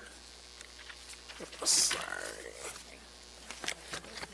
14R. Do we have one? Okay, so we do have one. Okay. Okay, so I guess that's just to the mover and the seconder to clarify that we're moving the S version of this. Yes, yes, sir. Yes. Thank you. Ms. Kennedy. Thank you, Mr. Chair. I just had a question just for purposes of clarification and wondered if I might get kind of an example of what this refers to. So I'm looking for the chief. She's probably going to know the answer to this. But in the 27.50.400, the responsibility for payment, Section A, there's a new Section 5 that says in responsibility for payment, there's organizations responsible for delivery of emergency services but unable to deliver necessary service without a mutual aid agreement with the municipality prohibiting the recovery of costs of response. Anyway, that was just a really long, confusing sentence to me, so I was wondering what we're getting at. Who are we talking about? Through the chair, Assemblymember Kennedy, this is really targeted at the Kenai Peninsula Borough. We have for years been assisting the Kenai Peninsula Borough with services within to the northern part of the Kenai because the communities in that area cannot deliver the needed emergency services. And we can't let those people go without some type of service, so especially to Turnagain Pass and along that area. So Girdwood Fire Department and occasionally Anchorage Fire Department have been responding. Fortunately, a couple of years ago, the Kenai Peninsula Borough put together an area that has no taxpayers other than the federal government. So they're doing a payment in lieu of taxes agreement with the parks along that area to collect funds to get those communities the ability and some support so that they can build up their ability to respond to emergency services. That's probably a few years out. So Kenai Peninsula Borough has, with our mutual aid agreement that we've entered into, we can charge for the services of Girdwood Fire Department, Anchorage Fire Department to respond outside the municipality. Thank you. Thank you. Mr. Dyson. Yeah, thank you. I could have saved us time by asking this question offline, but how would a homeowner or a new homeowner know that if they call the fire department or medic and they're outside of the fire service area, that there'll be a charge involved? When they get there, that should be part of the disclosures by the real estate company that they are outside the fire service area, and that there should be a notice given at that time. Yeah, and am I right that disclosure on the warranty, the deed, says you're outside of the fire service area, but it doesn't say what that means in terms of having to pay, correct? I am not positive. Yeah, and thank you. There's a larger discussion that I've often thought that the deed ought to convey information that the average purchaser is not well equipped to think about. So when I sat here 30 years ago, I put floodplains and avalanche chutes. Yeah, I think that's what I put in the code. And because people are not used to thinking about those. And country folks like Crystal and I, we have people move out there never even known there was an on-site well and septic system, let alone do it, and they didn't even know that they were supposed to shovel their own driveway. And they end up with discomfort. So, and I think we ought to think about that. Maybe we ought to ask the planning department to kind of think about a little bit, what should we ask the disclosure documents to say? Same thing has to do with easements, you know, and utility easements and all those kind of things. You know, it's just another discussion and perhaps that would be something your committee, John, you know, might think about, or you know, and so on. But thank you, Chief. Needs more work. Thank you. Mr. Constant. It's an interesting topic, and if you think about if this really is affecting the Kenai Peninsula, even doesn't matter what we did there. So that is a topic for another day. I think it's a good idea. Two questions, one for you, the chief, and one maybe for somebody that might not be you, might be you. How is all this going to be affected by the state's policy to not plow and maintain their roads? At this point, both Chief Weston, myself, and Chief Browning from Central Emergency Services, I think Chief Bacon from Bear Creek, and I'm not sure about Moose Pass, but I also think the new chief at Hope have all said that if the state is not plowing and there are winter conditions, we will not be sending first responders into those areas. Thank you. So looking directly at the ordinance, I don't know if it's someone on that side of the dais or you, but on page 2, line 19, it looks like something is amiss with the formatting. And it says in the area outside of, and then there's the delete mark, but it's kind of not a strike through, the word fire, and then adding or EMS, and I can't make heads or tails of what that's supposed to actually read. That should read, the word fire was there, and I think in the original version, we had struck the word fire and we're just changing it with emergency, but after a couple of questions, we decided to leave the word fire, and it should say fire or EMS, to make it more clear. So for those of you who are working with capturing what this actually does, just know that the marks on the page aren't accurate. Point of order, I think it's accurate. They deleted the deletion with those lines. Is that what it is? It should be deletion of the deletion. The word fire should stay. Thank you. It's novel. Just the marks are deleted. Okay. Thank you. Ms. Kennedy. Thank you, Mr. Chair.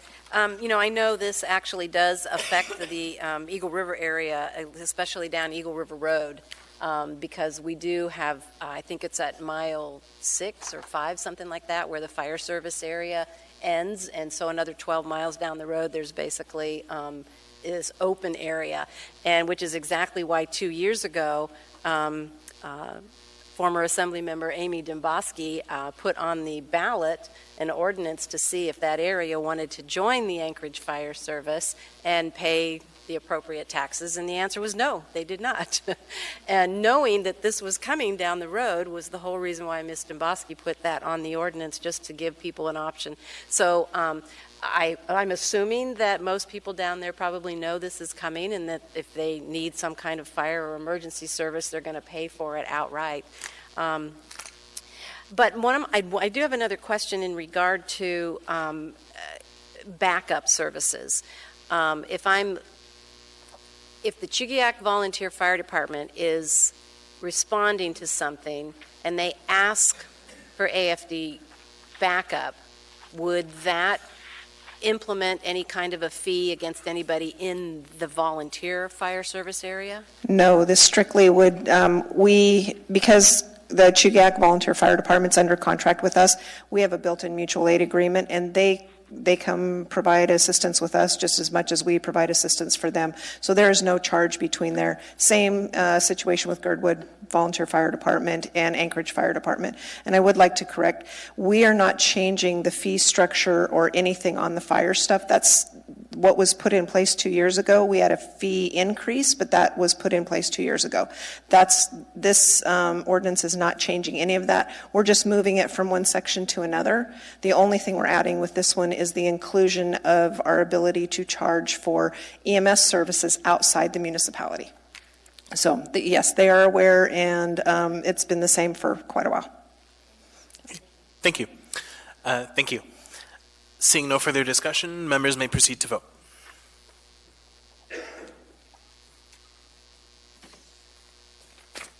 That item passes 10-0. With that, we're going to take a 5-minute break, and then we're going to come back to item 13E.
not sharpening.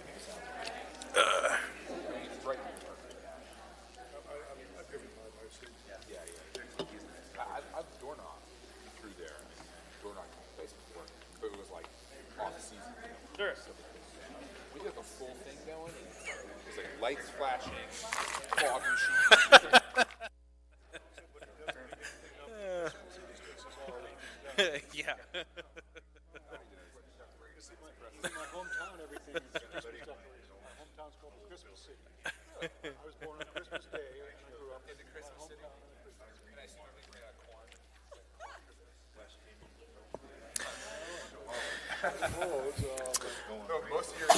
Okay. Are you from Iowa? All right, we're going to go ahead and get started, folks. Try to get out before midnight. No, that's not a record that we want. So we now have before us item 13D. My apologies, I skipped that item. Resolution number AR 2019-371. A resolution of the Anchorage Municipal Assembly approving a marijuana license and special land use permit for Great Northern Retail Stores, Inc., a marijuana retail sales establishment with license number M20366, doing business as Great Northern Cannabis. Waive reading. Thank you. Public testimony is now open on this item. Would anyone like to testify? Welcome. Thank you. My name is Robert Bell. My wife and I own Maria's Creekside B&B, which is bordered on three sides by Campbell Creek Park, just 2 blocks from the location in question. We looked for a new location for our retail store for the last 2 years, and we considered this building, however, rejected it because access off Tudor Road is terrible. I've wondered why anyone would consider this location for a retail store. If you're looking for marijuana and you own a car, there's a much larger store just 4 minutes down Tudor Road. As I watched 2 people set up another tent in Campbell Creek Park, I realized why this location may be attractive to this particular owner. This will be the only marijuana store within walking distance of Campbell Creek Park. Maria's Creekside B&B has paid nearly $20,000 to the municipality of Anchorage over the last 12 months and is one of the highest rated places to stay in Anchorage. However, we've seen many online reviews that speak of problems with the homeless in the park. 2 guests told us of an encounter with a large homeless camp where people yelled and swore at them and threatened them. They were terrified. What we do know about the homeless population in Anchorage is that nearly all have problems with substance abuse. I don't know what your solution is to the homeless problem in Anchorage. However, I can't imagine that it involves putting a pot store within walking distance of every homeless camp. How will they pay for their marijuana? Well, some are going to steal from my neighbors and I. Others will panhandle down at the corner of Lake Otis and Tudor. The homeless problem in Campbell Creek Park is bad and getting worse.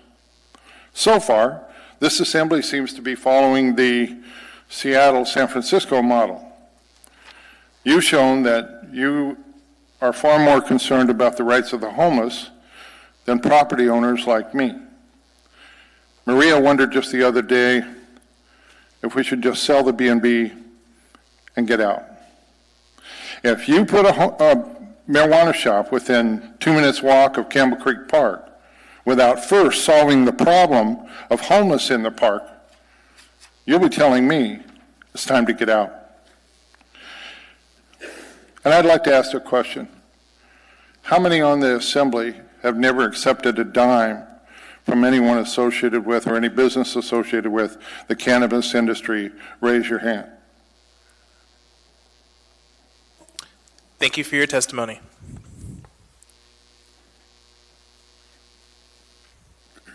Welcome. Mr. Chair, Assembly members, good evening. My name is John Redden. I'm in-house counsel with Great Northern Cannabis.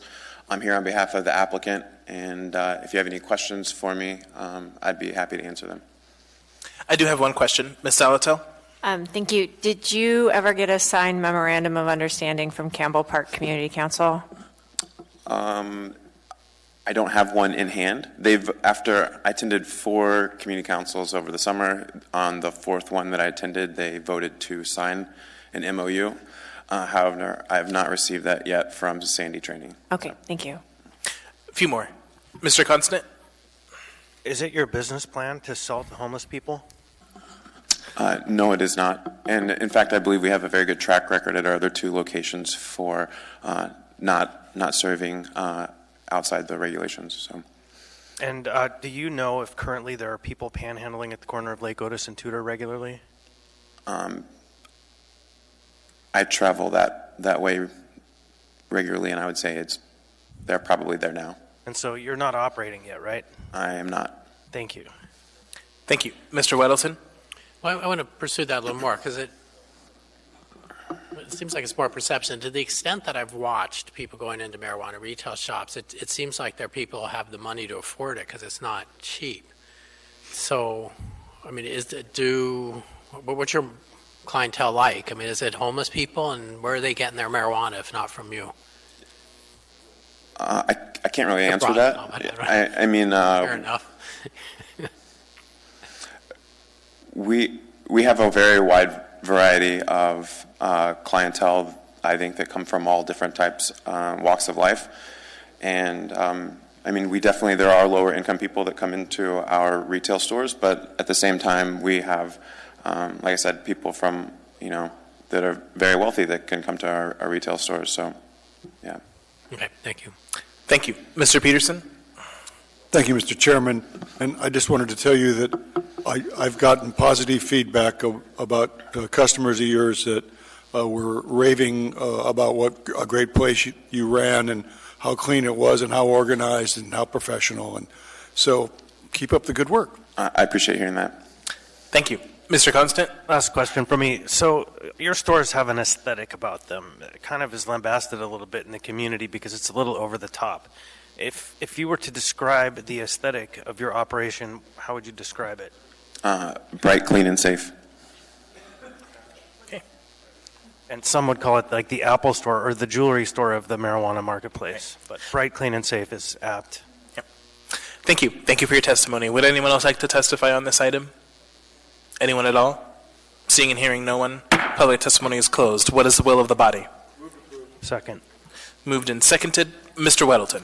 The Community and Economic Development Committee reviewed this in depth on October 17th and recommended approval. Thank you. Seeing no further discussion on this item, Mr. Dunbar. Okay. Members may proceed to vote.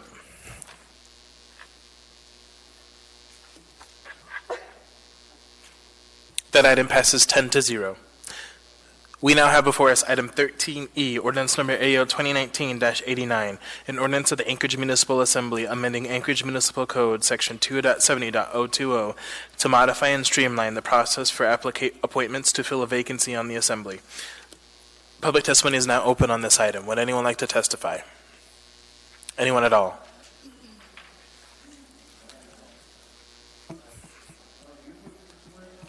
Mr. Haberman, if you're going to testify, please come up.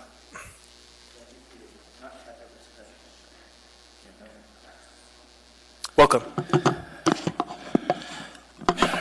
Okay. My name is Eugene Carl Haberman. I represent myself, follow the public process. When the public process is done appropriately, the decision made by the governing body is more like the public interest. Please note, there's an S version for this item. The S version on this item shows introduced for November 5th meeting.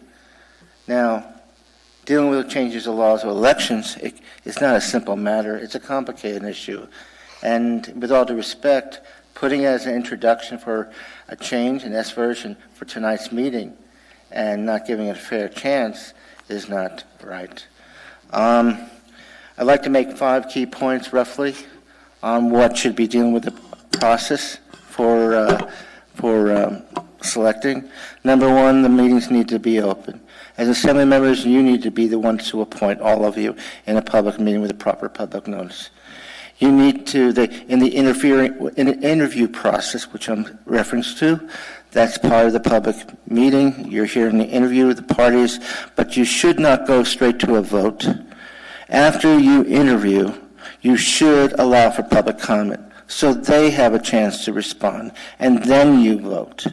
The issue of voting should be a situation where your vote should be advertised. And what I mean by that is just like on these ordinances here, and you have public hearings, public knows right away how you vote, and not at a later date that you have to do a records request and find out how you voted. Because that situation could occur where, wait a minute, I didn't vote that way, but they show me this way. So you want that open right on the spot instead of at a later date. And the last thing is, again, I just close with that, but I've heard discussion on a lot of these meetings dealing with ranking voting, and if this is a part of it, and if it's not, but if it's a part of it, that concerns me on the ranking. I witnessed meeting after meeting on the ranking issue of changing the structure of voting, where Assemblymember Wellington brought one party in initially. I don't see that party here tonight, with all due respect, but there was a dominance that you were listening to that party, and you didn't ask anyone in those room out in City Hall what they thought. You went with a training session on ranking voting, and gradually, you learned that very complicated situation. It wasn't simple, and also that because it's not simple, initially even the clerk had to go through what we call, with all due respect, a training. I would have to go through a training, and then who's going to be there to be able to handle that when someone is no longer there that's learned that process. It's not very simple. So I would strongly encourage you to steer clear away there and go with the basics, what I've asked for over the years, to have a fair and honest and open election. Thank you very much. Thank you for your testimony. Would anyone else like to testify on this item? Anyone at all? Seeing and hearing no one, public testimony is closed. What is the will of the body? Mr. Chairman, I make a motion to extend the meeting until midnight, and I hope we don't have to use it. Second. Moved and seconded. Any opposition to that motion to extend to midnight? Okay, seeing none, then we're extended to midnight. Going back to this ordinance before us. Did you get who the first and second was? Can we just repeat who moved to approve and second that ordinance? I second. And then who moved it? I don't think anybody did. I think Mr. Dunbar did it. I didn't move it. I was doing the other motion. Okay, sure. So then, so what is the will of the body on this ordinance? Move to approve, yeah. Move to approve the S version. Yep. Okay. Second. Thanks. All right. Mr. Peterson? Thank you, Mr. Chairman. And the original version of this actually was written back in July. So it's not like this is something that we just did up over lunch today and dropped it on the table tonight. And there was a subcommittee that was appointed that was Ms. Quinn Davidson worked on for a significant amount of time, and we have discussed this at the Ethics and Elections Committee meeting on more than one occasion, and we believe we have got the recipe figured out for the best way to make a change in the process to appoint a vacancy on the Assembly, and just in case that there happened to be two candidates that kept tying 5-5, which is an incident that we were surprised to have here a year and a half or so ago. But anyway, the committee did good work on this. I think this bill is ready for, this ordinance is ready for passage, and I would appreciate your support. Thank you. Thank you. Ms. Kennedy. Thank you, Mr. Chair. I once again just wanted to point out, or maybe I should make an amendment. Is it still wrong? Dean, you're busted. Well, in line 11 on the first page, it says, whereas the municipality of Anchorage also experienced a vacancy in seat B, and I would move to amend that to seat A for correction purposes. Second. Okay, moved and seconded. Any opposition to that amendment? Okay, seeing none, then that amendment is passed. Anything else, Ms. Kennedy? Yes, thank you, Mr. Chair. The only thing that I kind of wondered is, was this, I plan on supporting this, but I think it does bring up a good question in terms of the fact that all the voting is actually secret ballot. And was that ever actually addressed by, I don't know, the Ethics Committee, any of our attorneys? Because this is, obviously you're voting on giving somebody a job, basically, that has financial implications. And so I was just wondering if that weighs into that decision about needing to be more of a public vote. Mr. Chair, could I answer that? Thank you. They're actually not secret ballots. How we vote is actually, that information can be publicized. Not at the time we're voting, but at the end of that meeting. Is that correct, Madam Clerk? Through the chair, I would suggest that as soon as the votes are cast, so each person has an individual ballot, and then the ballots are collected, then it could be publicized. I think the way that we would envision this working is there'd be an Excel spreadsheet. We could put the Excel spreadsheet up on the projector, and then you could see how each member ranked all of the candidates, and then how that ranking resulted. Because we did this in the Assembly Conference Room several times. Yes, we did. Okay. Thank you. Could I add a comment to that, Mr. Chair? Sure.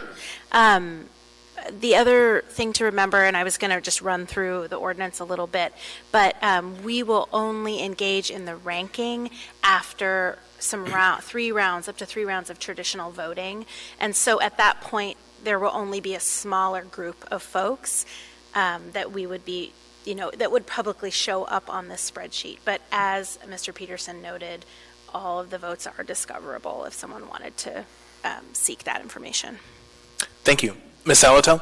Thank you, Mr. Chair. I just wanted to recognize we have folks from Fairville Anchorage that helped with running through this ordinance after we got it most of the way there, and that I appreciate all of the work that went into this, because this is, while we call it ranked choice voting, and as what we're doing and what we're applying, we're doing it in a very limited situation.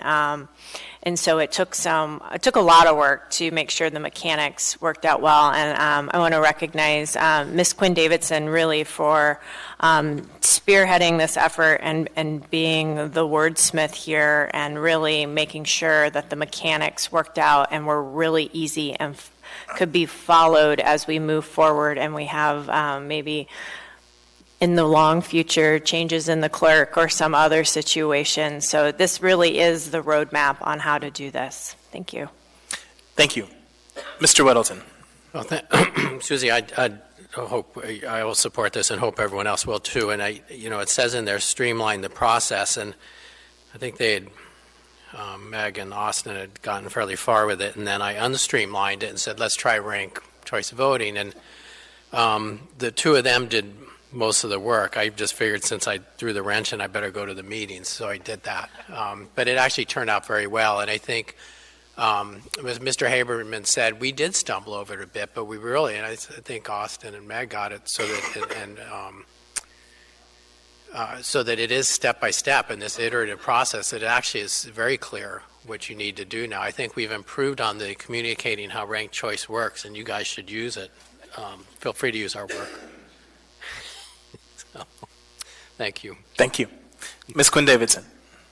Thank you, Mr. Chair, and thanks to Meg and John. We worked together with Bob Butera, who's in the audience, and Matt Farina, who couldn't be here tonight, but he and John actually came up with this idea. So anyway, lots of praising each other, but basically it's fun to work with those guys. I wanted to take a step back and talk about this ordinance before ranked choice voting. Sort of origin of it was through the Elections Committee. When I was first elected, Mr. Dunbar, who was the chair at the time, said, we need to make this process more clear. When do we have a special election? What do we do with the appointment process? How does it work? The language in the code was pretty confusing. We could figure it out, but it wasn't very clear. So that was the origin of this, and Dean and Barbara and I worked together to make that language make more sense, we think. And so there isn't a lot of substantive change there, except for one small change about an appeal right. But it's mostly just streamlining, but really just making it be more clear to the public and to any applicants. And then we added this ranked choice element. So I mentioned earlier that we have 3 rounds of voting. We've talked about this extensively in work sessions, but just for the public, 3 rounds of traditional voting. Only if that does not yield an appointment would we then go to the ranked choice process. And, the reason for the ranked choice, I was hoping Bob might testify, because there are a lot of reasons to do ranked choice voting. And we've seen it be done throughout, cities and other parts of the country, and Maine uses it.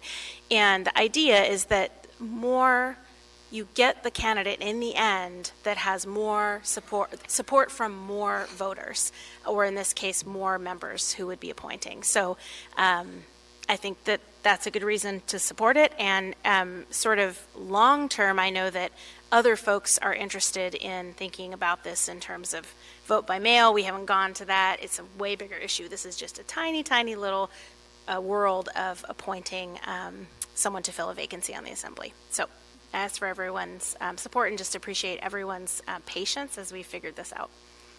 Thank you. Ms. LaFrance? Thank you, Mr. Chair. My appreciation as well to the sponsors of this ordinance. I know, Ms. Quinn Davidson, you've been working on this since I think you first got on the body last year, so thank you for that. I think it's a great way to try out the ranked choice, too. One question on page 2, and just curious if you discussed this in your meetings. Section 2, or under letter A, section 1, letter A, item 2, between 30 days and 6 months, where the assembly may but is not required to appoint a qualified person. Was it ever brought up a concern for a district remaining unrepresented, like if it was for 4 months? Was that a concern? I'm thinking of Mr. Constance's district, or in the event that, I don't know, Mr. Dyson and Ms. Kennedy are appointed to positions in Juneau, and suddenly Eagle River is without representation. Did that come up? If that was a concern or not? We lost Amy. I might let Dean answer if he wants to, but I guess I would say that's why it's May, and the body can hear from community councils and residents about whether that's an issue. And that did happen when I was appointed. Tim Steele resigned, or I was not appointed. Before I was elected, Tim Steele had resigned, and the community councils really strongly requested that someone was appointed, and so Ira Perman was. Dean, did you want to add anything? Or Barbara? It's really the 3 of us working on this until the ranked choice piece came in. Through the chair, I think the issue that we considered, and the code in the charter, I believe the old version said May, and so that's why we left that. I think the consideration was, under the old system, if you have someone that has to be appointed in 30 days, and then you have to have a special election within 60, that's why it was permissive. It might be that the assembly would decide the appointment process was unnecessary since someone would be elected so soon. We didn't specifically consider the lack of representation, except that West Anchorage made it very clear they would not be satisfied with only one representative for that time period. So I think we anticipate that there will not be a circumstance where the assembly will not exercise the opportunity to appoint someone. Is that correct? Okay. Thank you. Mr. Constant? As if it was queued up for me, I can't imagine there would ever be a district that would want to have just one representative when everyone else has 2. Any community council member So not to diverge, but I would offer that I came into the whole process and I continue to have major misgivings about the ranked choice voting process and this whole conversation that's happening statewide. And the framers of this ordinance, though, took that in some respects into consideration, and this strikes a middle ground that I can support, which is that allows a traditional vote 3 times before we have to pull out the black cap and perform some voodoo acts that achieve an outcome that is, beyond my arithmetic. Thank you. Thank you. Seeing no further discussion, members may proceed to vote.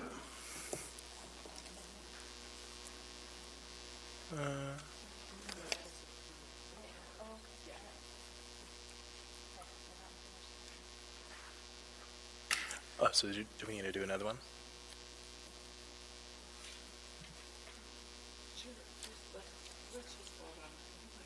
Sure. So that vote was for the amendment. So now we're going to vote on the actual ordinance.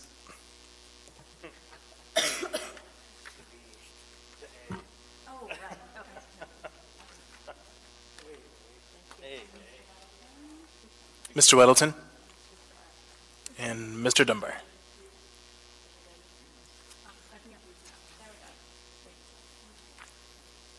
Okay, so that passes 10-0. We now have before us item 13F, ordinance number AO 2019-109, an ordinance of the Anchorage Assembly to establish a procedure for scheduling confirmation hearings and action for certain mayoral appointments. Waive reading. Thank you. Public testimony is now open on this item. Would anyone like to testify? Welcome. My name is Eugene Carl Haberman. I attend a lot of meetings, and to remind you, I have attended a lot of meetings dealing with elections. There'll be a part that I didn't say before, but let me just stress this point dealing with appointments. The mayor makes appointments. Certain appointments you decide whether or not to approve. If you object that they don't to the appointment, the end result is, I hope people are listening because it looks like most of you are looking somewhere else on such an important issue. The end result is these appointments are not really, there's no chance for the public, unless they send an email through, to address concern on the appointment. You have a so-called public hearing, but it's been with the public present, but then the public cannot say anything. But there's something recent that happened, and it ties with appointments, that I'd like to bring some light to something that you may not be aware of. At one of the presentations on the budget, there was the Equal Rights Commission, and there was unknown to many of you that there was a new appointment. And then, how come you did not know about it? Now, I proceeded to check on the scenario on that appointment, and because, thanks to the cooperation administration, the mayor does not select, it's by charter of the commission. So what we have a situation of a significant appointment that the mayor is not involved, you're not involved, but a commission is involved with that appointment. I have a records request out there for the process that's been used in the notices. I'm still waiting for a response. I'm looking into it. But I realize if it's in the charter, as the administration has said, I'm concerned about that. I would not leave in the hands of a commission to appoint someone like that in that position. And then also a little footnote to the party. The party who I had a chance to speak to 2 days after being hired came from the State Human Rights Commission. And I remind you all the controversy in the news on the climate with the governor and all that, on what happened there. So there's a dark picture out there that needs to be checked and see what part that party played and whether this is the right way in a process. And that's all I have to say, except that in closing, with 35 seconds to spare, you need the public involved and not by email only. When you select, you need to all be part of the process and not hidden away. And the public needs to be able to speak at the meeting before you make a decision one way or the other. Thank you very much, with approximately 15 seconds to spare. Thank you for your testimony. Would anyone else like to testify on this item? Anyone at all? Seeing and hearing no one, public testimony is closed. What is the will of the body? Move to continue the public hearing to the meeting of December 3rd for the S version. Second. Moved and seconded. Ms. LaFrance, do you want to speak to that? The intent here is to have an S version before the body for the next, or for the December 3rd meeting. Any opposition to continuing the public hearing to December 3rd? Just a quick. Sure, Mr. Constant. Thank you. So as you move forward with drafting up your S version, there's a section that I'm a little baffled by, and I'd like some clarity on as you get closer. That's page 2. It's part B, and then part 1 under that, lines 10 and 11. There's this arbitrary 24 days later, a meeting with action occurring 24 days after the date forwarded, and I'm not quite sure why there's a 24-day mark there. Yeah, and that's the S version. Okay, I want to make sure we address that, because it'd be better just to have it at a meeting. Yeah, we don't need to talk about that now, but there is an S, the S version addresses that. Thank you. Yeah, thanks.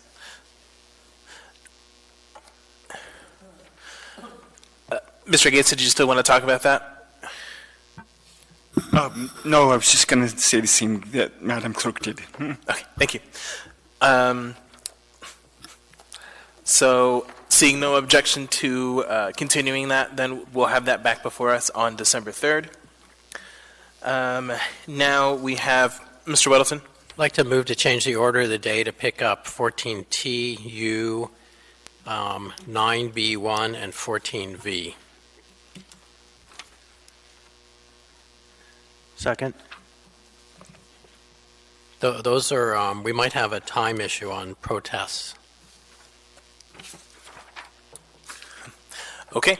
Any opposition to changing the order of the day one more time? Second. Oh, yeah, we already got a second.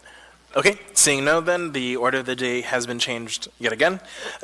So we have before us item 14T, resolution number AR 2019-375, resolution of the Anchorage Municipal Assembly stating its conditional protest regarding a new winery liquor license number 5840 for Bell's Vineyard and Winery, LLC DBA Bell's Vineyard and Winery.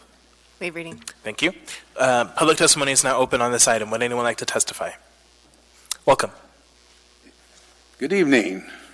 My name is Mike Mosession, and I am standing before you to present my case for starting the first grape winery in Anchorage, Alaska. We are the only state in the union that does not have a grape winery because we cannot ripen grapes outside.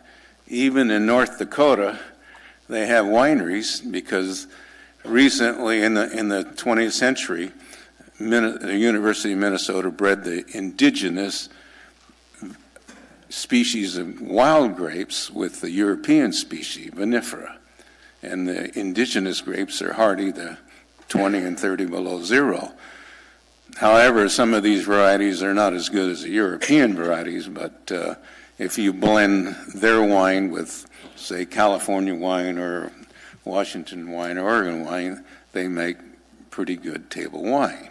However, I'm growing grapes inside my greenhouses, and I'm only growing the vinifera species, the European species, like Cabernet, Chardonnay, Pinot Noir.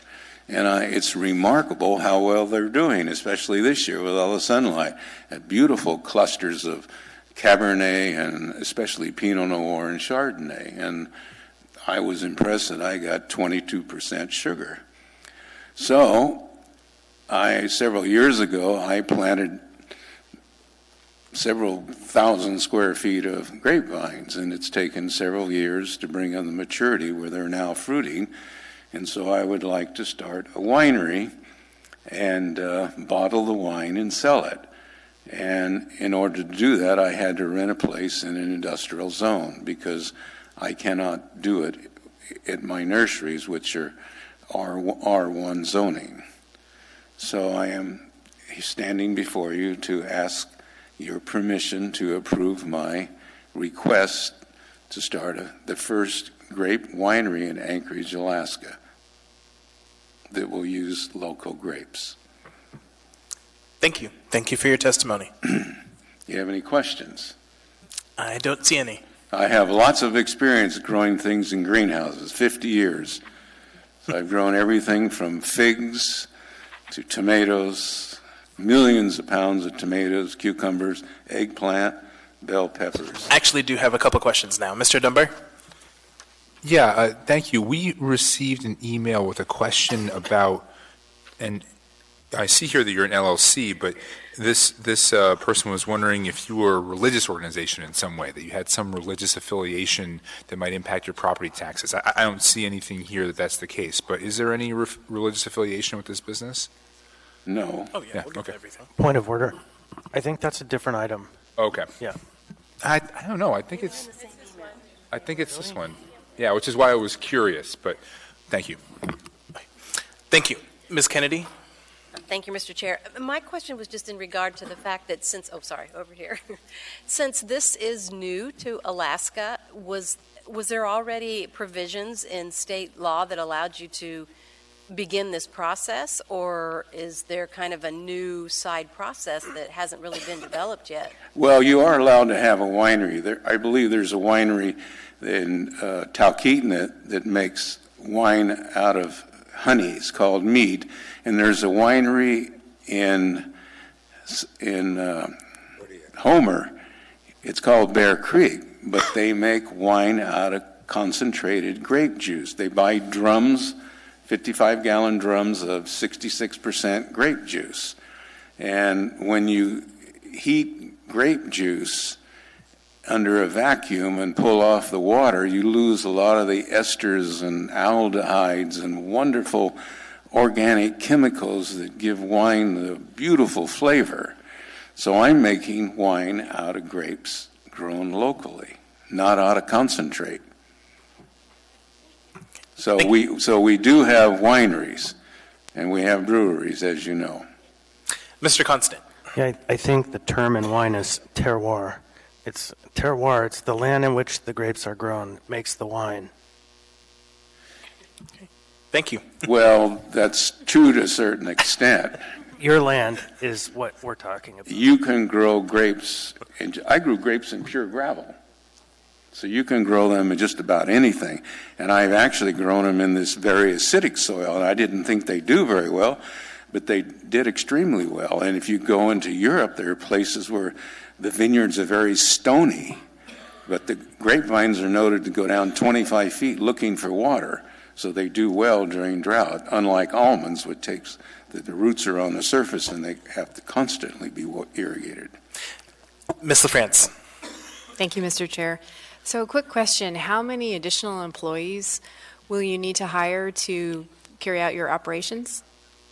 Well, because it takes a lot of experience, I do all the work. I have to, and I'm not looking forward to doing all the pruning this year. Probably I have help tying the vines because I cane prune everything, and I have a trellis system, and the canes have to be tied. I have one individual it only takes about 3-4 hours for him to tie a couple thousand square feet. Then I have another individual that helps me harvest. That takes quite a while.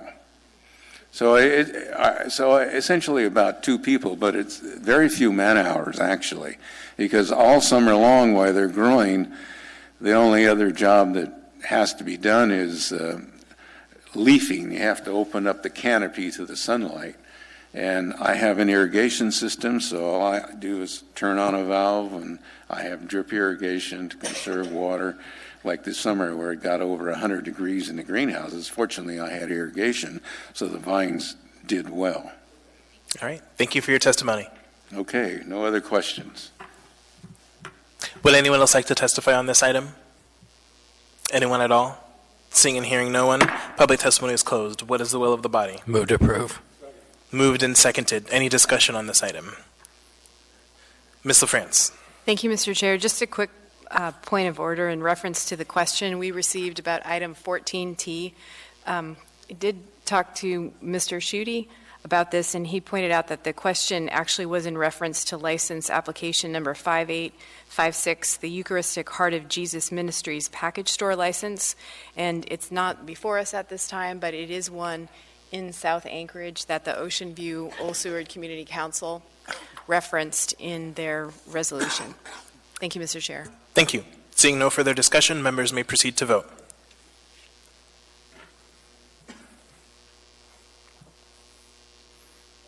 That item passes 10-0. All right, we're going to get this done, folks. We now have before us item 14U, resolution number AR 2019-376, a resolution of the Anchorage Municipal Assembly stating its conditional protest regarding a new restaurant eating place liquor license number 5837 and restaurant designation permit for Heritage Lake LLC DBA Nanvik Cafe. Waive reading. Thank you. Public testimony is now open on this item. Would anyone like to testify? Anyone at all? Seeing and hearing no one, public testimony is closed. What is the will of the body? Second. Moved and seconded. Any discussion? Seeing none. Oh, Mr. Peterson. Thank you, Mr. Chairman. And this is actually in Forest in my district. It's at the Alaska Native Heritage Center, and they rent the place out for special events, and so that's why they have this license. And so it's actually a great facility. If you can't find something to have your event anywhere else, check them out. Thanks. Thank you. Seeing no further discussion, members may proceed to vote.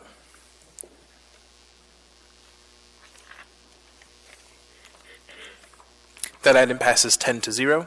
We now have before us item 9B1, resolution number AR 2019-381, a resolution of the Anchorage Municipal Assembly approving the renewal of municipal marijuana cultivation license for Danish Gardens, LLC DBA Danish Gardens Waive number reading. M10310. What is the will of the body? Did you open the, there's no public hearing on that one. Not on this one, no. Move to approve. Moved and seconded. Mr. Constant?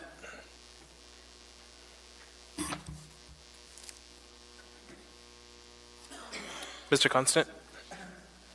I took myself out of the queue, but I don't see the applicant here, and there are a number of questions related to both of these license and this conditional use or special land use permit. So I'd love to hear from Mr. Weddleton's committee if they've had a chance. Okay, Mr. Weddleton. Sorry, let me flip to this. The Community Economic Development Committee looked at this on August 27th, and we recommended approval, though I should say at that meeting we were broadly looking at operations that had a bunch of NOVs and it wasn't our normal kind of review. And there's a lot of NOVs on this, but they have been resolved over time, and we got good reports from Rich Fern and so on that recently it's been operating fairly well.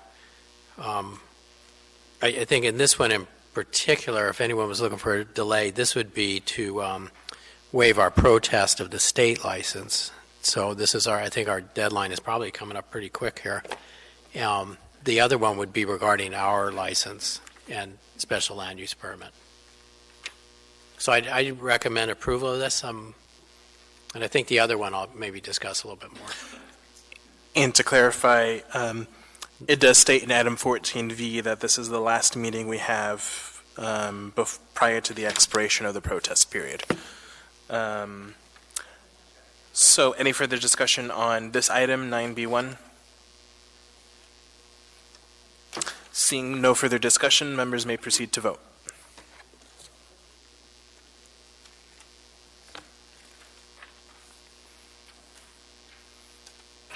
That item is approved 10-0. We now have before us item 14V, resolution number AR 2019-380, a resolution of the Anchorage Municipal Assembly setting public hearings for the first time renewal of and approving the renewal of municipal marijuana retail license for Danish Gardens, LLC DBA Danish Gardens M10313. Thank you. Public testimony is now open on this item. Would anyone like to testify? Anyone at all? Seeing and hearing no one, public testimony is closed. What is the will of the body? Move to approve. Second. Moved and seconded. Mr. Weddleton. I guess maybe I pause. Was Mr. Constant interested in postponing this? I mean, this one we could. I don't know. I'm going to follow the lead of the committee at this point. Maybe the applicant did himself great service by not showing up tonight, because in the past he hasn't been his best advocate. And so with that in mind, I'm going to listen to Mr. Weddleton's report, and then we'll decide. And so just to clarify, page 1 of this, line 42, it does state pretty clearly that this is the last meeting that we have to take up this item. Oh, I'm sorry. Yeah, this is also a protest. That's right. Okay. And this came before us because it's his first renewal. And then we're probably at the end of that period. Mandy's not here. But we had for a certain period of time, any first renewals would come forward for a public hearing. So that's why this is here. So, I think we've seen Danish Gardens quite often in front of us. There's quite a few NOVs that they deal with, and they've taken care of a lot of them over time, with odor and so on. And then recently we've got, It doesn't say it in there. just going through some of theirs, there's a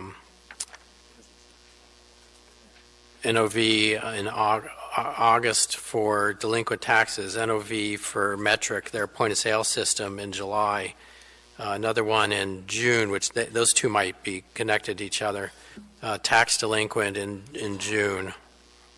In February, there was odor from the state. January, there's one for odor. And end of last year, and just a year ago, more tax delinquency. There's also a case when they refilled out their forms, they checked the box that said no NOVs, which was surprising, and they got that corrected.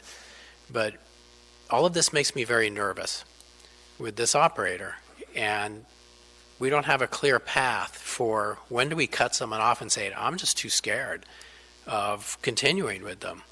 And it's something we need to look at. We have a lot of rules, we have some fees and fines, but at some point, we saw it earlier today, it's like, where do you draw that line? So we had distributed just some pages from the code. The licensee has made false or misleading statement or representative, and this is just what I highlighted, or representation in connection with application of the license.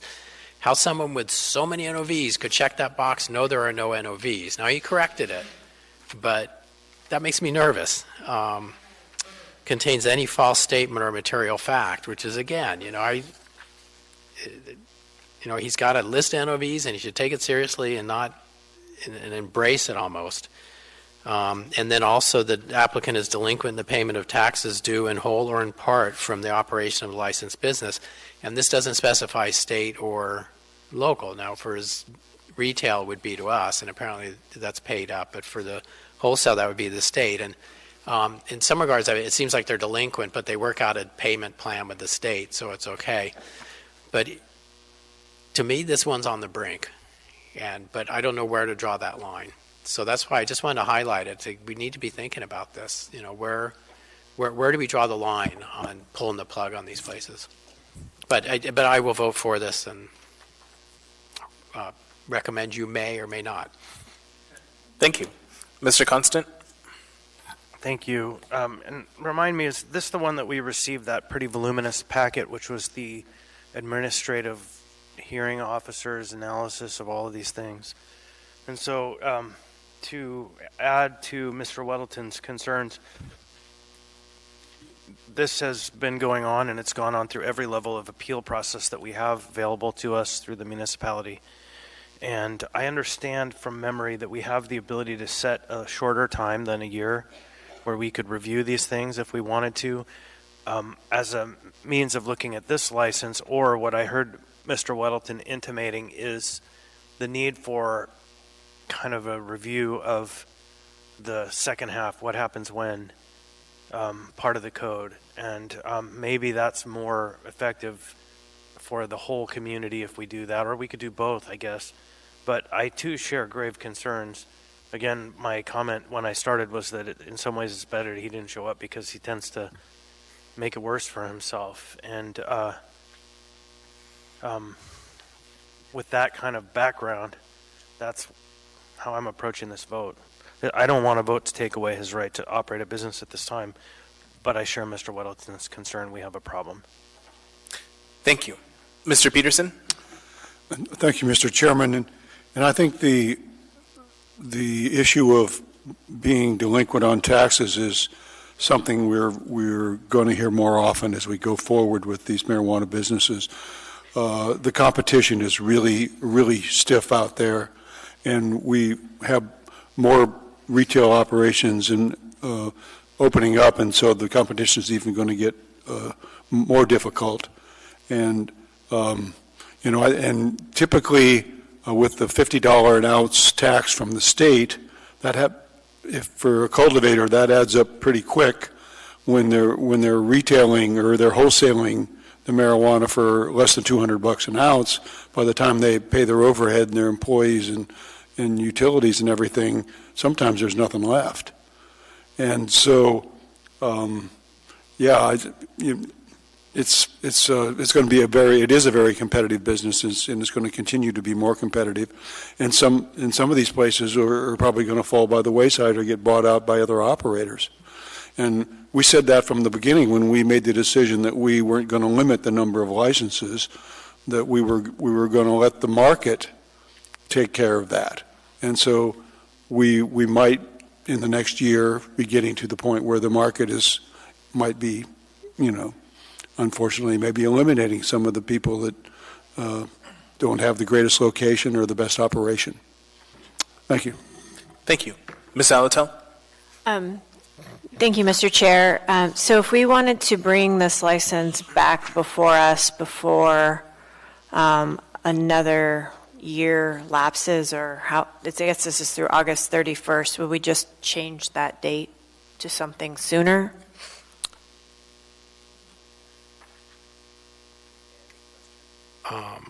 Yeah, I On believe we could. page 2, section 3 of the resolution portion of the ordinance, line 33. It's a Dean question. I think so. That to Mr. Gates? Sure.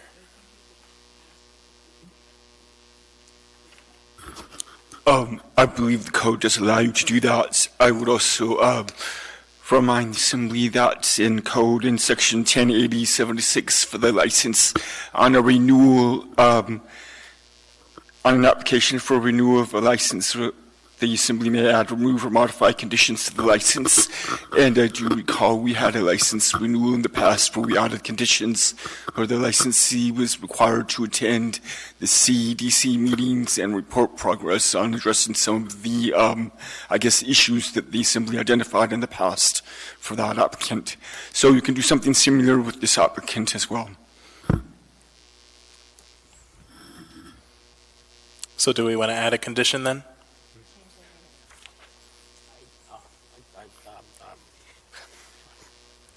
We can, if there's a problem, we can pull it at any time. Okay. Yes, I'm going to move to amend wherever it is appropriate for it to be, let's see, that the applicant attend a CEDC meeting every...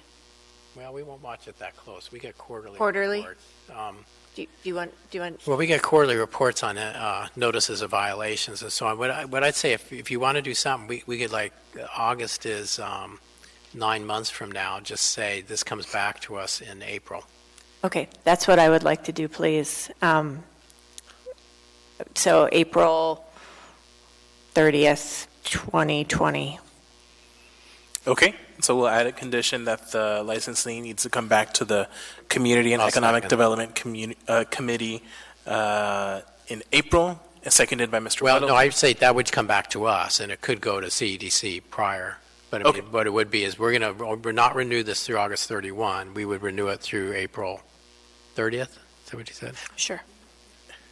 Yeah, so I think the analysis from Mr. Gates is that we can't do that, but we can add a condition to the license that makes them come back to us, but we can't mess with the renewal date. That's odd. I don't know. Okay, then, yes, I would move to amend Section 3 to say that the applicant shall request to be on the Community and Economic Development Committee's agenda no later than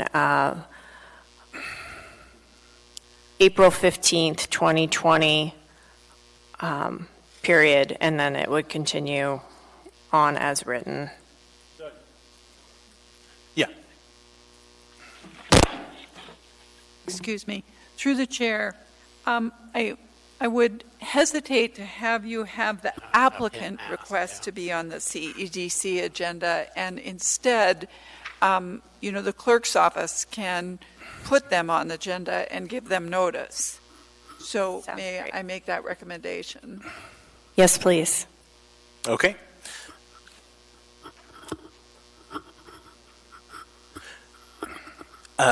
In that case, do we still need to do a condition then?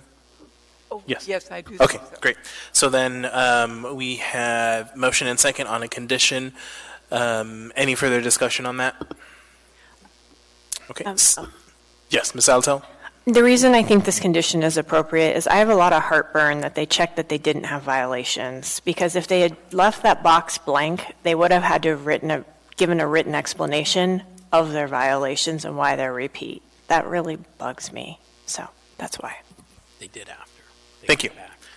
Seeing no further discussion, members may proceed to vote on the amendment adding the condition.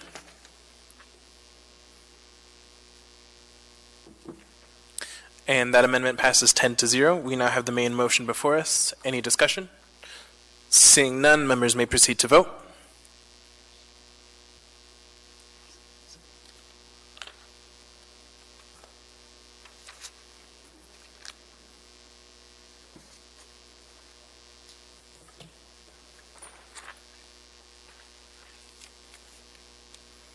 That item passes 10-0.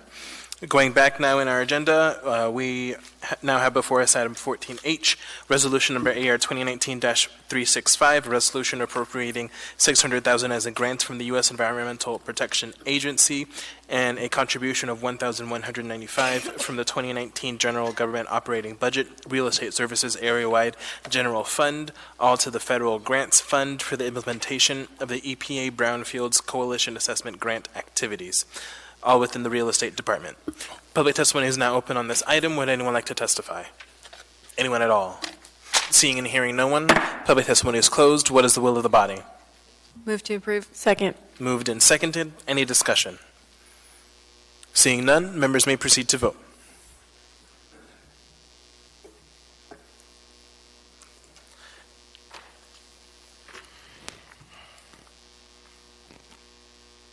That item passes 10-0.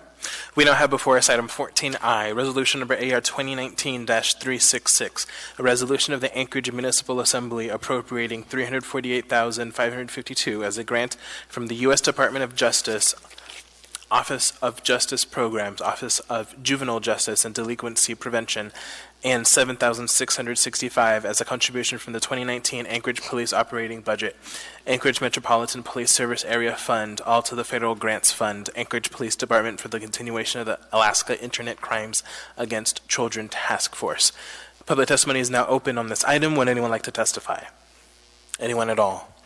Seeing and hearing no one, public testimony is closed. What is the will of the body? Move to approve. Second. Moved and seconded. Any discussion on this item? Seeing none, members may proceed to vote.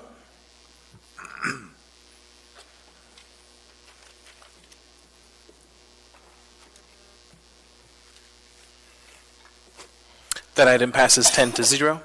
We now have before us item 14J, resolution number AR 2019-367, a resolution of the municipality of Anchorage appropriating $200,000 from the state of Wait, Alaska reading. Division of Homeland Security and Emergency Management, and a contribution of $4,400 from Anchorage Area-Wide Operating Fund, the Municipal Manager Department, Office of Emergency Management 2019 Operating Budget, to the State Direct Federal Pass-Through Grants Fund 231 for Emergency Management Performance Grant activities. Public testimony is now open on this item. Would anyone like to testify? Anyone at all? Seeing and hearing no one, public testimony is closed. What is the will of the body? Move to approve. Moved and seconded. Any discussion? Seeing none, members may proceed to vote. Mr. Chair, a quick point of order. When we waive reading, you still have to read the section down to the bold. That has been the policy that I followed, yes. Thank you. Thank you. We now have before us item 14K, resolution number AR 2019-374, a resolution of the municipality of Anchorage appropriating $262,848 as a grant from the Department of Military and Veterans Affairs, Division of Homeland Security and Emergency Management, a contribution of $1,620 from Anchorage Metropolitan Police Service Area Fund, Anchorage Police Department's 2019 operating budget, contribution of $1,100 from Anchorage Area-Wide Operating Fund, Municipal Manager Department, Office of Emergency Management 2019 operating budget, and a contribution of $3,063 from the Information Technology Fund, Information Technology Department's 2019 operating budget, all to the State Direct Federal Pass-Through Grants Fund for 2019 State Homeland Security Program grant activities in the Municipal Manager's Department, Office of Emergency Management. Public testimony is now open on this item. Would anyone like to testify? Anyone at all? Seeing and hearing no one, public testimony is closed. What is the will of the body? Move to approve. Second. Moved and seconded. Any discussion? Seeing none, members may proceed to vote.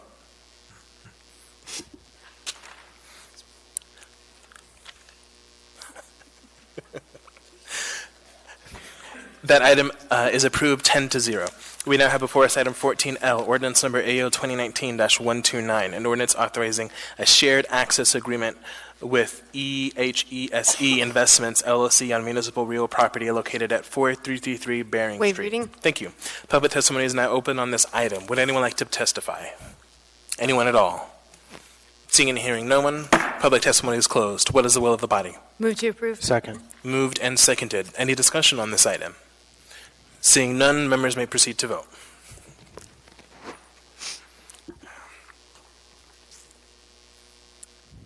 That item passes 10-0.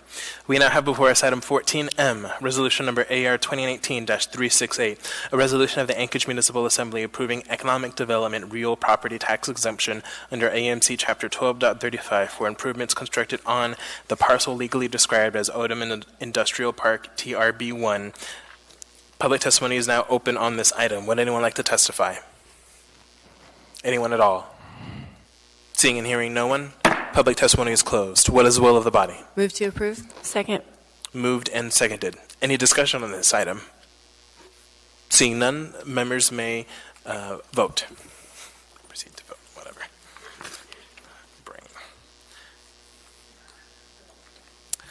That item is approved 10-0. We now have before us item 14N, ordinance number AO 2019-131, an ordinance of the Anchorage Municipal Assembly amending Anchorage Municipal Code 9.30.230 to shorten the season in which vehicles may be parked on a street, highway, vehicular way, or area, or within any area of the municipality used for public parking while equipped with a studded tire, except when authorized by the municipal traffic engineer. Public testimony is now open on this item. Would anyone like to testify?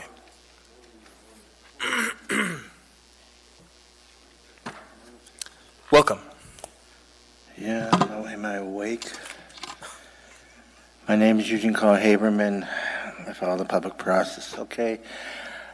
This item was discussed Friday with a presentation by who you selected. And former Assembly Member Trini was present. I'm surprised he's not here tonight. I would strongly encourage you to continue public hearing on this matter because I didn't appreciate the prejudice that you showed at the Friday meeting, and you selected who you want to hear and no one else on this proposal. And with all due respect, the state has a policy of dealing with studded tires. That's what the whole state works with, Alaskans. Certain borders of where it changes. As simple as that. You are basically creating a situation that you are separate from the state. I also remind you, and to those who might listen to my statement outside, a considerable number of people work in Anchorage that live in the valley. Quite a few commute. Now, I'm not, by the way, for the record, I do not have studded tires. I'm not that party. I have all season. But I do dread what the weather is going back to the valley tonight. But so it's clear to where my preference is right now. But I don't think it's fair for this city to create rules that are more sensible when the state can declare a change in situation due to weather and lengthen the season for those tires to be out. I understand the situation administration, and they're coming from the fact of cost. These roads need to be repaired, and that's going to be dealing with budget, both federal and state and local monies, and what we can do to extend the livelihood, length of time for those roads means more value. But I'll just end there. We're all tired, with all due respect, the 57 seconds to spare. So, and then also I'd like to note one thing that came to mind during that meeting. What do you got with the APD vehicles? Fire vehicles, emergency vehicles, getting up to those roads in difficult ways of getting up. What do you have special privileges that they can have the studded tires, or do they use studded tires? What's the situation? The buses out in the valley, I witnessed buses in trouble when road conditions greatly change and they go over with children in them. So I think you better be very careful in proceeding this matter and weigh with what the state's doing. They declare if we need to lengthen the scenario, and they do that, and the public looks at that announcement. They don't want to be looking for different communities saying this is the announcement for this community and this is the announcement for that community, and then stress this. Anchorage has visitors coming from all over the state, Alaskans, and how are they supposed to operate when they're coming in from Fairbanks and so forth? Thank you very much. Thank you for your testimony. Would anyone else like to testify on this item? Anyone at all? Seeing and hearing no one, public testimony is closed. What is the will of the body? Move to approve. Second. Moved and seconded. Let's go through amendments. I'd like to move Weddleton Amendment 2. Second. Moved and seconded. Mr. Weddleton, do you want to explain it? Was it posted up there? This, it just kind of broadens what the municipal traffic engineer can change the date for. And if we look in the last few years, studded tires are not so much about snow, they're more about ice. And when we've had school closures recently, it's been about rain causing icy roads. And the existing wording just deals with her looking at a snow event. So this just broadens it that the date could be changed by the order of the municipal traffic engineer, period. Doesn't require snow or ice. She or he can make the decision. Okay, thank you. Mr. Dunbar on the amendment? No, I'm sorry. I was getting the cue for my own amendment. Okay. Seeing no further discussion on the amendment, members may proceed to vote.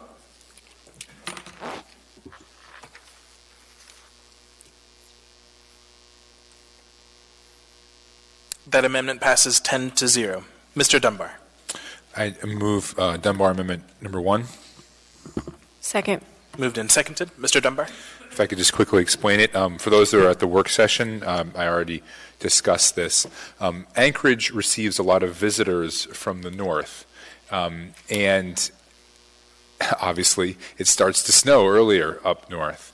I'll give you a concrete example. A lot of people don't realize that many people all over, soldiers and airmen in the National Guard, have to drill in Anchorage, even if they live outside of Anchorage, if they're in one of those units. So I have a colleague who drives down every month from Delta Junction to drill in the Army National Guard here. And he put his snow tires on considerably earlier than most of us because there's a lot of snow on the Richardson Highway through some of those passes. And I think to write a ticket for those folks who are doing the responsible thing on those highways well, it's not good public policy and it's not very neighborly. Now, I realize that it's difficult to say exactly where to draw the line, but the 60-second latitude seemed to make 62 degrees latitude seemed to make the most sense. It captures the valley. They would still be subject to our rules. They have very similar weather patterns, and as Mr. Falsey pointed out during the discussion, this would apply, if we set it at 60-second parallel, it would apply to a very small number of people that are above that come through. The 30,000 or so that drive in every day that use our roads, that potentially damage our roads, they would still be subject to it. The way it's structured is as an affirmative defense. So, for example, in our cell phone ordinance, where we banned use of cell phones in in school zones, it was an affirmative defense to show that I was talking to 911. In the same way, you'd get the ticket, but then you could go to the police department and say, look, here is my lease or my mortgage or the registration on this vehicle. It shows I live in Delta Junction or I live in Fairbanks. Please get rid of this ticket. So that's how it's structured, and I hope that you support it. Thank you. Thank you. Seeing no further discussion on the amendment, members may proceed to vote.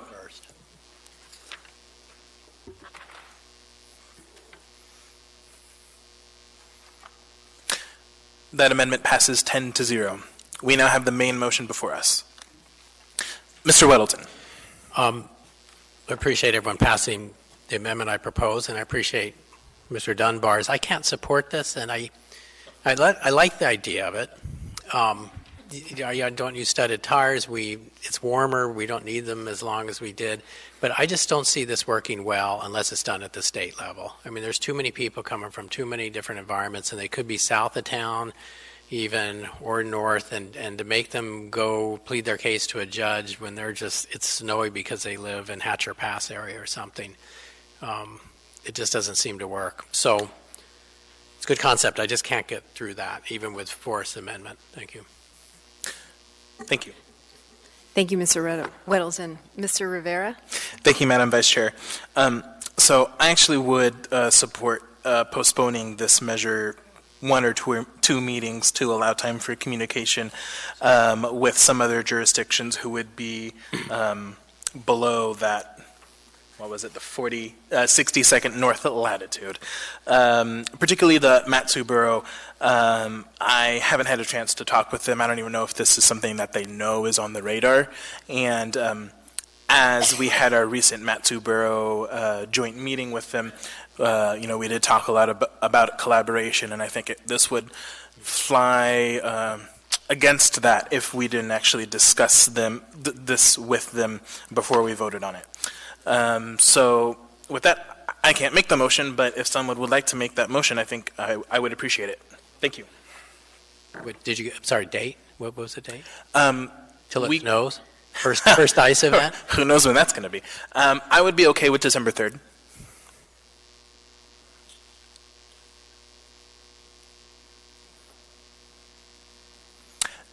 Ms. Kennedy? Thank you, Mr. Chair. I'm not in support of this either, and I would actually rather just vote it down tonight rather than prolong it for the very reasons that have been said. And also, I voted for Mr. Dunbar's amendment just because I think there's going to be so many needs for exceptions to this that it doesn't even make sense to me, but at least to have something in there in case this passes would be a good thing. But there's just way too many, for such a short period of time, there's way too many potential need for exceptions and exemptions and people running back and forth to the police department to prove where they live and things like that. So I'd rather just vote this down and move on. Thank you. Thank you. Ms. LaFrance? Thank you, Mr. Chair. Move to postpone to the meeting of December 3rd. Second. Moved and seconded. I guess I spoke to it. Mr. Dunbar, on the amendment motion to postpone? Yeah, I'll say if the motion to postpone doesn't pass, I will vote for this tonight. I think it's good public policy. It deals with damage to our roads. And I really appreciate y'all passing my amendment, which I think resolves a central issue for me. I will say, I'll support the motion to postpone, that's fine. But I will say, I, in my 3.5 years on the Assembly, and perhaps you're trying to change this, cannot recall a single time the Mat-Su Borough has consulted with us about something they were going to do. And I guarantee you, if they were passing a similar measure, they would not reach out to us. But perhaps you can change that paradigm, Mr. Rivera. We can be the adults in the room. That's okay. All right. Seeing no further discussion on the motion to postpone to the meeting of December 3rd, members may proceed to vote.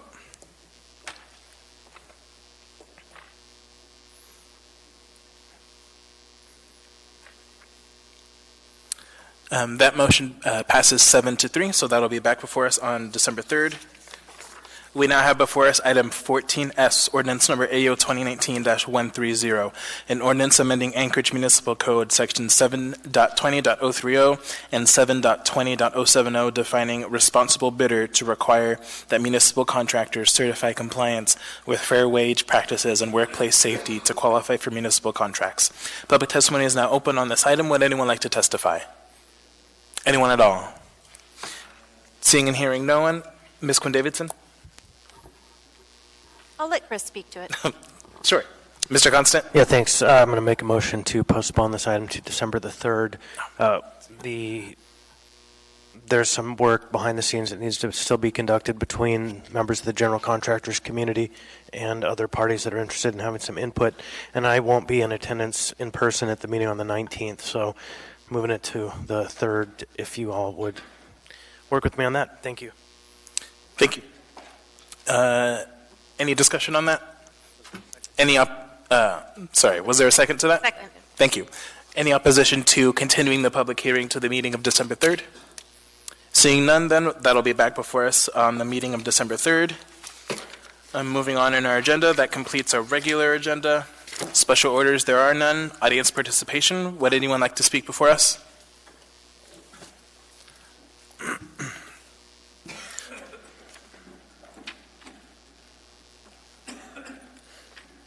Hello. Welcome.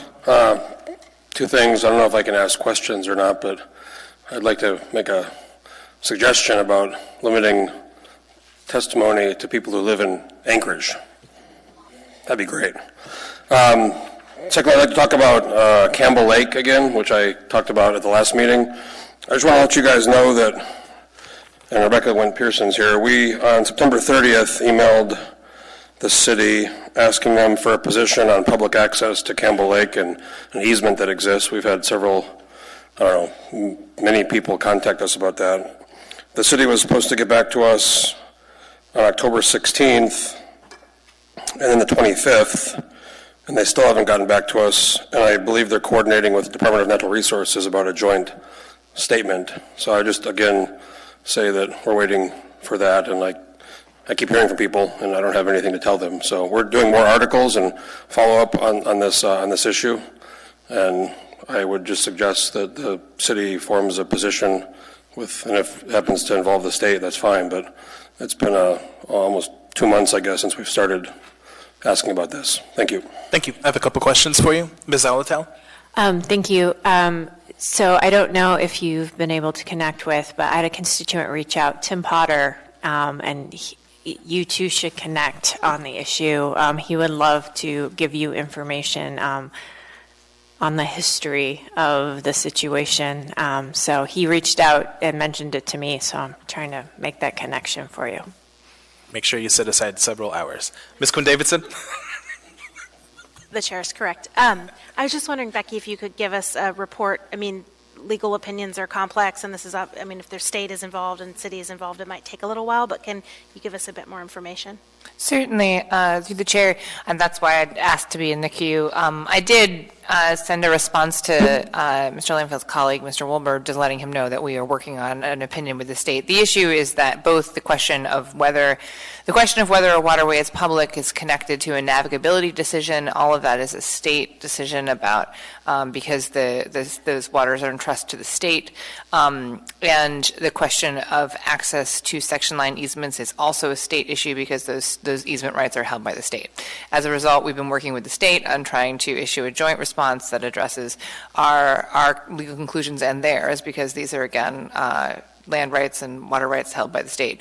That's on my list to pester the state to see where they are on their portion of our combined response. And as soon as we have that, we'll get it out. It's certainly something that we're aware of and something we're working on actively. But you're right, it does involve review of a number of historical land records, and it also involves coordination with another agency. That is the primary, I think, in this this question. So we're working on their timeline. If I could just say one more thing, the state did tell us they recognize Campbell Lake as a navigable waterway in 2006 when they partially vacated that easement. So that's it. Thank you. Thank you. Would anyone else like to speak before us?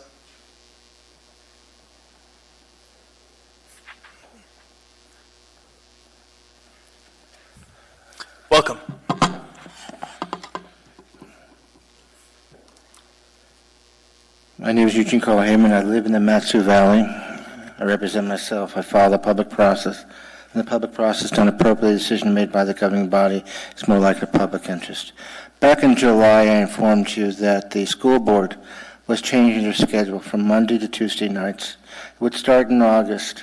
I informed you way in advance to give you a time to reflect on that and hopefully change the situation.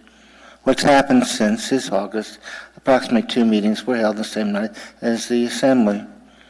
You had some words before at the joint school board meeting, school board and assembly meeting upstairs in the mayor's conference room, and not in this building, okay, respect, but the situation has not changed. What happened tonight? You had the second public hearing of the budget, and I would appreciate some members wouldn't walk away and others wouldn't chit-chat and listen to what I have to say, because what happened tonight is a school board meeting. This is either the third or fourth time. You had the second public hearing of the budget. I remind you, you approved the funds, by the way, for the school system. They make the budget, you tell them how much they're going to get. The check. And that power should come out and say, stop this now. What did they have on the agenda? I've seen some news clip, but get careful in the publicity as far as what the news reports. Were they talking about earthquake today in schools? That would really divide and bring out, the Eagle River in Chugiak communities. But they also have a deep concern about the budget that affects the entire municipality of Anchorage. And the end result is the public should not have to choose between a school board meeting or an assembly. This is deliberate, this is intentional. And then with regard to the issue about the right to party to speak, I do want to say this. There was an election in the Valley today, the Borough Assembly. The borough changed their situation in which October used to be where the city council, the Palmer, Wasilla, and Houston, and the borough have an election the same date. The borough changed it for them. So the election was for them today. The election was extremely low returns. It doesn't look good at all. I feared that because the result was in October, Houston, Palmer, Wasilla had their elections, and the borough didn't. And who would really know that there's a borough election? And one of the assembly seats that is in the news, you might have clipped online in the news, and it happens to be the area where I live, is 2 votes difference. And with all due respect, it doesn't look good. It's not getting any better, and I do declare their elections illegitimate because at least in all respect to Barbara Jones and the way she handles elections, at least I can attend those meetings that they have with the Election Commission, but the public is not allowed to be present with their body and witness unless you're representing a single candidate. Thank you. Ms. Quinn Davidson? Thank you, Mr. Chair. Before Mr. Hayburn got a little off track talking about the Matsu Borough, he did bring up a good point, which is the school board meetings. Would you mind, Barbara or Jennifer, checking in? We had discussed a couple months ago that they were going to look at their schedule and we were going to look at ours. And would you mind just following up with them? And so besides following up with them, I believe it is a subject for us to discuss at the December joint meeting. So we'll have the solutions there to present to the 2 bodies. Thank you. The solution is not to hold it on Tuesdays. The end of the story. Thank you. Thank you. Moving on to assembly comments. Let me backtrack. Would anyone else like to participate? Okay. Moving on to assembly comments. I'll start on this side. Mr. Dyson.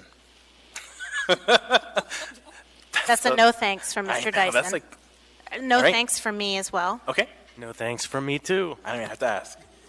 Well, thank you, Mr. Chairman, and I'm excited to be headed over to a couple basketball games at the UAA Alaska Airlines Arena on Friday. It's the ESPN Military Classic. We don't have a Great Alaska Shootout anymore, but I'm hoping this might become a yearly one-day, sort of a remembrance of the good old days. And so I'm looking forward to seeing some good Division I basketball. Thank you. Thank you. None for me, thanks. Ms. Kennedy? Thank you. Just wanted to mention that the mayor is going to be out at the Chugach Eagle River Chamber of Commerce tomorrow, so we're looking forward to that conversation with everybody out there. So anyway, otherwise, it's great that we're finishing before midnight. Thank you. Oh, you shouldn't have said that. Mr. Dunbar. Just congratulations to the Washington Nationals. Thank you. Ms. Salatel. No comments, thank you. Thank you. Mr. Weddleton. So you want to go to midnight, Crystal? Nothing to report, thanks. Thank you. All right, with that, I will entertain a motion to adjourn. Okay, we're adjourned.